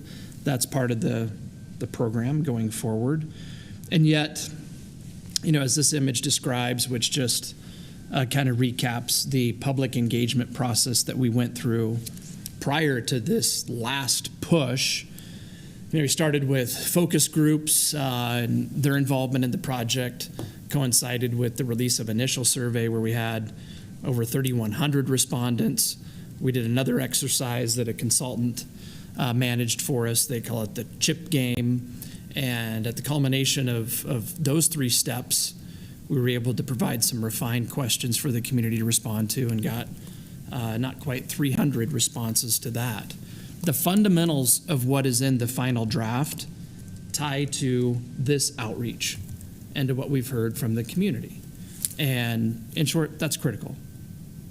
Right? In order for a plan to have some longevity and to represent a community, that's really important. Now, that doesn't mean, and it's of course understood, that not every, let's just say, of those 3,176 people that responded to our first survey look at things the same way, right? We've received diverse input on everything, every aspect of the effort that we've quizzed the community on, and what is before the council tonight is some measure of distilling those comments, sifting out the priorities, and putting them in a document form that can be used. So moving forward now, I'm going to refer to this. We shared this with the council in your last meeting. And I'm going to come back to this at the end. So I'm very interested in making sure that we proceed the way that you want us to. We have gone through what's noted there. We wanted to have a couple of things done by the 20th of November. We missed that window by a couple of days. But yet we've had the draft out for review, and we've had the questions out there for people to answer now for about 2 weeks. We had the conversation on December 3rd with the Planning Commission, presented the plan to the public. There we are on the 9th. We anticipate at the end of next week closing public input. That will have given anybody more than 3 weeks to respond, which we think is a great amount of time. And that gives us then, as staff, an opportunity to take the input that we've received, to evaluate it. I think in some form it'll be cataloged and put in a format that you and the Planning Commission can review. We'll be able to take those comments and identify which ones we think make sense to account for in the plan somehow. We'll adjust the plan according to input that we think merits that. We will make an effort to respond to the different people that have answered those questions in one way or another. And we want to have that done before the last formal step happens before adoption, which is to have public hearings. I'll come back to that by way of your thoughts on scheduling public hearings and what you want that maybe to look like. But I'll mention that if we went back a few months, we started to target January of 2026 for public hearings on the general plan. Once the Planning Commission has held a public hearing and they've made a recommendation, and the City Council has held a public hearing, then you could adopt the plan if you'd like. So just in terms of hoops that must be jumped through, we're at that point. I should mention this as well. We need to provide notice of those public hearings. That's part of that. And that just means we need some lead time to plan for what those dates are. Now, that all being said, I feel like we need to talk about this. So we spent a lot of time, the last time we were together, talking about one part of the community and two different, I'm going to call them options, of the land use map that have been discussed for that area. From the last conversation that we had, I'm afraid that maybe I missed something in terms of what you would like us to do with these two different versions. And Councilman Marshall, I'm looking for guidance here in terms of what it is that you want us to do with this. Certainly, every aspect of the draft, including the map, it's still in play. Like I will talk about, and I'll use the word final like I have. It's probably a better way for me to put it. That's how I keep different things maybe separate. Say most current as well. But we are hoping to tie up loose ends in the best way possible to make sure that input's considered and that voices are heard and that processes are followed. And for me, the most important part of that at the end of the day is making sure that the council directs the work as you see fit. So, and Shane, I don't mean to put you on the spot, but genuinely, I feel like we need some guidance and direction here. Okay. When we met last time in the what was that called? Work session. Work session shop, whatever. We went back and forth on how to present this to the public. I don't think we had consensus on either map as the map to move into the draft plan to put out to the public. I thought that we got to include them both so that a couple reasons. One, when Jess and I met with some property owners down there, we talked about this sort of thing. Wanted to make sure that we listened to at least what they wanted, and that would be reflected in the more green version. I don't think that's as accurate as it could be. I think there are some property owners that would not want that, and so that's one issue. But what we talked about was what should we present, right? I thought we said we're sort of damned if we do and damned if we don't. We put the one on the left in, and those folks that we talk to don't feel heard. We put the one on the right in, then the folks on the left wouldn't know what to comment on. Like, so I thought we were putting both of them. Okay. And saying, give us your feedback on either one of these things. Because I'm pretty sure that there are folks underneath that green that would say, you know what, I'm more interested in developing in the next 5 years than I am farming for the next 100, which I fully respect that opinion. I thought that's the direction we were going. And so when it came out with just one, I felt like my commitment to those folks was, I missed it. And that was the concern I had. I know that we've talked since then about potential ways of getting to clearly articulating that we want those folks that are farming today to farm as long as they want.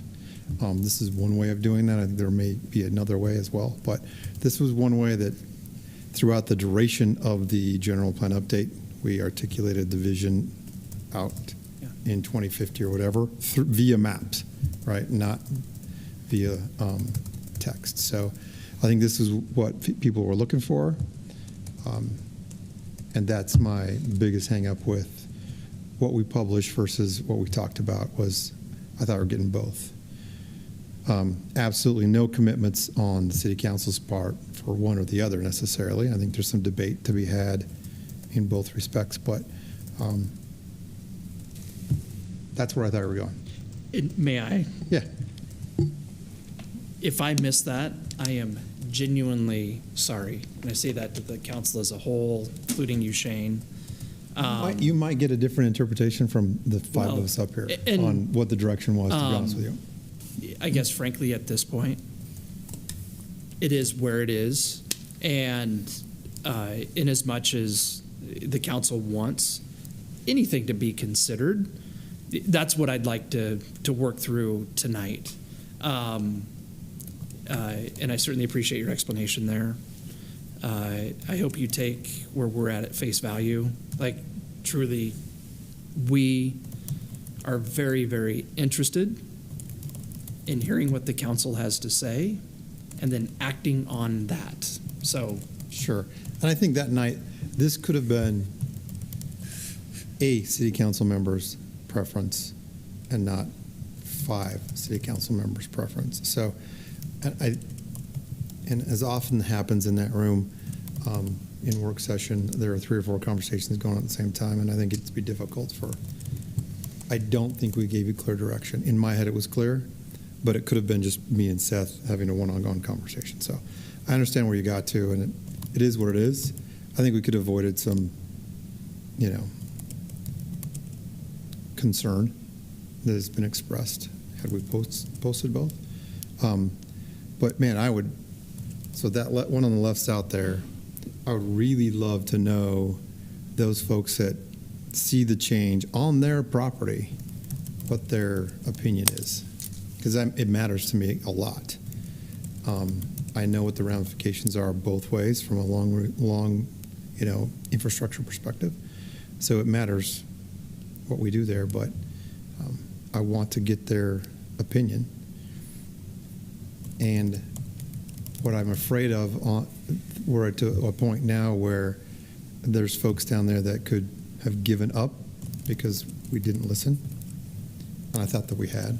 And so it's disappointing, but I've learned over these last 4 years that in those moments I need to be very clear with staff, because there are 3 or 4 conversations going on at the same time. And I don't know that I was that night. So There's a takeaway on our part as well there, by way of making sure we. And I'm going to try to make sure I do that tonight. Get clear next steps. In the spirit of where we go next, there have been some other conversations since that meeting that, frankly, I think have a lot of merit in discussing. Before I jump to the next slide, I want to talk about something that about a year ago I started to suggest can be a solution to any concerns that the council has about not playing a proactive role in directing where you think growth should happen in the short term.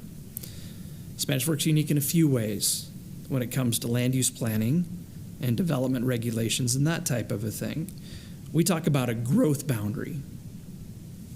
Other communities in Utah don't have a growth boundary.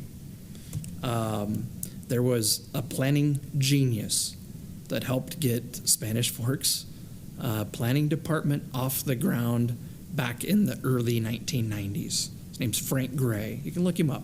He's written books. He worked around the country, came back before he retired, last worked in Salt Lake City. And Dave Euler, city manager at the time, was able to get Frank at some point during his career to come to Spanish Fork and to give Spanish Fork his advice on what he thought we should do to prepare for growth. And shortly after that, Spanish Fork hired their first city planner. And one of the things that Frank suggested, Frank is an expert on growth management. He said, you guys should adopt a growth boundary. And you should not approve development outside of the growth boundary. And that happened. And we've had that. And several times over the past couple of decades, the growth boundary's been expanded. And that's the way it's intended to work. And that being said, we haven't still talked about it a lot. And typically when it's been expanded, it's been in reaction to something, instead of maybe the city council reviewing it on some kind of regular schedule. Could be annual, maybe it's every other year, to say, hey, we think it makes sense now, for whatever reasons, to expand the growth boundary to include this area. Likewise, it could be a different decision as different options are presented to the council. For tonight, the concept would be to use the growth boundary, which the bigger image there, that's kind of the full-size city image. It's the heavy dark line. As I see it in here with this light, it doesn't show up quite like I'd hoped that it would, but our growth boundary today has been expanded to go all the way to the city's boundary between us and Mapleton, for example. And you see that dark line over there. And that's a change that was made as we were able to provide utility services over there, started to receive more and more annexation proposals. I don't remember the exact year that was last adjusted to go out there, but it was within the last 10 years. When we built the wastewater lift station down on 8,000 South, we extended the growth boundary at that point in time to go all the way to I-15 to cover what I think people would say is all of Leland at that point. And it was based on our ability then to provide a certain level of service to properties in that area. And frankly, it was to encourage a certain kind of development that we were really interested in being ready for potential commercial development at the interchange. We wanted to send that signal that we're ready to accommodate a development proposal over there. And I'll just reiterate it because we haven't talked a lot about it, but Growth boundary, again, it's intended to send a signal to the world, signal from the council that you're ready to approve developments within the growth boundary. And incidentally, that might also be annexations. In some areas, we have properties that haven't been annexed into the city, but they're included in the growth boundary because sending that signal even about annexing. Could be annex, we're ready to serve you, and to accommodate development. So you'd move the growth boundary. So a growth boundary could be outside the city limits. It has been. Yep. Saying that we are interested potentially of annexing this piece into the city now. Exactly. Yep. Okay. So the thought that's been discussed, and this is in an effort to balance two things that I think are really important. You probably list other things as well, but what property owners tell us they want today, which in this case, because in different parts of Spanish Fork, it's largely in Leland though, so I'm just going to focus on that. Property owners have put their property in ag protection areas. That's some signal that we're serious about not developing. So the idea is to take that signal and to carve those ag protection areas out of the growth boundary. In that manner and with that step, in my opinion, City Council ultimately is saying you concur that development should not happen in those areas. They're outside the growth boundary. And yet, on a different scale and for a different purpose, potentially the council can still look out into the future and say, hey, we know how ag protection areas work. If a property owner wants their property out of an ag protection area, it could take as little as a couple of weeks to make that happen. And property owners' plans change. So we're going to also plan for the prospect that at some point down the road, those lands are no longer going to be agricultural and represent that prospect on the land use map. So short term, take the properties out of the growth boundary. Long term, plan for whatever else you think makes sense. Does that make sense? You know, how potentially these two different tools can work to satisfy, and for me, it's not necessarily opposing interests. It's more the prospect of continued evolution as a community changes over, we're not talking about years with the future land use map, we're talking about decades, and so forth. So I appreciated how this concept came about and would love to talk about this, the land use map, or not if you don't want to, but I think everything else that I could talk about on the draft land use element, we've talked with you enough about, to be honest. Yep. So I don't think there's a lot of concern about the rest. I mean, I guess on this particular one, you carve out the river bottoms, right? You say, we have They currently are. We have sent the Yeah.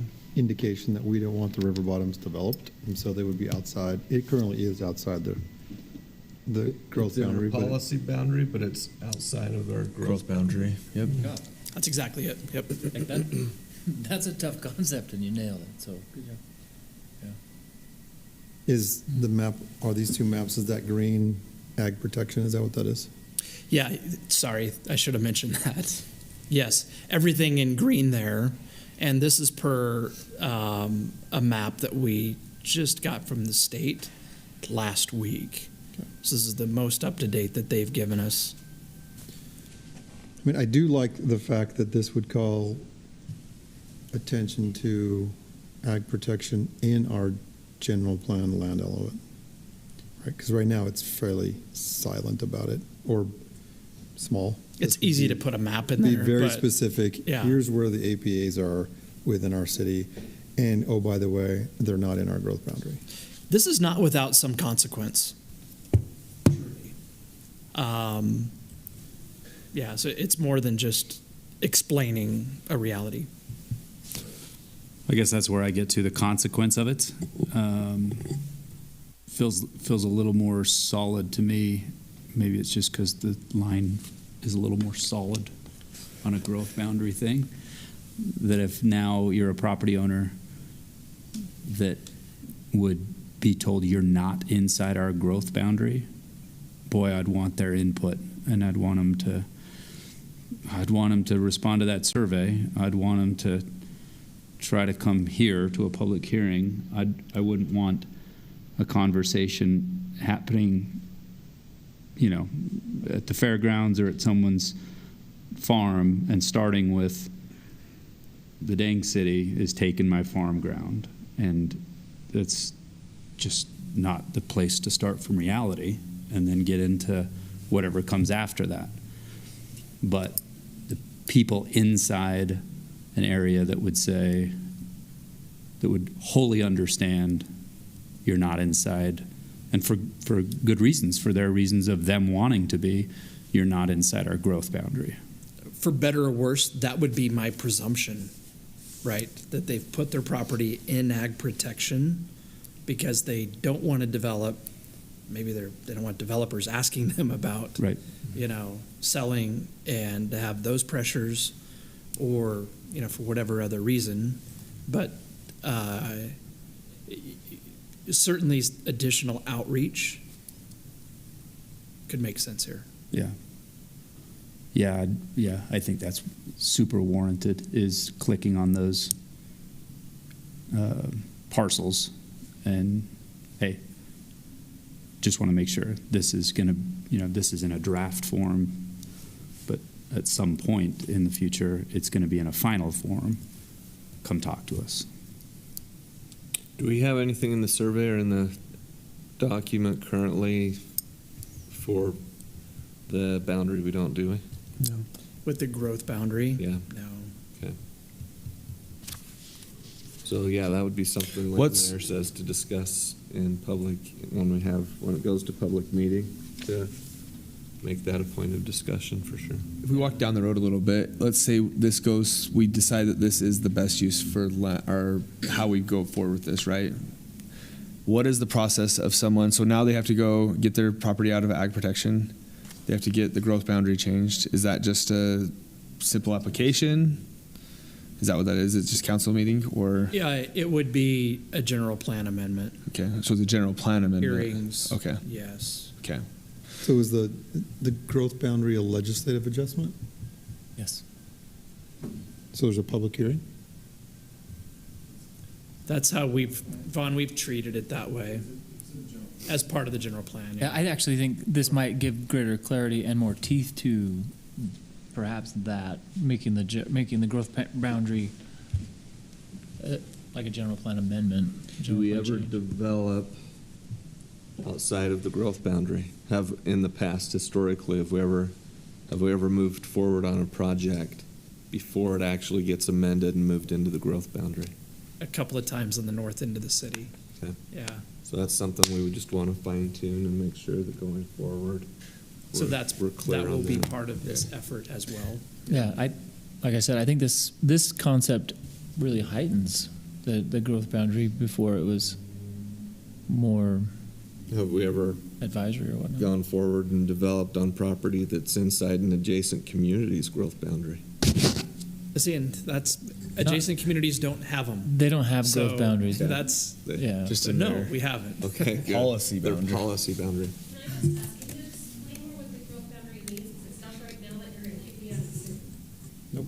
No. I mean, yes, we could explain it, but no, that's not the case. Jack, So- do you want to bring up the current map that shows the city boundary? In the simplest explanation, it's that growth will not happen there until the boundary allows for it, until the boundary moves.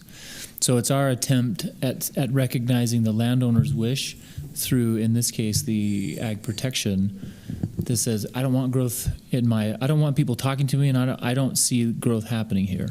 And so that's the effort. And you're not out of the city's limits. That's not something being contemplated at all. It's simply where we see growth happening. And if you look at the boundary, there are areas on our south end that have been in our city for over 20 years even, and still are not in our growth boundary, which sends the signal to anybody that we're not interested in having growth happen there. And this body has seen some concepts from that area and have consistently said, we're not ready to grow there. And so it rebuffs that approach. Candidly, I would love for something like this to give a signal as we talk to developers. Don't go here. You see this line, it's real. Don't go there. They're not interested in that. Of course, the landowner could say, don't do that. Sure. Send them to us. But in an effort to be responsive to what we think that request would be. It would give staff a little more guidance on what our intent is, right? It's pretty definitive, unlike the general plan where it's Everything. kind of, broad brush of colors. Yeah. It's when someone comes in and says, what do you think about this? We're looking to buy this and develop it. You guys say, it's not in the growth boundary. We're not interested right now. I also it almost think ends the conversation. I also think there's a little bit more to it in the fact that we're saying that we're talking about ag protection areas because they've already went through an effort to say that they want to protect their land for 20 years, right? I think that's the timeline, 20 years? I don't think there's a timeline. I think there's it's no 20 time. acres. 20 acres, okay. Yeah, yeah. So, yeah. It's 20 years. You have to re-up to it. So I think that because they have to go through that extra effort, right? They have to go through that process. It does give more reasoning of why we would say, hey, there's not going to be growth here because they're telling us that, hey, they don't want to. For sure. grow I here think to Mike's concern that he would want to make sure that anyone outside of that growth boundary knew it. If you applied it to APAs, that would send us the signal that that's what they want. Yeah. Right. Yeah, the reason is there's not an arbitrary line at that point. It's very deliberate. Very deliberate. The land changes. It takes a farming accident for the land to change ownership, and if someone's not aware of the next stage of what that land is and comes in and says, "No, what? I'm not the growth boundary. What is that? Tell me what that is." I just want to try to make sure current landowners, LLC owners, people of trusts and things Sure. that own these lands are aware you're being carved out of the growth boundary. Yeah. At your request, not at our request. At your request, to honor your wishes are. Some of them, a lot of them, well, at least in the area we're looking at, aren't even currently in the city. They're still in county. The majority is still in the county. Majority are still in the county. Within the growth boundary today. They're in our still growth not in the boundary, city. but they're still in the. Yeah. They're not in So the city. to Jesse's point a minute ago, what would it take? What's the process of getting to develop that? Let's say they're outside the growth boundary. So the property owner would have to come in and request, the property owner themselves, the person that owned it. I'm outside the growth boundary. I want to come inside the growth boundary. That's a legislative action. In a lot of cases, they're outside the city, so it would be annexation and a growth boundary change. And then a zoning change on top of that at the end. Like there were 3 legislative actions. So what that relates into what it usually relates into when I see land development happen in a real sense is, so here's what I can give you for your land, right? And we know those people aren't interested in that today. But the time value of money there simply says, so I have to go through growth, annexation, property, Which I think you can do in the same meeting. Well, I think that's what they probably want. Yeah, no, that's right. Yeah, no, right. that's right. Yeah, that's why I want to make them. That's why I want to have that discussion here in public. If somebody's interested in that, you give them genuine guardrails and protections that say these are not insurmountable at all, but there are steps that have to be taken. And so it's not easy, right? It's not hard. It just takes time. Time equals money, and I think that's a real benefit to someone that wants that protection. I also think that. Oh, go ahead. From your role, with what you do for the city, then, does this mean that if you've got individuals or businesses that are approaching you and say, hey, I'm interested in Spanish Fork, now anything that's not within the growth boundary, you're not going to point them in that direction? Is that accurate? Is that fair to say?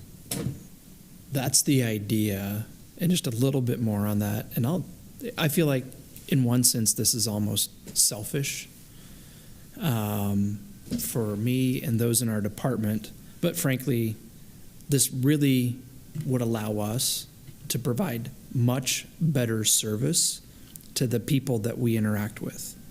And what I'm talking about is just, if we knew that a development proposal outside the growth boundary was dead on arrival, don't waste your time. Somebody was asking us, for our opinion on what the council's going to do in that situation, we could maybe say something like, the council just reviewed that last January, and they said, nope, not now.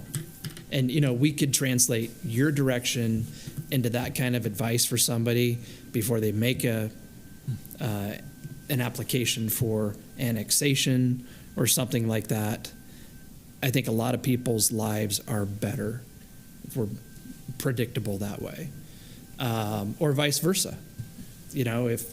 If the signal's been given that, the council just in January included that area in the growth boundary. So it seems like it requires the landowner's definitive participation, right? Both directions. Yeah. And so you think back to a council meeting not too long ago, but we were in the old council chambers where in a meeting talking about some land, the family, it wasn't husband and wife, but siblings and their spouses and actually some of their children were in a council meeting, and they were expressing significant emotion about, we don't want to see this change, and very definitive, this will never change. And about 8 months later, I was in a meeting with one of the children of the family, the siblings that owned it, and I asked him, after that, how's everything going out there? And he's like, oh, we sold that ground. Whoa.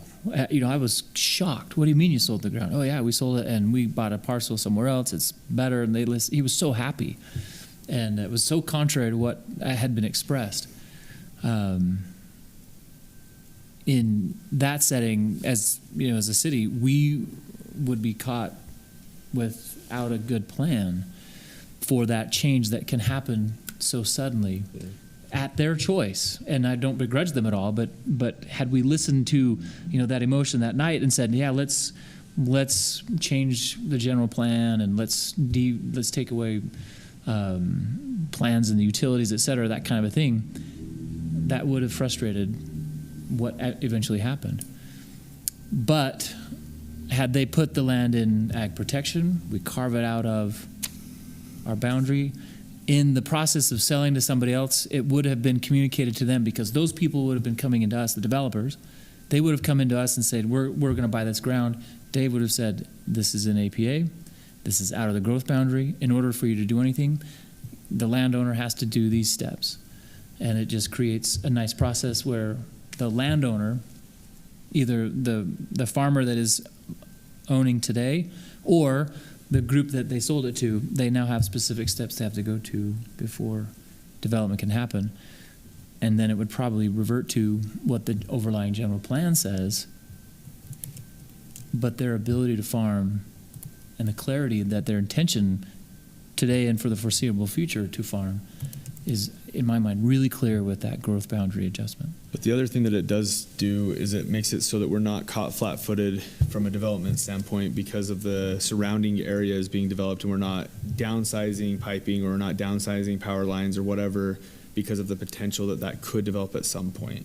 Because that's been one of the areas that's been hard, is because as we're looking at this, right, if we don't do this correctly, we could end up where we have areas of the city that we're redoing work in 15, 20 years earlier, or maybe let's say this differently, 15 or 20 years earlier than we should have, because of the fact that we didn't plan correctly.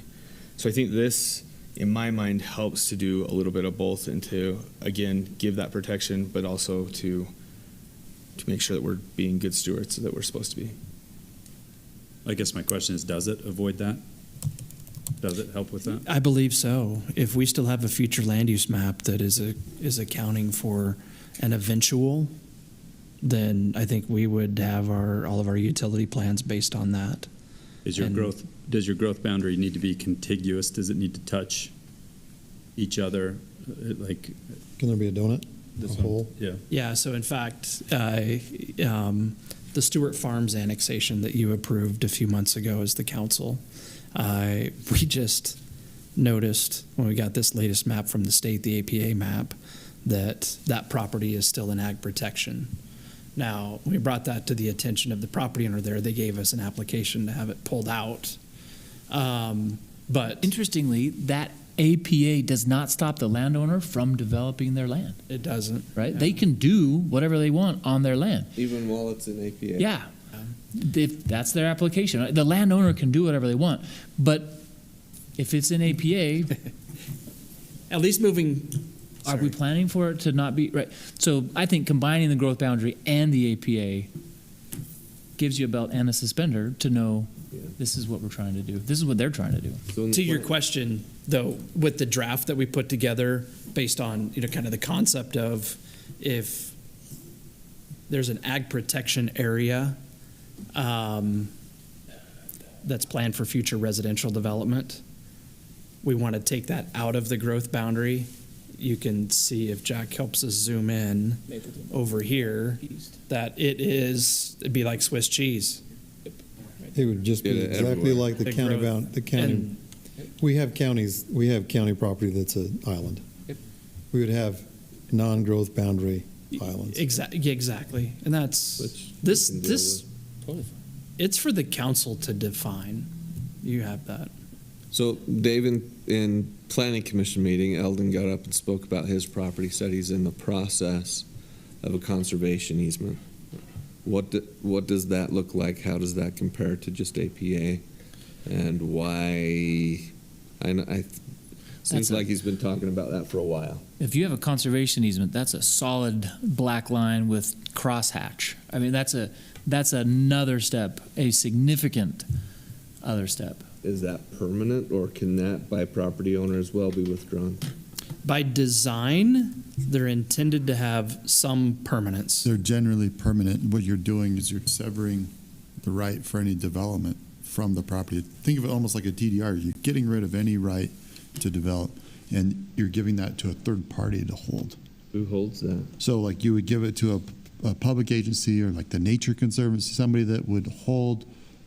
And now they own that. That's theirs. Well, They can't develop it. It's an easement that takes away any development. But you're giving it to them. You're You giving can't it to ask somebody for else. it back. No, I mean, literally, they technically can be terminated, like by eminent domain or some other reasons, but rarely. Okay. And at least occasionally, conservation easements come with some type of benefit, like maybe a Yeah. tax benefit or something like that, which I think makes it that much harder to undo That's down the what road. they did so, in Park City. Mhm. yeah. Down there at the Yep. bottom, it's a big conservation easement. Utah Open Lands is an entity in Utah that's worked a lot with people to create those types of tools to preserve areas. So we're not talking about that, Yeah. just to be clear. Yeah.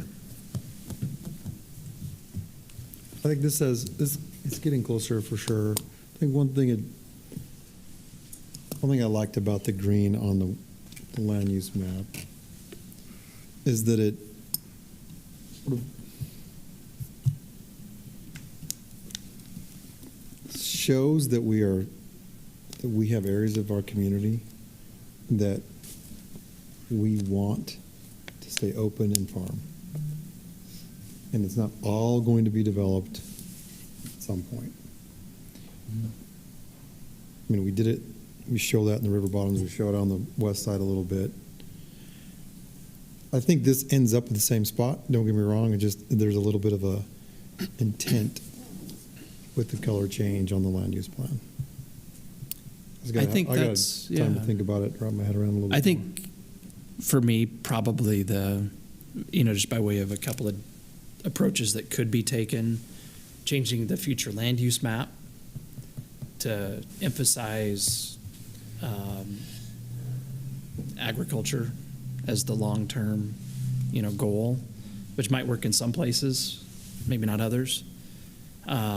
Instead of doing that, going this route while maintaining kind of, just from strictly a land use perspective, the idea of, what probably makes the most sense long-term in terms of land use relationships and infrastructure investments, all of the things that go into those decisions, right?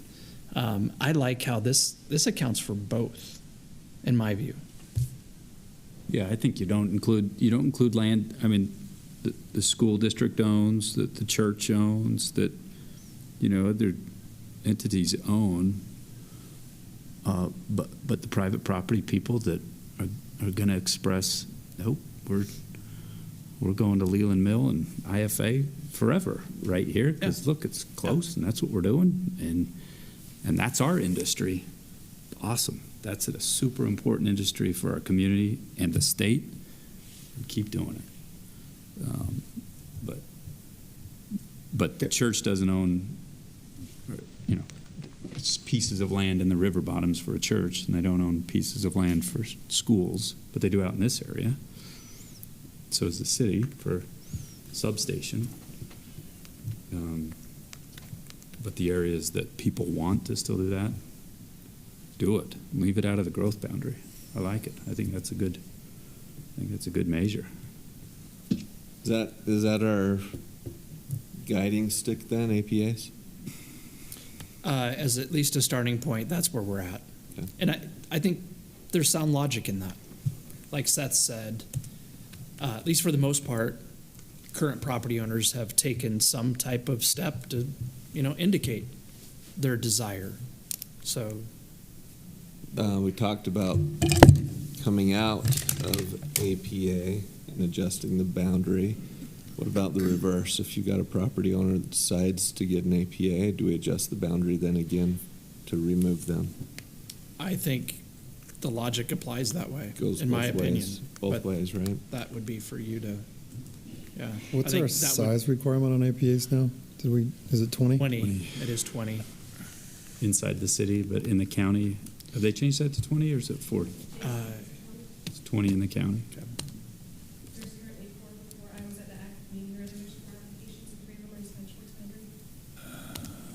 We could have 3 more properties if possible. 2 of them are me. Yeah, I have a clarifying question. We've talked a little bit about the river bottoms tonight, and looking at this map, the fluorescent green indicates APA, right, ag protected, right? So, do I understand it correctly that the majority of the river bottoms is not currently APA, right? So it could be developed.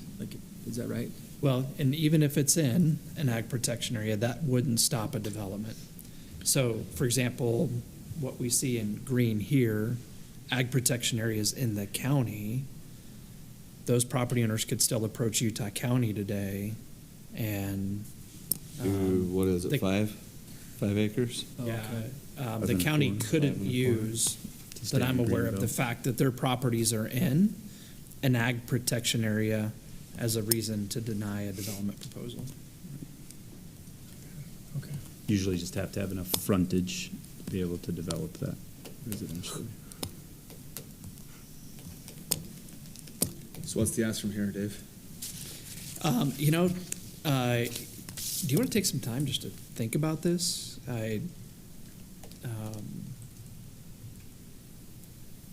I've thought about it for several days now, not a month, but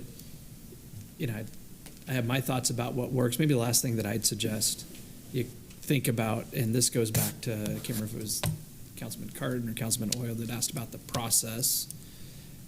In terms of modifying the growth boundary, I'd like you to consider if that's something you want to set a schedule to review or not. I think I'm a fan today of the idea that, hey, we know every November, March, the city council is going to have a conversation and decide if this is the time to modify the growth boundary. Yeah, I support that. That's great. And again, that helps us communicate with people to say, hey, they didn't last March, but it's December.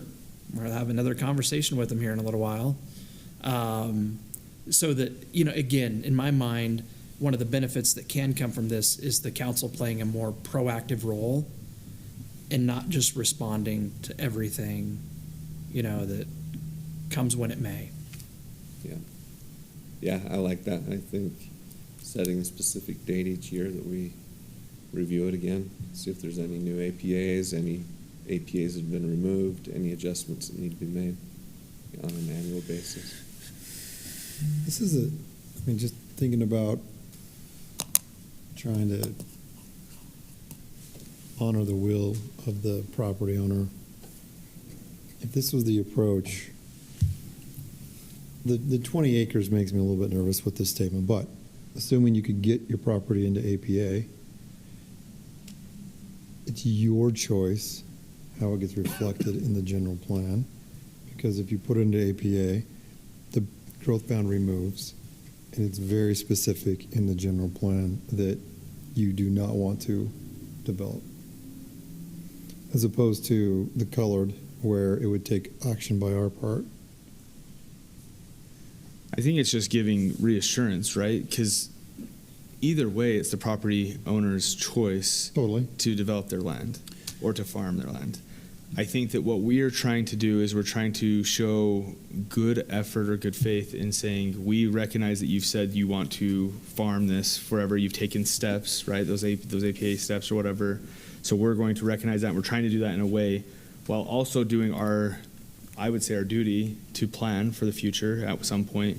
Because one of the things that, I was talking to Seth about this a couple weeks ago, is when I take any decision that comes before me, I'm thinking about the property owner, adjacent property owners, and future potential residents of Spanish Fork, because a lot of times we're dealing with housing.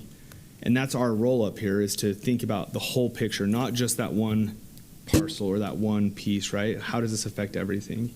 And I think that what this does is it just sends that message clearly that we hear them, that we respect what they're doing, but also giving a little bit more effort to that, but if we change it on the general plan, that's where my uncomfortability has, came in. I've had lots of conversations about this, but if we do poor planning, I think that's also bad on us, because we need to be good at making sure we're planning for the future as well. So. Yeah, I get the downside of changing it on the land use map side of it, the colors. And this is, for all intents and purposes, we have two maps in the land use element of the general plan, right? We'd have the colored one and this, be on the next page. Exactly, yeah.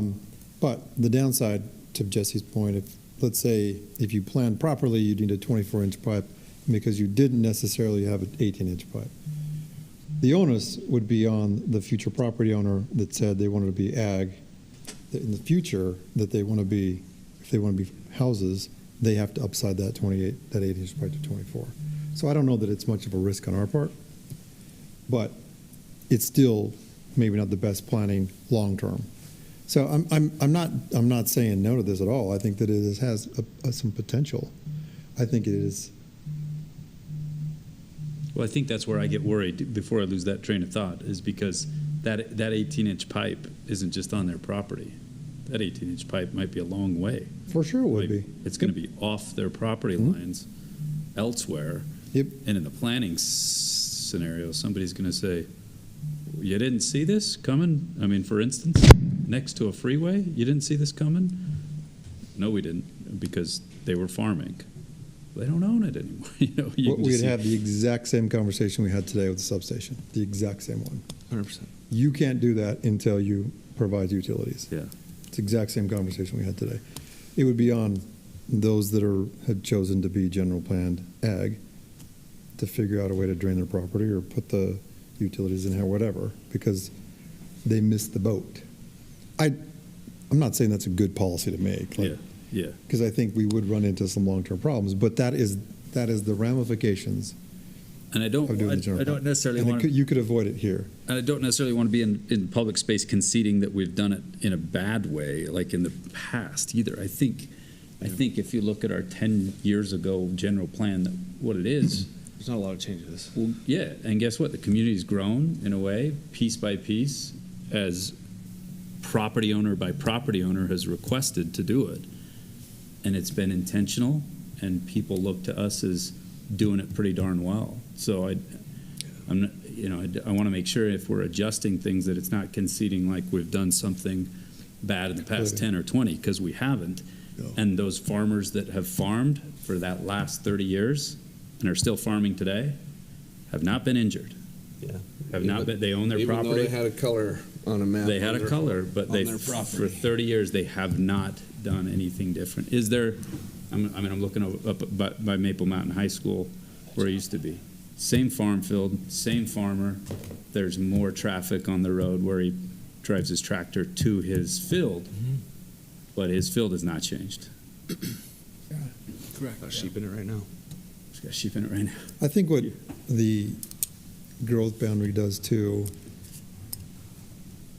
it could almost, well, it would signal our intent to sort of pump the brakes. Right. Instead, we get accused all the time of growing too fast, we're growing too fast, we're growing too fast. Right. A larger or a smaller growth boundary helps us grow intentional in the very specific area that we're comfortable growing. So, which is, instead of leapfrogging out to a spot where we're not comfortable growing, using the growth boundary helps us prevent some of that. it does. And the purpose of the general plan is to plan for the future. If we go ahead and go with that second map with the green, you have to look at that in a way that says this is what I want the use of this land to be in the future. Meaning if a property owner then approaches you and says, hey, my dad died, he's left us kids the farm, none of us farm, we want to sell it, you would look at the general plan and say the general plan says agriculture, so you can sell that as agriculture. You can't sell it to be developed because that's not what's in the general plan, because we have decided that for this piece of property going in the future, that's what we want it. And so if you're comfortable with that, then that's what you would do. Yep. If you're wanting to leave the door open and have planning for the future for development and let a farmer continue to farm like the mayor was saying, then you plan for what you expect that property to be in the future if the property owner approaches you and wants to do something with it. I agree 100%. That would be the process. And as we went through the conversation with the folks down there, they point to the river bottoms and say, why then have you said you want ag in perpetuity in the river bottoms and not out here? My answer has always been because right there you've got a freeway and an intersection that splits, that runs right along our city. If I-15 wasn't there, you'd have a totally different conversation. You'd be talking exactly like you are, I think, with the river bottoms. The fact that there's not a major corridor that runs right alongside the river bottoms changes the conversation. Less accessible 100%. On the west 100%, side. Yes. Sorry, Dave, when we talk about density and where we want density to go, what's the first thing we say? Access. Access. Sure. So that's my answer. Floodplain in the river. That's a real thing as well. It's not as suitable for development, just I'd say by definition. Does that mean that I want them to stop farming because they're next to I-15? No, absolutely not. Well, yeah. And I'm not trying to debate it. I'm just trying to, in my head, reconcile the decisions we've made.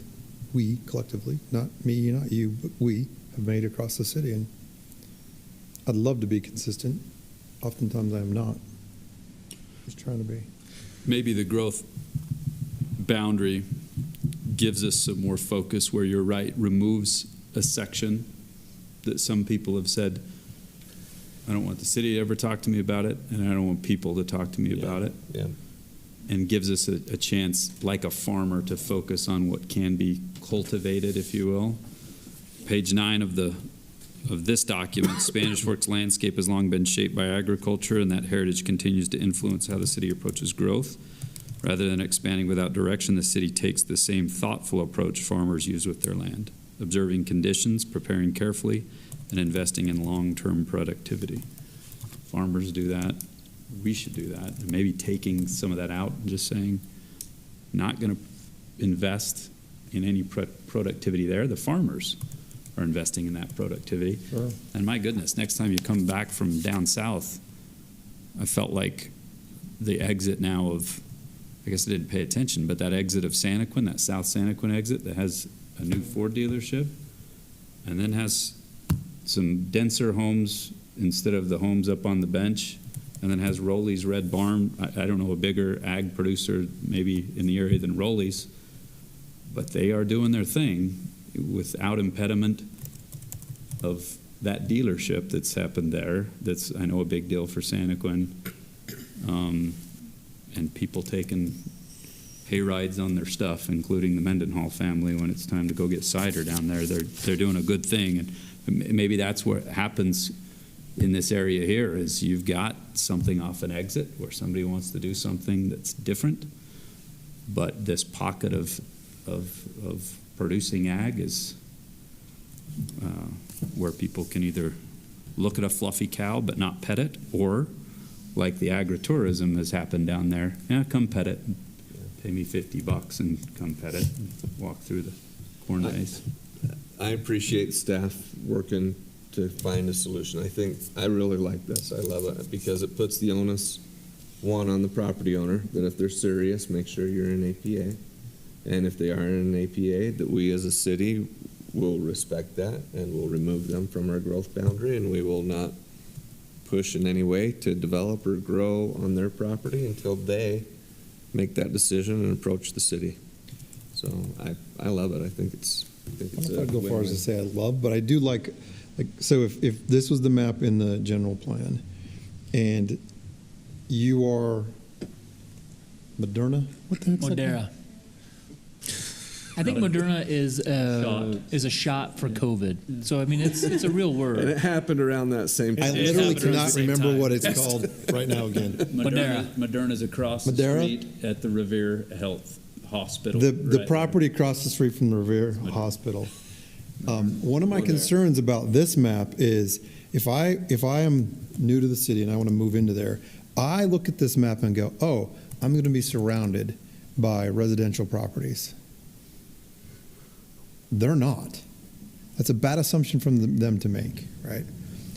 You do the opposite, though. But if you put in the APA behind it, now they can clearly see that there's going to be a farm across their street for a very, very long time. But you do So I the like that opposite part. of do a general plan of ag, and now you've got somebody that buys a house next to ag thinking they're going to be living next to a farm for the rest of forever, and then they find out later, Sure. the property owners changed their mind, and but you general planned it ag, so how can you change that? Yeah, I mean, it does go both ways, Both Kevin. I ways. appreciate it. The other way is the concern that the farmers have is when people move next to them, they impact their ability to farm, just like we heard Mr. Neves today. Which is It's a legit concern. Yeah, which is why APA exists to begin with, right? Mhm, that's very, very How do you helpful. protect it? So if there are issues with being able to continue to do what you're doing, then whatever is built into an APA needs to be adjusted. Sure, I like the protection it has. So would we be willing to look at the threshold for an APA from 20 to something lower? For me, I'm not worried about that. If a person chooses to be in they want to be in APA, and they're as long as it's an adjacent, I don't want to create little 5-acre islands throughout the city, but if it's an adjacent property, I wouldn't have a concern with that. Well, I hope there's some direction of what production is. An ag production area. Yeah, if you've got a gotta have enough to quarter-acre lot produce. that's been subdivided like there is out in Leland. Yeah, you can't, got I mean, it. at that point, it's already developed. So, I Yeah. mean, to me, size doesn't matter in this particular case. I think that there are other reasons to put something into APA. And Yeah, but production could be one of them. that's not on us. That goes to the county because it's, or whoever it is. Well, it's our, If it's our it's in our policy. boundaries, it comes to us. Yeah, it's our Comes to us, policy. but don't they have to first go? No, they don't. It starts with us. Starts If with it's in our city already. If it's not in our If it's city. already within city limits. Yeah. It does go to the county agriculture board, but otherwise it stays in the city. Yeah, it starts here. It starts here. Yeah, They're not going to say no if we say yes. Yeah.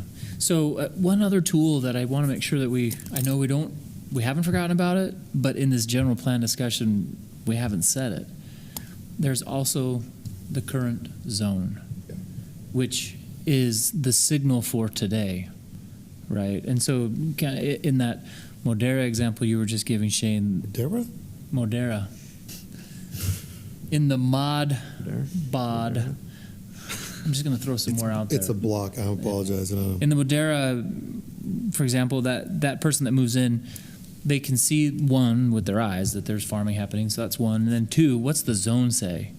And the zone says it's RR, right? And so that sends them a message. And then we can do some other things. But I think it's important to also remember we have the current law that is perhaps the most important of all things, because this is guide and that's law. Yeah, good point. Good point.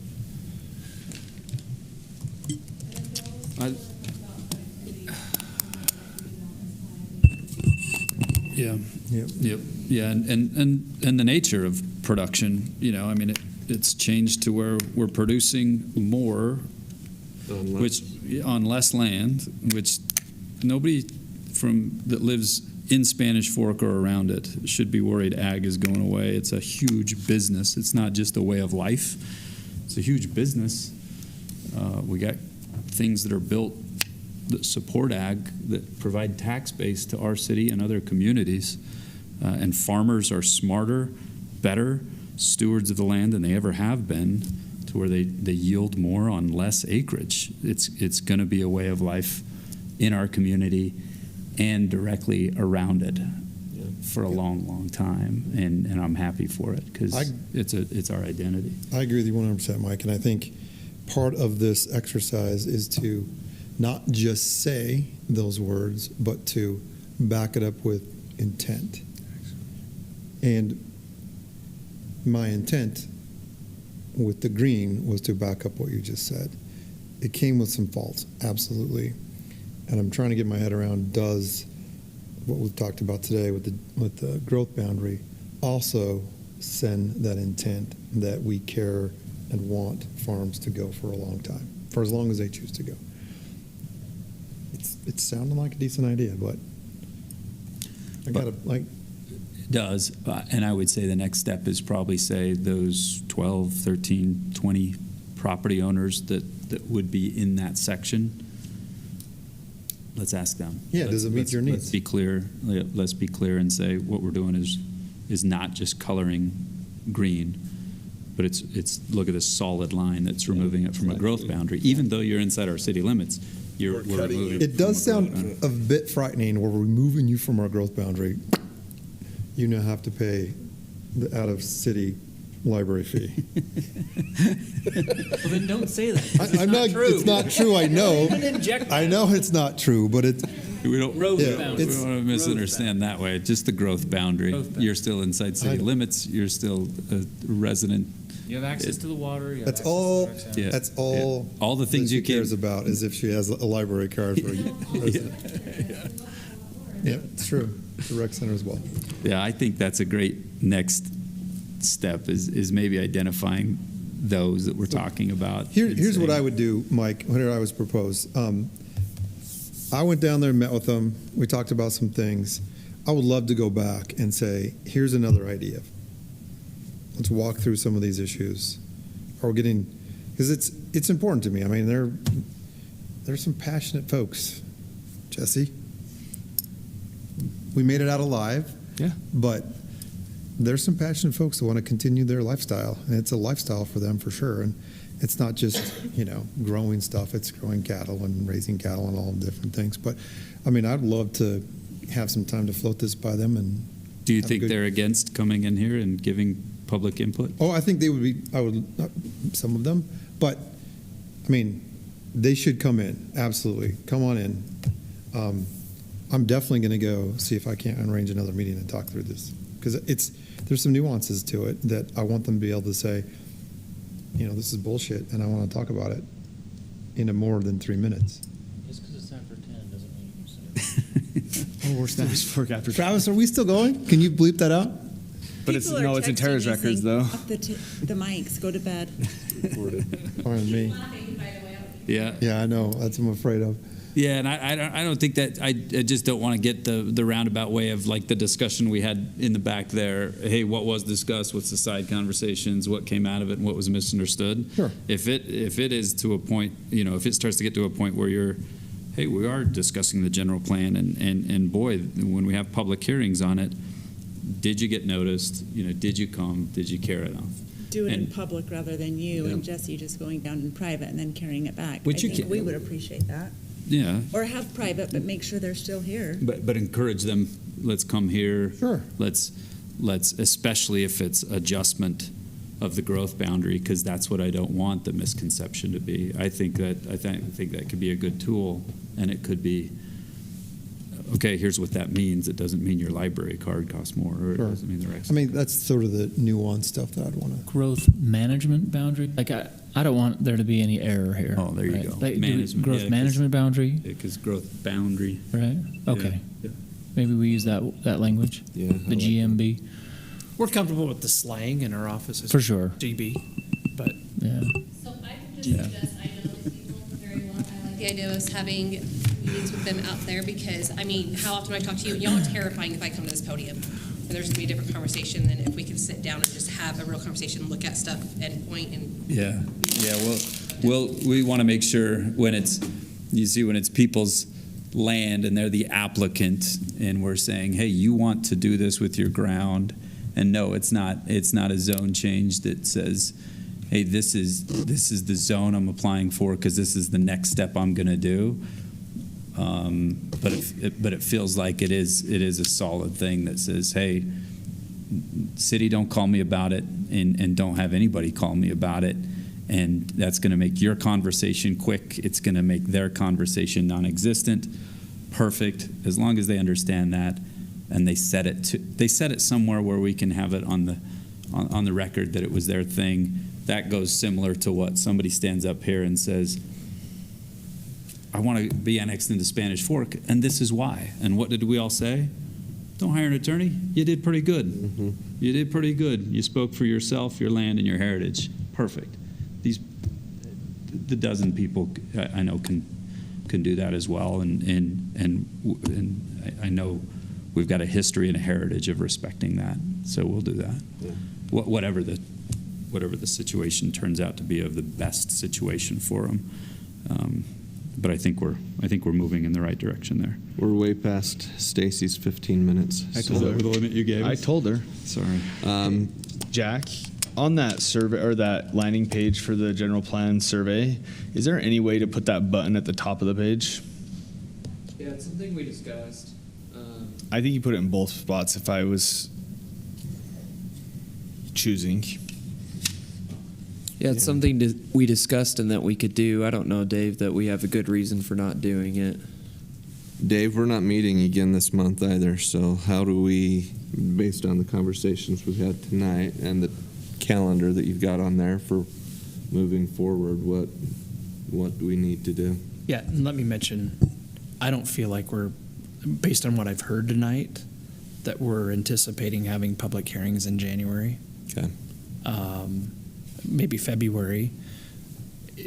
So thank you. Maybe that's a good lead into, I'm hearing that you'd like us to arrange for this idea of properties to be excluded from the growth boundary to be discussed in one of your future meetings, and to invite people to come and learn more about that.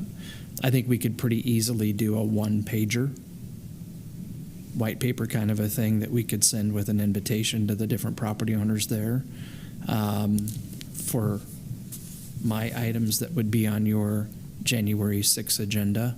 It's pretty light that night. We could do it then. Some other night if you'd like. Whatever But for thoughts the- you have about that. The Planning Commission to walk through this too. They have not, I'm assuming. Honestly, I'm pretty comfortable going out on the limb and saying that they would be pretty supportive of this in concept. I don't think this conflicts with anything that they've discussed. I really don't. I think it complements a lot of things that we've been trying to do. So, I think. but we certainly could, Shane. We could run it by. CCing us on that outreach, so we know what's in that letter of people that reach out to us and say, "Oh, you got this letter? Yeah, I got it too. This is what it is." Yeah, and then. Just because Dave doesn't have anything on the January 6th agenda doesn't mean we have to put something on there. I mean, look around the room. This is like 2 days in a row, 2 council meetings in a row where Dave's hijacked and we're all exhausted. This is what people It's come only for, the. right? I think the we biggest would all thing be to do. okay with Let's it. be real. I think we are It's the all big okay show. with not having it there. The main event. This isn't the minor leagues. You're right. So are you okay with that? With Dave kind of formulating Sure. some of that outreach? I mean, I think that we got to put it on paper somewhere. Like, it can't just be a map and just no words to it. So, yeah, I think the section needs to be developed. I think I like having the Planning Commission chew on this, though. Not that I don't agree with your take, but I think let the Planning Commission give us some thoughts. I agree. Let the DRC. I mean, I don't think we've, as a DRC, I don't think we've chewed on it. So I think let's do it. Yeah. There's no rush. There's no rush. At the same time, I would like to get to a public hearing stage, not adoption, but public hearing stage, so that you can take input on all of the things that we've been talking about, not just what we've been talking about today. But I'd like to get to the public hearing stage sooner than later, so that we start to get feedback. And from that, if there's enough or such that you want to have it again, like have another one. Just because the law says we have to have one doesn't mean we can't have two. Yeah.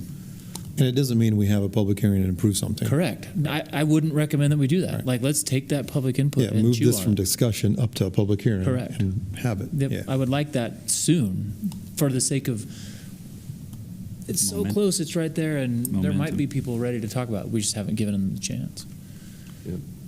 Vet the concept with the Development Review Committee and the Planning Commission, then report on that to the City Council, and go from there. Yeah, sounds great. And I would say I would suggest on your calendar of things that you had, plan on the Planning Commission having a public hearing on the general plan in the February Planning Commission. That's what I'm thinking. Okay. And then if it's at our second meeting in February or our first meeting in March, I mean, we can calendar that based on whatever. But I would love to have those. I would love to start getting feedback formally from the public about the general plan. Christmas came early for me, guys. I really appreciate your time tonight. There's your gift. This was awesome. There's your gift. Thank you. Weird. You are a weird Christmas Sick and gift. twisted. You are not even close to what Jagger wants. You might say low expectations. Low but expectations. Okay. Thank you. Thank you, take it from David. everyone Thank but you, council, for the good I'll take it discussion from everyone but you. You on be the nice. general Get it plan. Because you're going Work session has a public works shop follow-up. I expect more If from there's no other discussion up here, I would entertain a motion to go to work session. So moved. Motion made by Councilman Cardin. Second. Second by Councilman Took. All in favor, say yes. Yes. Thank you all for being here. Are we staying in here or are we going in the other room?